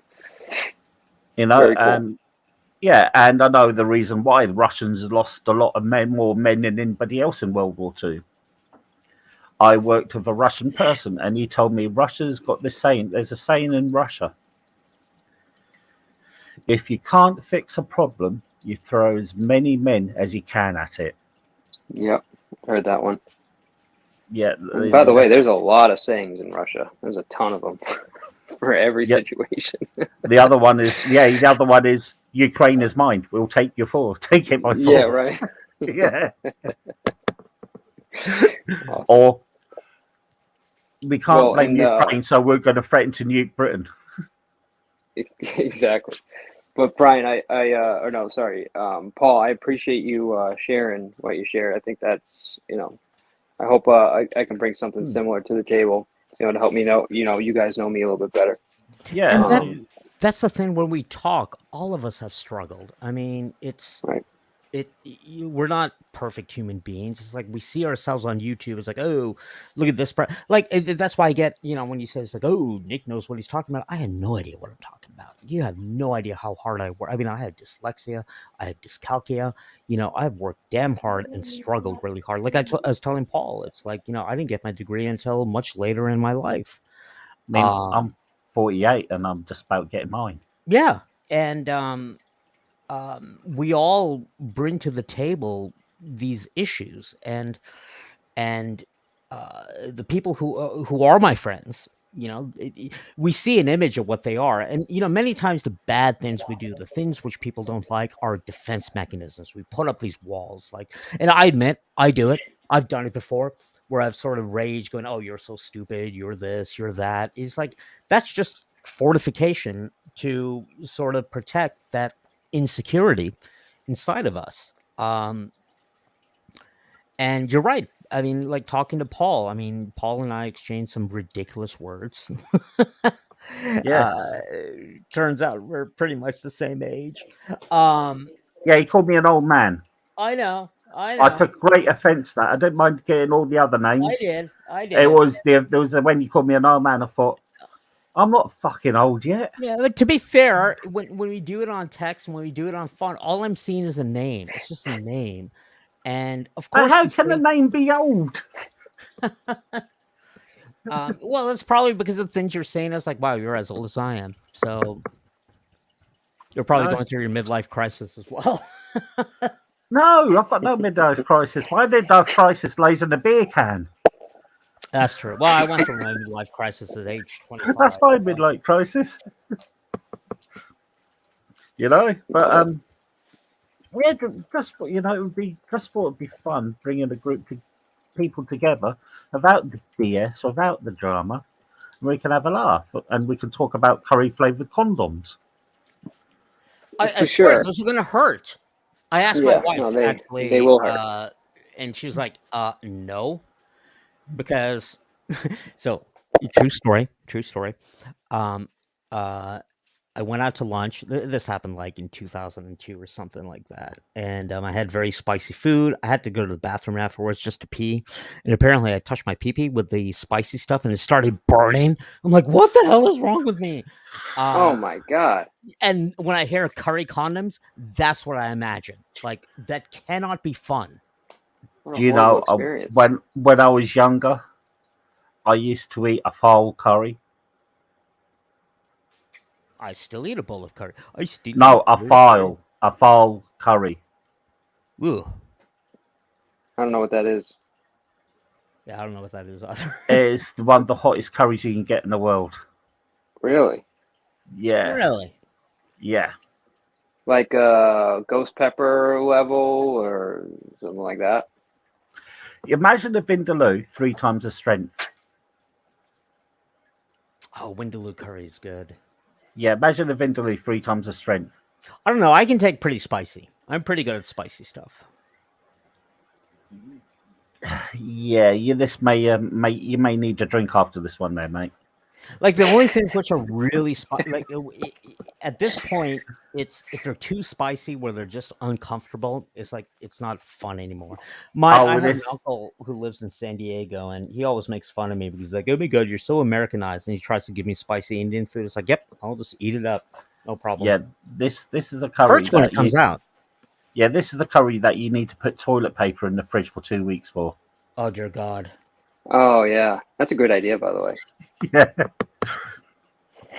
You're just yeah. making me hungry. I want some now.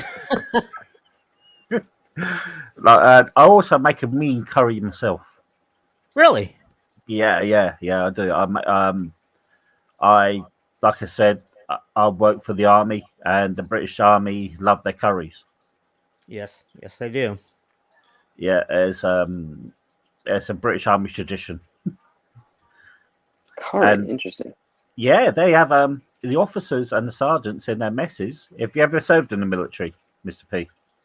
No, unfortunately. Okay, so I don't know what they do in the US forces, but in Britain, um, they sergeants go to a different place to eat. They go to a sergeant's mess, and the officers go to the officers' mess. And Makes sense. yeah, and they do special nights, and there's always a curry night going on there. Really? You know, Now, why do you think that's the case? Is that just because of relationships with countries that have curry is prominent in the diet, or why is? I'll let Nick speak on this one. What? Oh, Indian food. Everybody loves it. Yeah, Indian food, the Britain and Indian food. Why is Britain in love with Indian food? Yeah, I'll let you speak on that one there. That's the whole reason why they had a colony, just for the Yeah, food. yeah, Fair yeah, enough. I mean, yeah, I assume so, but yeah, You know because who else has curry, which everybody forgets, is Japan. yeah, they do katsu curry. Yep. There's a restaurant close to where I live which has Japanese curry with like these cutlets of chicken. Oh my god, it's so good. Frack, I want some now. Yeah, yeah, Mr. P. Britain owned all of India one time, up to 1945. Yep. And then they just quit, unquote. Well, it was a religious intolerance in India that helped to create that situation too. It's still there. It Yeah, really is still there. yes, yeah, That's the one thing definitely. the British couldn't do is, I mean, the sectarian violence in India it's scary. It's really Mm. scary. I had this conversation with somebody before from India, and she started saying why India's in this mess. I said, and she started saying it's all Britain's fault. I said, but you've been away from Britain since 1946. Yeah, no, it's not Britain's fault. It's not Britain's No, fault. That's a cheap shot. yeah, I and mean, she there are people went, in my family, when I support the British, they're like, "Oh, you can't mm, support the colonial empire." It's like, not to get too political, but you got to look at the difference between Pakistan and India. yeah, One became a secular democracy, the other did not. Flash forward to 2023, in one nation, blasphemy is still a crime, whatever that means, yes, and the other one has nuclear weapons. So, but they both got nuclear weapons. well, one of them works, but but I won't doubt Brian. I won't doubt Nick on that one. I don't think I won't ask which country, but I probably can guess. yeah. Well, I mean, India though tries to be friends with everybody. I mean, they buy military equipment from Russia, they buy it from the U.S. Um, it was funny under Clinton. There was after the nuclear test, there was actually the U.S. put an embargo on on India, and us ethnic Indians here in America, we love our mangoes. We love mangoes because most beautiful fruit in the world, and so we get them from Mexico. And then it was Clinton who lifted the embargo, so now we can get Indian mangoes. You know what? They're not as sweet. I still like the Mexican mangoes. Hmm. But I do the like it. cool thing in India is you can get on the street. They have the corn, which they roast right on the fire. But the best thing they have is sugarcane juice. They'll take a piece of sugarcane, you buy it on the street, and they'll like grind it up. They'll put it through this thing, which like not grind it up, but it like squishes it. Oh my god, it's so good, so good. And you can't get that here in the U.S. I do like a good mango chutney with a cheese sandwich. Oh, oh, I love that. Yeah. In fact, I'm a big. I really like. I mean, I just love.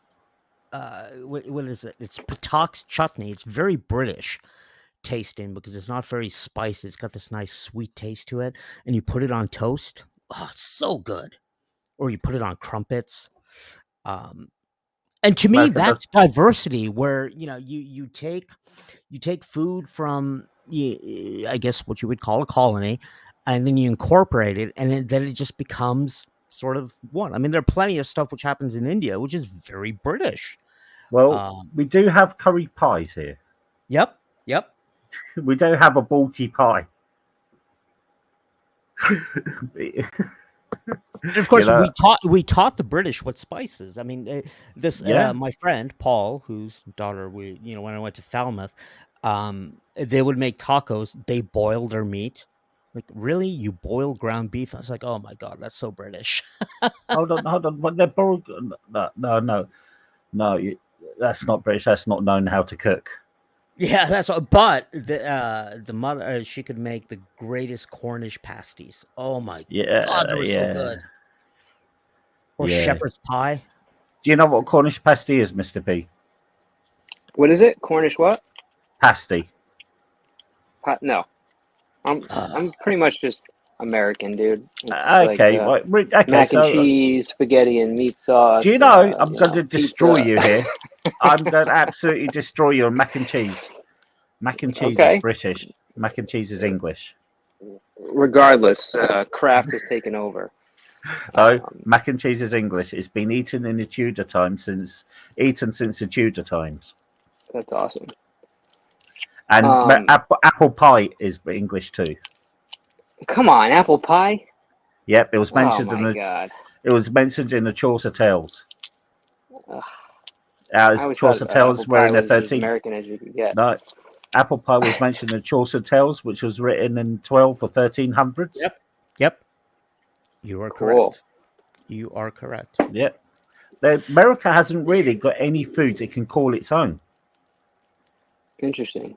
How You know, about those- shepherd's pie? Oh wait, no, that's German. What's that? I was Shepherd's going to say pie. hot dogs. Shepherd's But pie no. is English. Yep. Yeah. Okay. Yeah. God damn.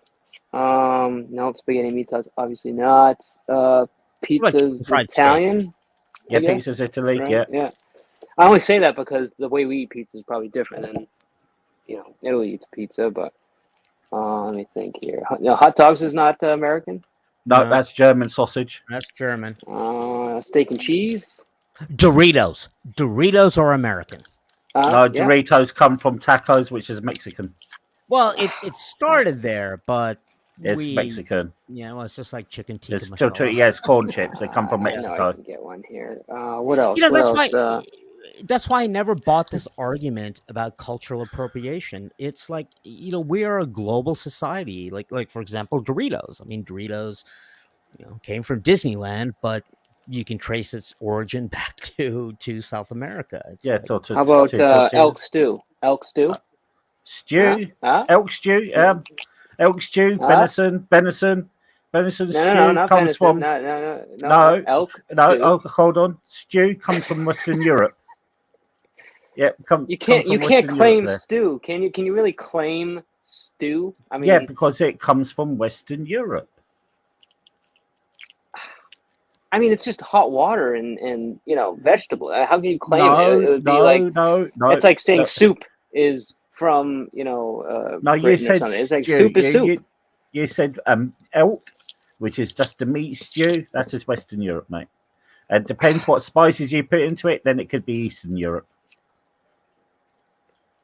There's Paul, really not one thing that's American food-wise. Not one thing. Well, what exactly is America? I mean, America is It's something that comes from the Hamburgers. United States.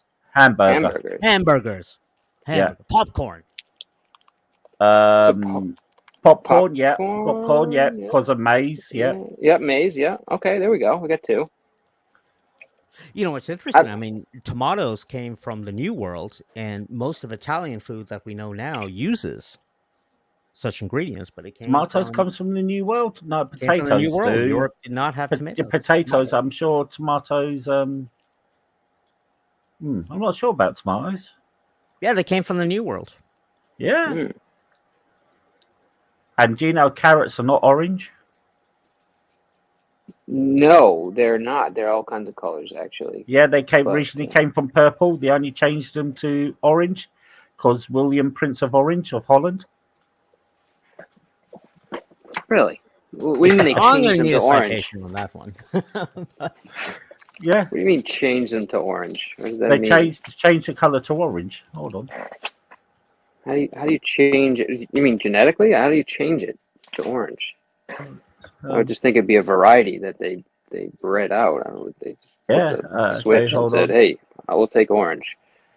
Paul, I got a jet. Okay, mate. All right. I got to take care of Wilhelm Heinrich von Riker.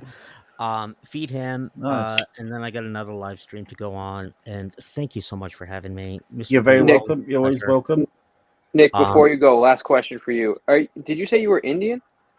My parents are from northern India. Both parents? Well, yes, but not my wife. My mom is half British, so Got it. Okay, very cool. so. But that's Awesome. America. We're all mixed. But I was born here, 100% full-blooded America. America. Yeah. Yeah, I'm right. America. Fuck yeah.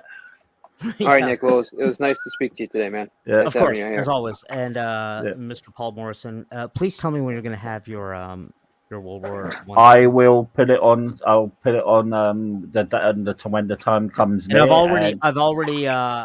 Well, I haven't yet, but right Yeah. now I'm going to go pull the book off my bookshelf and read it tonight. And 'cause I The haven't whole read book that book tonight? in at least Oh 14 my years. god. Yeah. No, you'll find it is a really interesting book, and yeah, It does is. go No, I into it. remember it. It really was, but I don't. Yeah. I need to catch up, so that way I can follow along. Yeah. Yeah. Okay. Cool. Well, I'll leave you to go about your journey, Nick. Yep. I'll see you guys later. All right. Yeah, see you later, mate. You take Bye. care. You too. See you, Nick. Mr. P, I'll put down the carrot things in the private chat. You can have a look. Okay, appreciate it. Just see I'm not making it up. I mean, I generally speaking, I believe almost everything you say. So it's, but it's nice to know. Nice to read it too. Yeah, I mean, everybody forgets America is a really young country as a country's go. Of course. Yeah. It was founded after the 13 colonies, and it was after the War of Independence, which was in the 1700s. Then after the American Civil War, which America fully became a country. That's not bad now, is it? No, it's not bad at all. No. Apparently, I kissed Samantha off a mute. Okay. And then I got a following message on Discord that somebody liked it. So that was interesting. Yeah. I can see trouble ahead. What? But Paul, I wish you the best with the health thing, man. You know, I'm glad that you're doing something recreationally that kind of gets you off that. You know what I mean? Well, yeah. I mean, like I said, this is why I'm taking my degree too. It's awesome. And also, I'm saving up. I'm going to put enough bit of money away so I can take. My old plan is to do a master's degree if I get a good enough grade, but I'm also going to go to another company and take another qualification for it too, like a management qualification. Okay. which you can get over here. There's a thing called Learn Direct, which offers courses, and it's almost like having a master's degree too. Really? Yeah, I believe in education is a way forward for everybody, whether it be academic or a trade education, if you get my meaning. 100%. Yeah, education's great. Experience is, I would argue, is equally or better. I mean, I haven't got any qualifications in cooking whatsoever, but I've been a chef for 18, 19 years before I got sick. Hmm. And you're not able to cook, for employment at this point, or no? You are able to. I'm probably unemployable at the moment because I've got a major heart complaint. Got it. Got it. I need a major heart operation, and I don't know when I need it. Gotcha. So who's going to employ me? Yeah, I didn't know if it was something you could work with, or just kind of like you got to be real careful kind of deal. Yeah, I've got Yeah. I've got my main artery is widening, Uh-huh. and I need an operation where they're going to knock me out, put me in life support machine, stop my heart from beating, cut the main artery and replace it with another one. Wow, that's scary. Yeah, you see why I took the main breakdown then. Right. Yeah. No, absolutely, and it's justified. I've actually Yeah. I just worked with somebody. I don't know if some people might know this, but I do life insurance is pretty much how I make a living, Yeah. which is how I'm able to kind of be on panels all day, as I'm literally just has one of my iPads on while I'm Yeah. working, and half the time I'm muted anyways while I'm working. But I was working with this guy that he's got a quadricupsid. I'm probably pronouncing it wrong, but he's got a very rare heart condition, quadricupsid valve, and essentially it's just like your valves are. So you have like these four areas where the heart pumps blood, and they're all supposed to be the same size, and his he has two normal ones, but the other ones are either one is way too small, the other one's way too big. Yeah, And it's the main one on my left side that's widening. got it. And for yeah, go ahead. Yeah, no, carry on. Sorry, it's my fault. No, I was going to say, for him, he, even though this is diagnosed as quote unquote a heart failure condition, he was born with it, and really up until I think he's about 63 now, hasn't really affected him in any way. They just had to monitor it just to make sure. But how I met him is that it now is becoming an issue, and he's the heart's ability to pump blood is now decreased to a point where they have to maybe do surgery. And it's just like, but he's in his 60s, and he's been an athlete. He's done pretty much anything. So that's kind of why I ask, is because I don't know. You could have something where it's like as long as you don't. Well, I think I've had overexert yourself. Yeah, I think I've had this for a long time, and it's been undiagnosed. Hasn't been diagnosed right. Yeah. And this is what happens. And I've had that. And then I went to the doctors, and I went to the surgeon. It was actually one of the surgeons there, the head, and I went, "It's only a little nip and tuck, isn't it, love?" And she looked at me like I was the dumbest person alive. And she went, "No, Mr. Morrison, it is not a little nip and tuck. It is a major surgery, and you need counselling for it." Wow. That's really killed the joke, huh? Oh yeah. I tore the arsehole out of me, mate. I tell you that. Yeah. No, I hear. Yeah, I can only imagine, man. How did you discover it? Well, I'll tell you that, but I need to wash my hands first. Go ahead. If you get my meaning. But yeah, I'll tell you that when I come back. I'll be 2 minutes.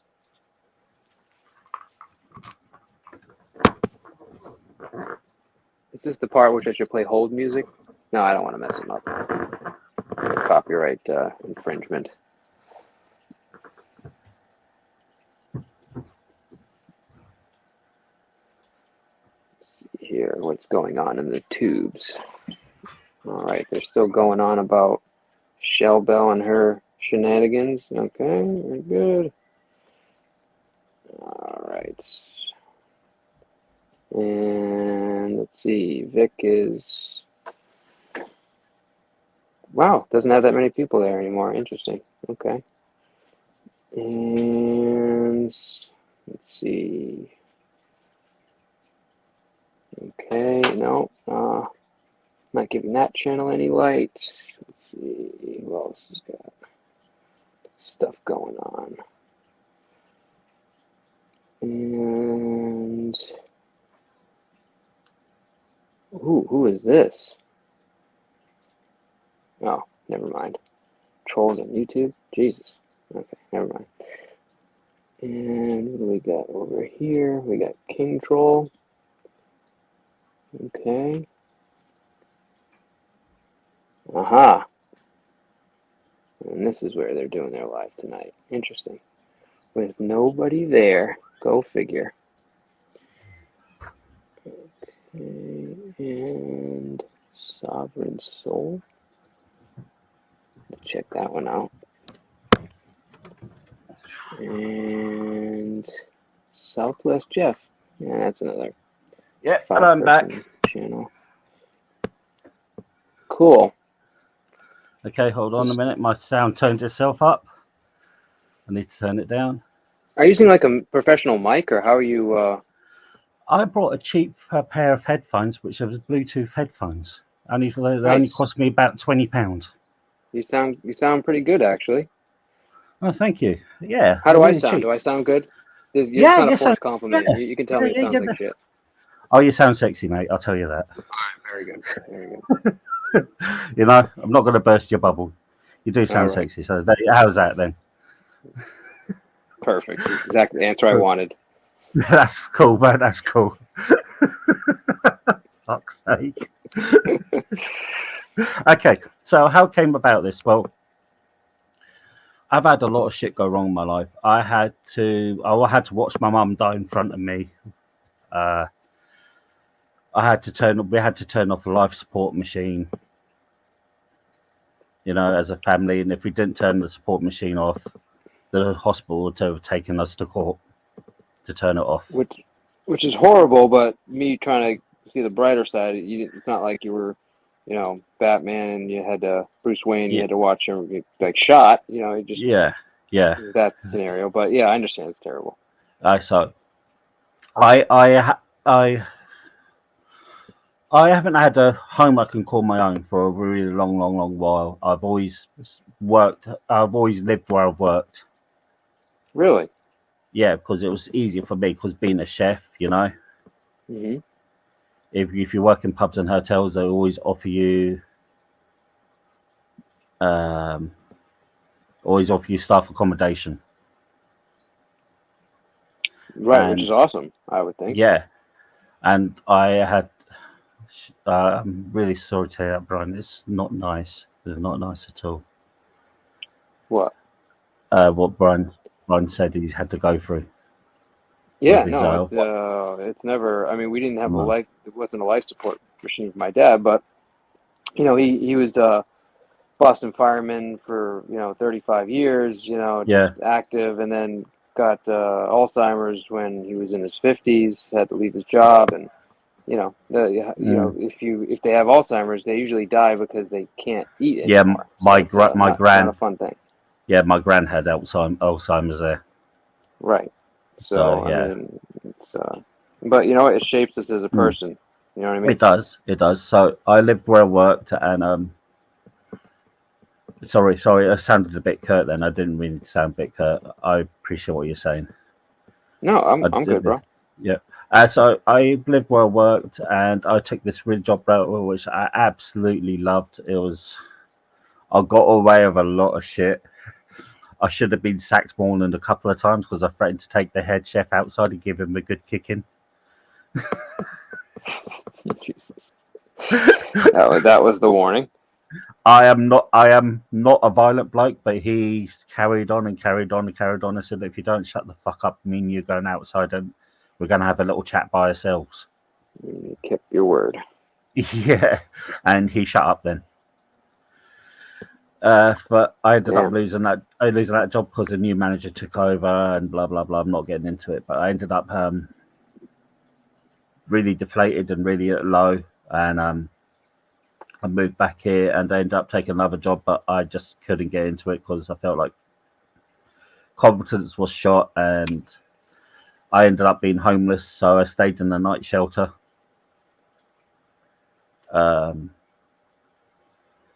And I ended up getting this place here, which is a room, but it's better than nothing. Sure. If you knew where I lived, you'd understand about the house prices. The house prices here are astronomical. I mean, I don't know it as far as, in relation to US, but I can tell you I've been in pretty much any apartment, home, mansion, maybe not a box Yeah. made from a bum, but I've been in any kind of Okay, a so dwelling. I won't say exactly where I live, but if you Google house prices Surrey, England, it'll give you some idea. Sure. And but I ended up staying there, and I ended up getting a job, and Nice. I ended up getting the flu. So I didn't have a doctor's at this point, so I had to go to the walk-in centre, which is another town away from me. So they took me I went to the walk-in, and they took me up to the hospital. He said, your blood pressure is way too high. So they took me in, and the doctor goes, oh, yeah, you're fine. You just got the flu, but we've done a little X-ray, and you found out you've got an enlarged heart. And I went, what? And he goes, you got a enlarged heart? I went, all right. He goes, but you're fine. You can go home. So they sent me home. Within that week, I got another job. I'm quite good at getting jobs because I've got a lot of experience. And I was working for Jamie Oliver, one of Jamie Oliver's companies. I ended up falling sick again, and they took me into a week in hospital because it was near Christmas. They said, look, the people like me said, look, we really do like you, but we need a chef to be here, so I have to let you go. And I went, that's fine, no problem. So they let me go, and I had to sign on to benefits. So when I signed on to benefits, and the hospital goes, you're fine, you can go home. We don't know what's wrong. So I ended up going back home, and a week later I started getting pains in my arm, and I started getting breathless. So I phoned up, took me to an ambulance, got an ambulance out, took me for another weekend, said, look, we keep you for another weekend. And I went, yeah, sure. He said, we'll go home on Monday. I said, right. So Monday goes, look, we keep doing this test, and we just want to find out what's going on. So we're going to give you one more test, then you can go home. So, okay, so they gave me this scan, and they said, Mr. Morrison, you're not going home. So I spent a week in the hospital. They said, you've got something wrong with your heart. And I went, okay, what is it like? And he goes, well, I've seen worse, but I've seen better. I went, all right. So that's when I went to the thing, and they found out what operation I needed and what exactly was wrong. And then I sort of took a mini breakdown after that. Yeah, I would too, man. It's a lot. It's not just raining, it's pouring really hard. Yeah. So yeah. But like I said, if you listen to my podcast I do about mental health, it's like every step you climb, you're on that mountain, you get to the top, and sometimes you fall back down, and it gets tiring going back to the top again. For sure. You know, it's thing. But then I decided to create this channel, and I got a brilliant co-host, and with Liz. Unfortunately, she isn't on here because she's problems with her internet. But we just thought I'd do this channel, and we thought, let's let people talk. It's good to talk. Absolutely. Is that Liz that you're? Yeah, Liz you're referring yeah. to? Okay, cool. Yeah, Nice. She is absolutely brilliant. That's awesome. I'm glad you got somebody really good on your team there. Oh yeah, channel up. She doesn't take no BS too, and she's told me off too. For sure. Yeah, that's a sign of a good host. They don't just want to say everything you're doing is right, and just be 100% fan. Yep. So Brian's coming back on there, mate. Yeah, as we said in the chat. So yep. I just want to jump on here because once again as I listen to a man being vulnerable to all of us, which is one of the reasons I also started Drinks and Discussions. Because, when we used to start, we were talking about being fathers. We were talking about men having friends and how all these men issues. This just resonates with me because when you are a man, you're not supposed to, in certain people's eyes, be vulnerable. And when I see Paul being vulnerable, and he's always like this. He's not shy to put his emotion and wear his emotion on his sleeve. And that's one of the I things that agree. endears me to him. Yep. But what I really want to come up here and say is that's why it's important that even there are times when people get out of pocket that you have to take, in my mind, take a step back and trying to figure out if there's something going on with that person in their life in order to, act out of pocket and out of the norm. People who do things that aren't necessarily what they normally do, especially even on social media. We can all get out there and, sometimes we might drink too much because we're having a good time and we might say things that aren't us. There are times where we get triggered and say things that are not truly who we really are.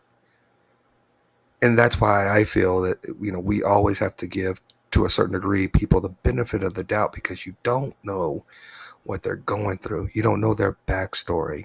You don't know anything about them. And when I see these trolls who hide behind these keyboards, they are the ones who piss me off more than anybody else because they jump on the bandwagon when you have somebody who is overstepping the line all the time, which is egregious accusations, egregious, smear campaigns. And when they just, jump on that bandwagon, it pisses me off because, again, they don't know about these people. They don't know what they're going through. They don't see what, they're, maybe having to deal with in their personal lives. And when I hear Paul and other people sharing their stories, I understand why people don't do it often because sometimes people use that and try to, smear them at some point in their lives. So kudos to you for creating a safe space that you can feel comfortable around us, Paul, to share that story. You're welcome.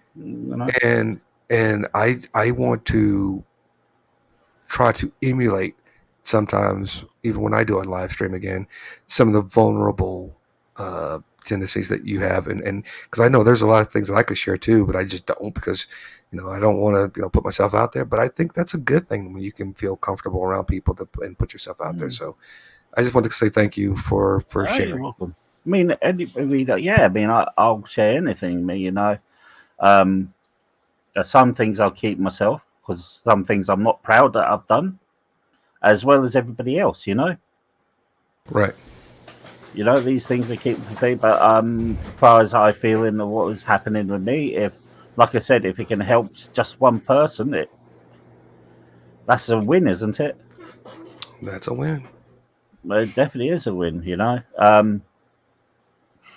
Yeah, you just, like I said, just create this space here where people can chat and talk, and I'll defend anybody who comes up on here from any verbal attack. For sure. Because I I want to was have going to that say here. too, like in the, I mean, everyone seems really good. I don't think you need it very much, but having a moderator like Liz, I don't know if she's the only one. I guess somebody else, not looking for the job, by the way, that would zap anybody that's just coming up and either trolling or trying to bring drama in, with a little banner that goes by that says, Yeah, I mean, you're out if you bring it up. No drama zone, or however you want to put it.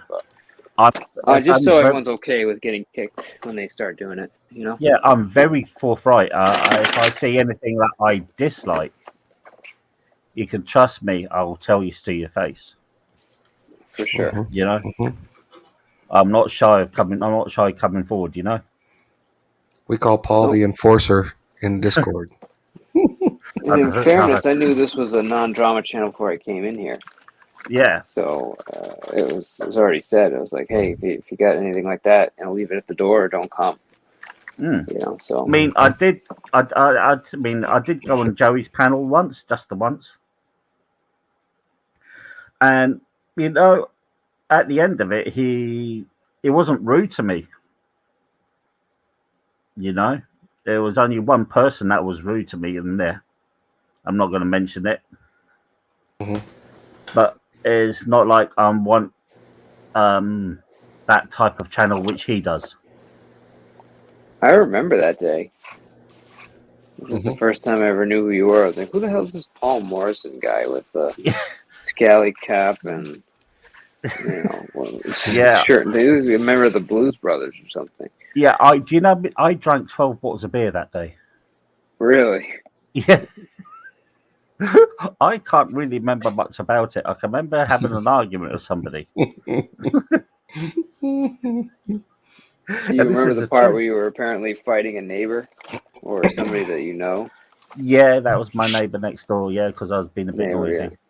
Yeah, yes, well, that happens. Yeah, that. Well, hey, you were still there then. That was probably the height of Yeah. what was going on that night. So, I was making sure you remembered. Oh yeah, I remember that bit. Yeah, I could say, but yeah, I mean, in all fairness to Joey, he did get me a few viewers too to come in here. He did get me some few subs. You know. But you know what?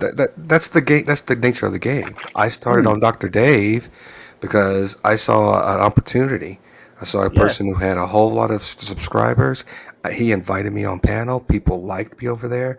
They start flocking over to my channel. Well, yeah, that's and I don't think there's anything wrong with that. I think you should try to help the person that's trying to learn and get subscribers.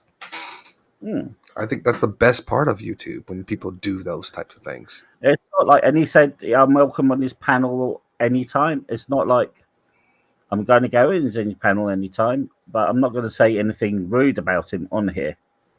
Yeah. Either. You know? There's no need to. You don't have to say anything negative about him to bring his name up to bring clicks and views to your channel. That's just not what you're about. Exactly. No, not at all. Not at all. I don't talk about same thing we don't do on our channel. I don't do drinks. I don't do mention his name channel or anything like that on drinks and discussions either. You know, and I just like people. I just want people to have a laugh too. But just not at your late mother at my expense. Yeah, that was a bit wrong, mate. Yeah. You don't mock the dead, do you? You know, especially when they can't defend themselves. No, dead, please. I'm sorry. If it's your grandmother or it's your dead relative, fair use. Especially when you had to turn off the machine and watch her die too. I mean, that's shocking. Yeah, if you can joke about that, like, shocking. I will forever. Paul's going to always remind me this from now on. I guarantee this is always going to stick with me. This is going to stick with me for a while. I did tell this joke on the Drinks and Discussions Discord. I did say this joke, and OG Liz didn't like it, but I thought I'd tell this one now because it's quite funny. I did hear Mickey Mouse phoned his lawyer up, and he said he wanted to divorce Minnie. His lawyer goes, "Why do you want to divorce Minnie?" And he goes, "Because she's fucking goofy." And he goes, "But Mickey, you can't divorce your wife because she's just a bit crazy." And she goes, "She's not crazy, she's just fucking goofy."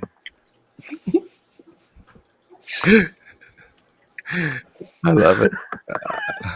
I love it. I got it the first time. I thought that was the end of the joke.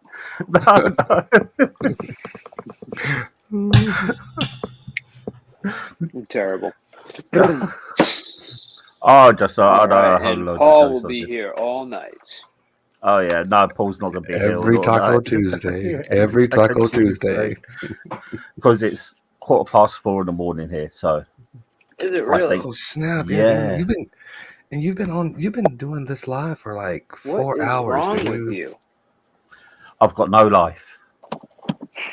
Oh my Yeah, that's God. what I And imagine people look at me that way too, because like I'll be on a stream at like 10:30, 11 o'clock, and I'll just pop in whatever. Maybe I'll leave my placeholder up there, which is my avatar, and I'll be on like you'll see me there at 6 in the morning, 4 or 5 in the morning in some places. Well, I can have 5 hours Like because I used to. when does he work? Yeah, I used because I was a chef. And you party hard when you're a chef.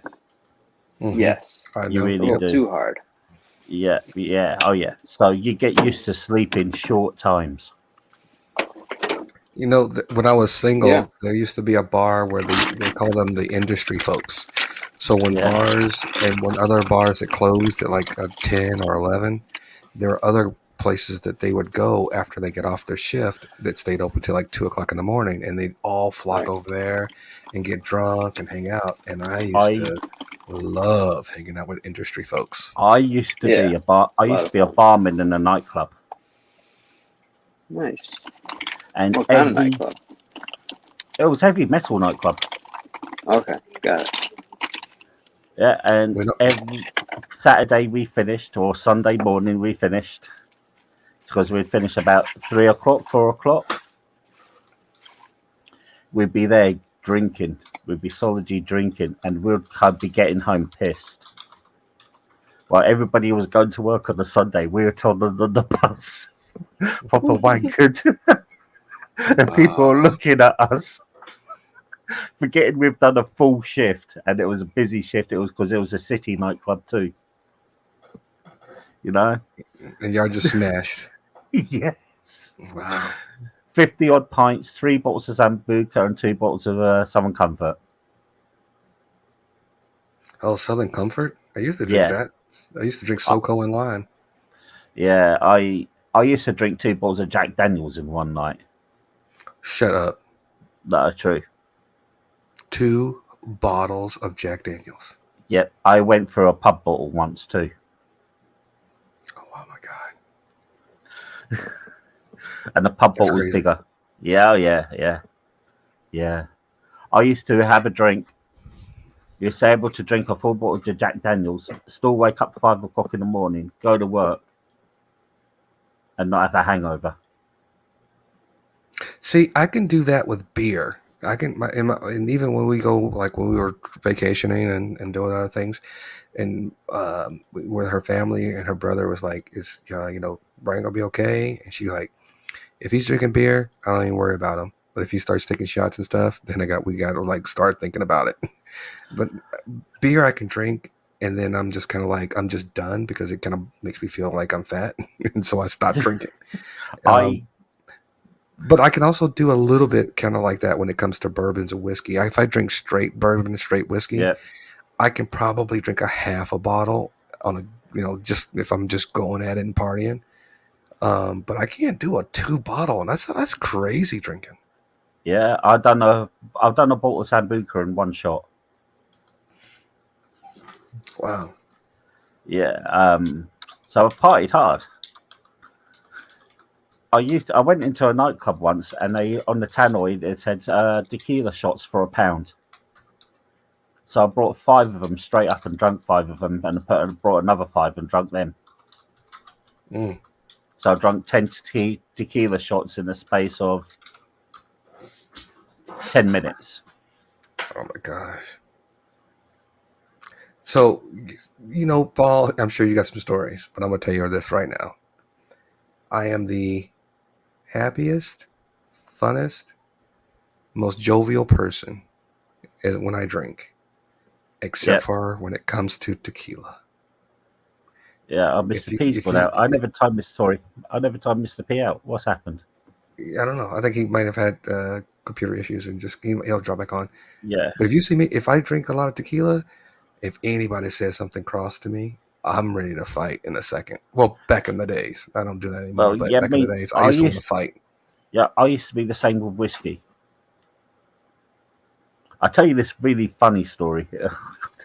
I said I've always had problems with my dad. Hey, you got timed off, Mr. P? I guess so. Yeah, that wasn't me, mate. That was something happened to your end. No, I know. It was I don't know. Just eventually just It doesn't work, and I have to restart my phone. It's been happening a lot, actually. So I'm going to tell this funny story. Me and my dad never got on. And there's one time there was a family fight, and my dad said that I'm banning alcohol in the house. Now, I was the only person that stayed there. And I finished work, and I went, oh, sorry, stop me there. Liz, you got the willies, did you? Oh. Which part? Which part gave her the willies? I don't know, but some lizard breath got the willies. Well, let us know so we do it again. Yeah. So my dad banned alcohol, and I finished work, and I thought, I can't afford to go to the pub, but I fancied a drink. Mm-hmm. Oh, fuck it. So I bought myself a bottle of Jack Daniels. And I sat in there with the bottle of Jack Daniels. My dad looked at me and thinking, I thought I said we weren't allowed to drink, and I never said nothing. And I had my special whiskey glass, and I poured the drink out, and I went to him, cheers, and I drank it. And the more I drank, the more braver I got. So I'm pouring it out more. And my mum said to me, I can't remember any of this. And I kept on saying, raising my glass when we're going, cheers. And I got to the empty bottle. I slammed down the empty bottle. And I said, now fucking ban alcohol from the house. I walked upstairs. Jesus. The trouble is, I'm a lot bigger than my dad. And he was just about to do something. My mum goes, you know what he's like if you're going to drink whiskey? You won't stop. And so he left me alone. And I came back downstairs in the morning. I had a bit of a hangover. And my ritual was read the paper, have a cup of tea, you know? Mm-hmm. Like in America, it'd be have a cup of coffee and read the paper. So that was it. And I finished my thing, and I finished the paper, put it down. My dad goes, Paul, I need a word with you. And I went, oh, fuck, here it comes. And I wasn't in any mood for an argument. And he goes, what you done last night was a bit naughty. And I went, yeah, all right, I'll give you that one. He goes, yeah, but you're the only person now to drink in the house. That's awesome. Oh, yeah, that's like a good moment. It sounded like with your dad. Yeah, my mum protected me. I was my mum's child. My brother was my dad's child. I was my mum's. So your dad probably had a tough relationship with you. Yeah, my dad tried to hit me once, and I picked him up and threw him 2 or 3 foot. Gotcha. Does he try to hit anybody else? No. Just you, huh? Yeah, just me. Because I was the mouthy one. I didn't stand for his BS. That's why he goes 4 hours. That's why he goes. Yeah. That's why he goes 4 hours on his live streams. He's a mouthy one. Dude, I thought for sure he was gonna end it like 2 hours ago, and yeah. Well, you're fucking still here, so I don't know what you're complaining for. Oh, no complaints here, buddy. I'm whining. Don't you hear me crying? Don't you hear the violin and me crying at the same time? Yeah. Smallest violin in the world. What did somebody say to me the other day? Somebody came into my room and said to me, goes, Paul, who's at the door? And I'm up in my room. The door's downstairs, front door. And I went to him, mate, I said, my balls ain't made out of crystal. How the fuck am I supposed to know? What? Yeah, he came...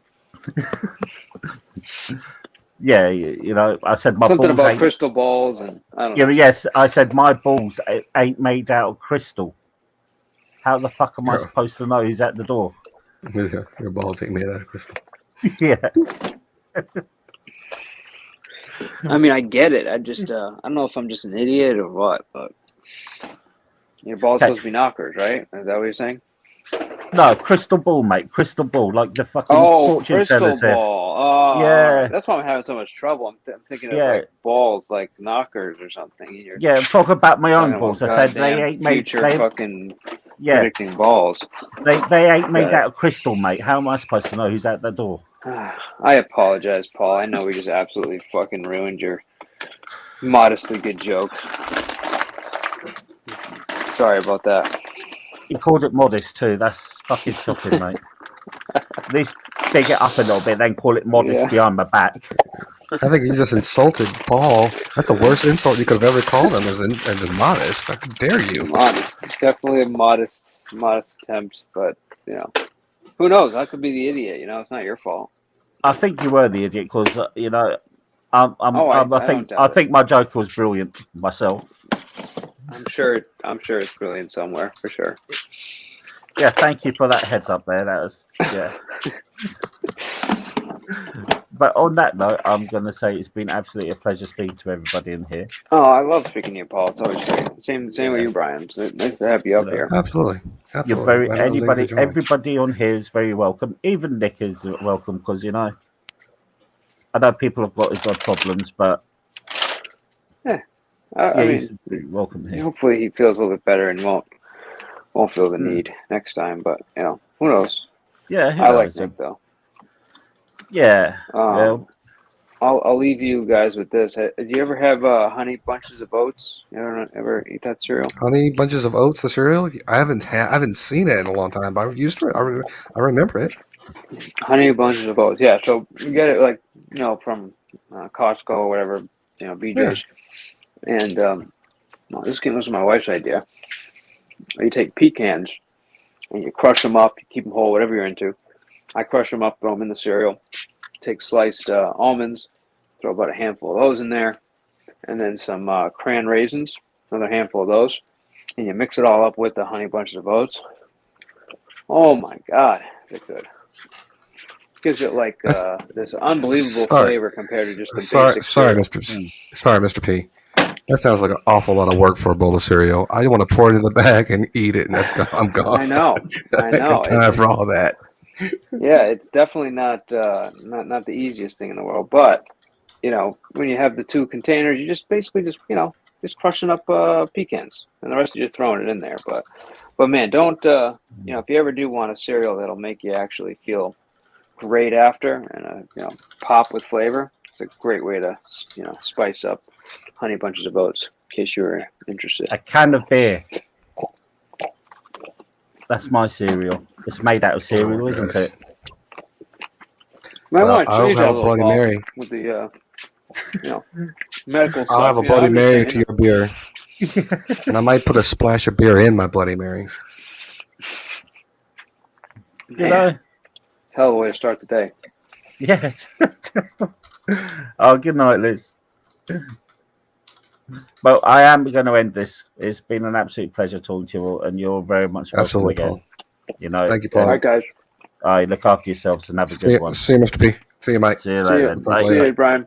Good night. All right, we'll talk later. Bye. Bye, Paul. Good night, mate. Right. Yep, I'm heading to bed. Thank you for all that been in the chat. It's always been a pleasure. Liz, sorry I should have given you more time, but hopefully next time I'll see you on the panel. I miss hearing you. Right, guys, you take care. Have a good night. I don't know why I'm saluting. You can't see me saluting. It's terrible. I don't show myself. But have a good night there. Look after yourselves. Love you too.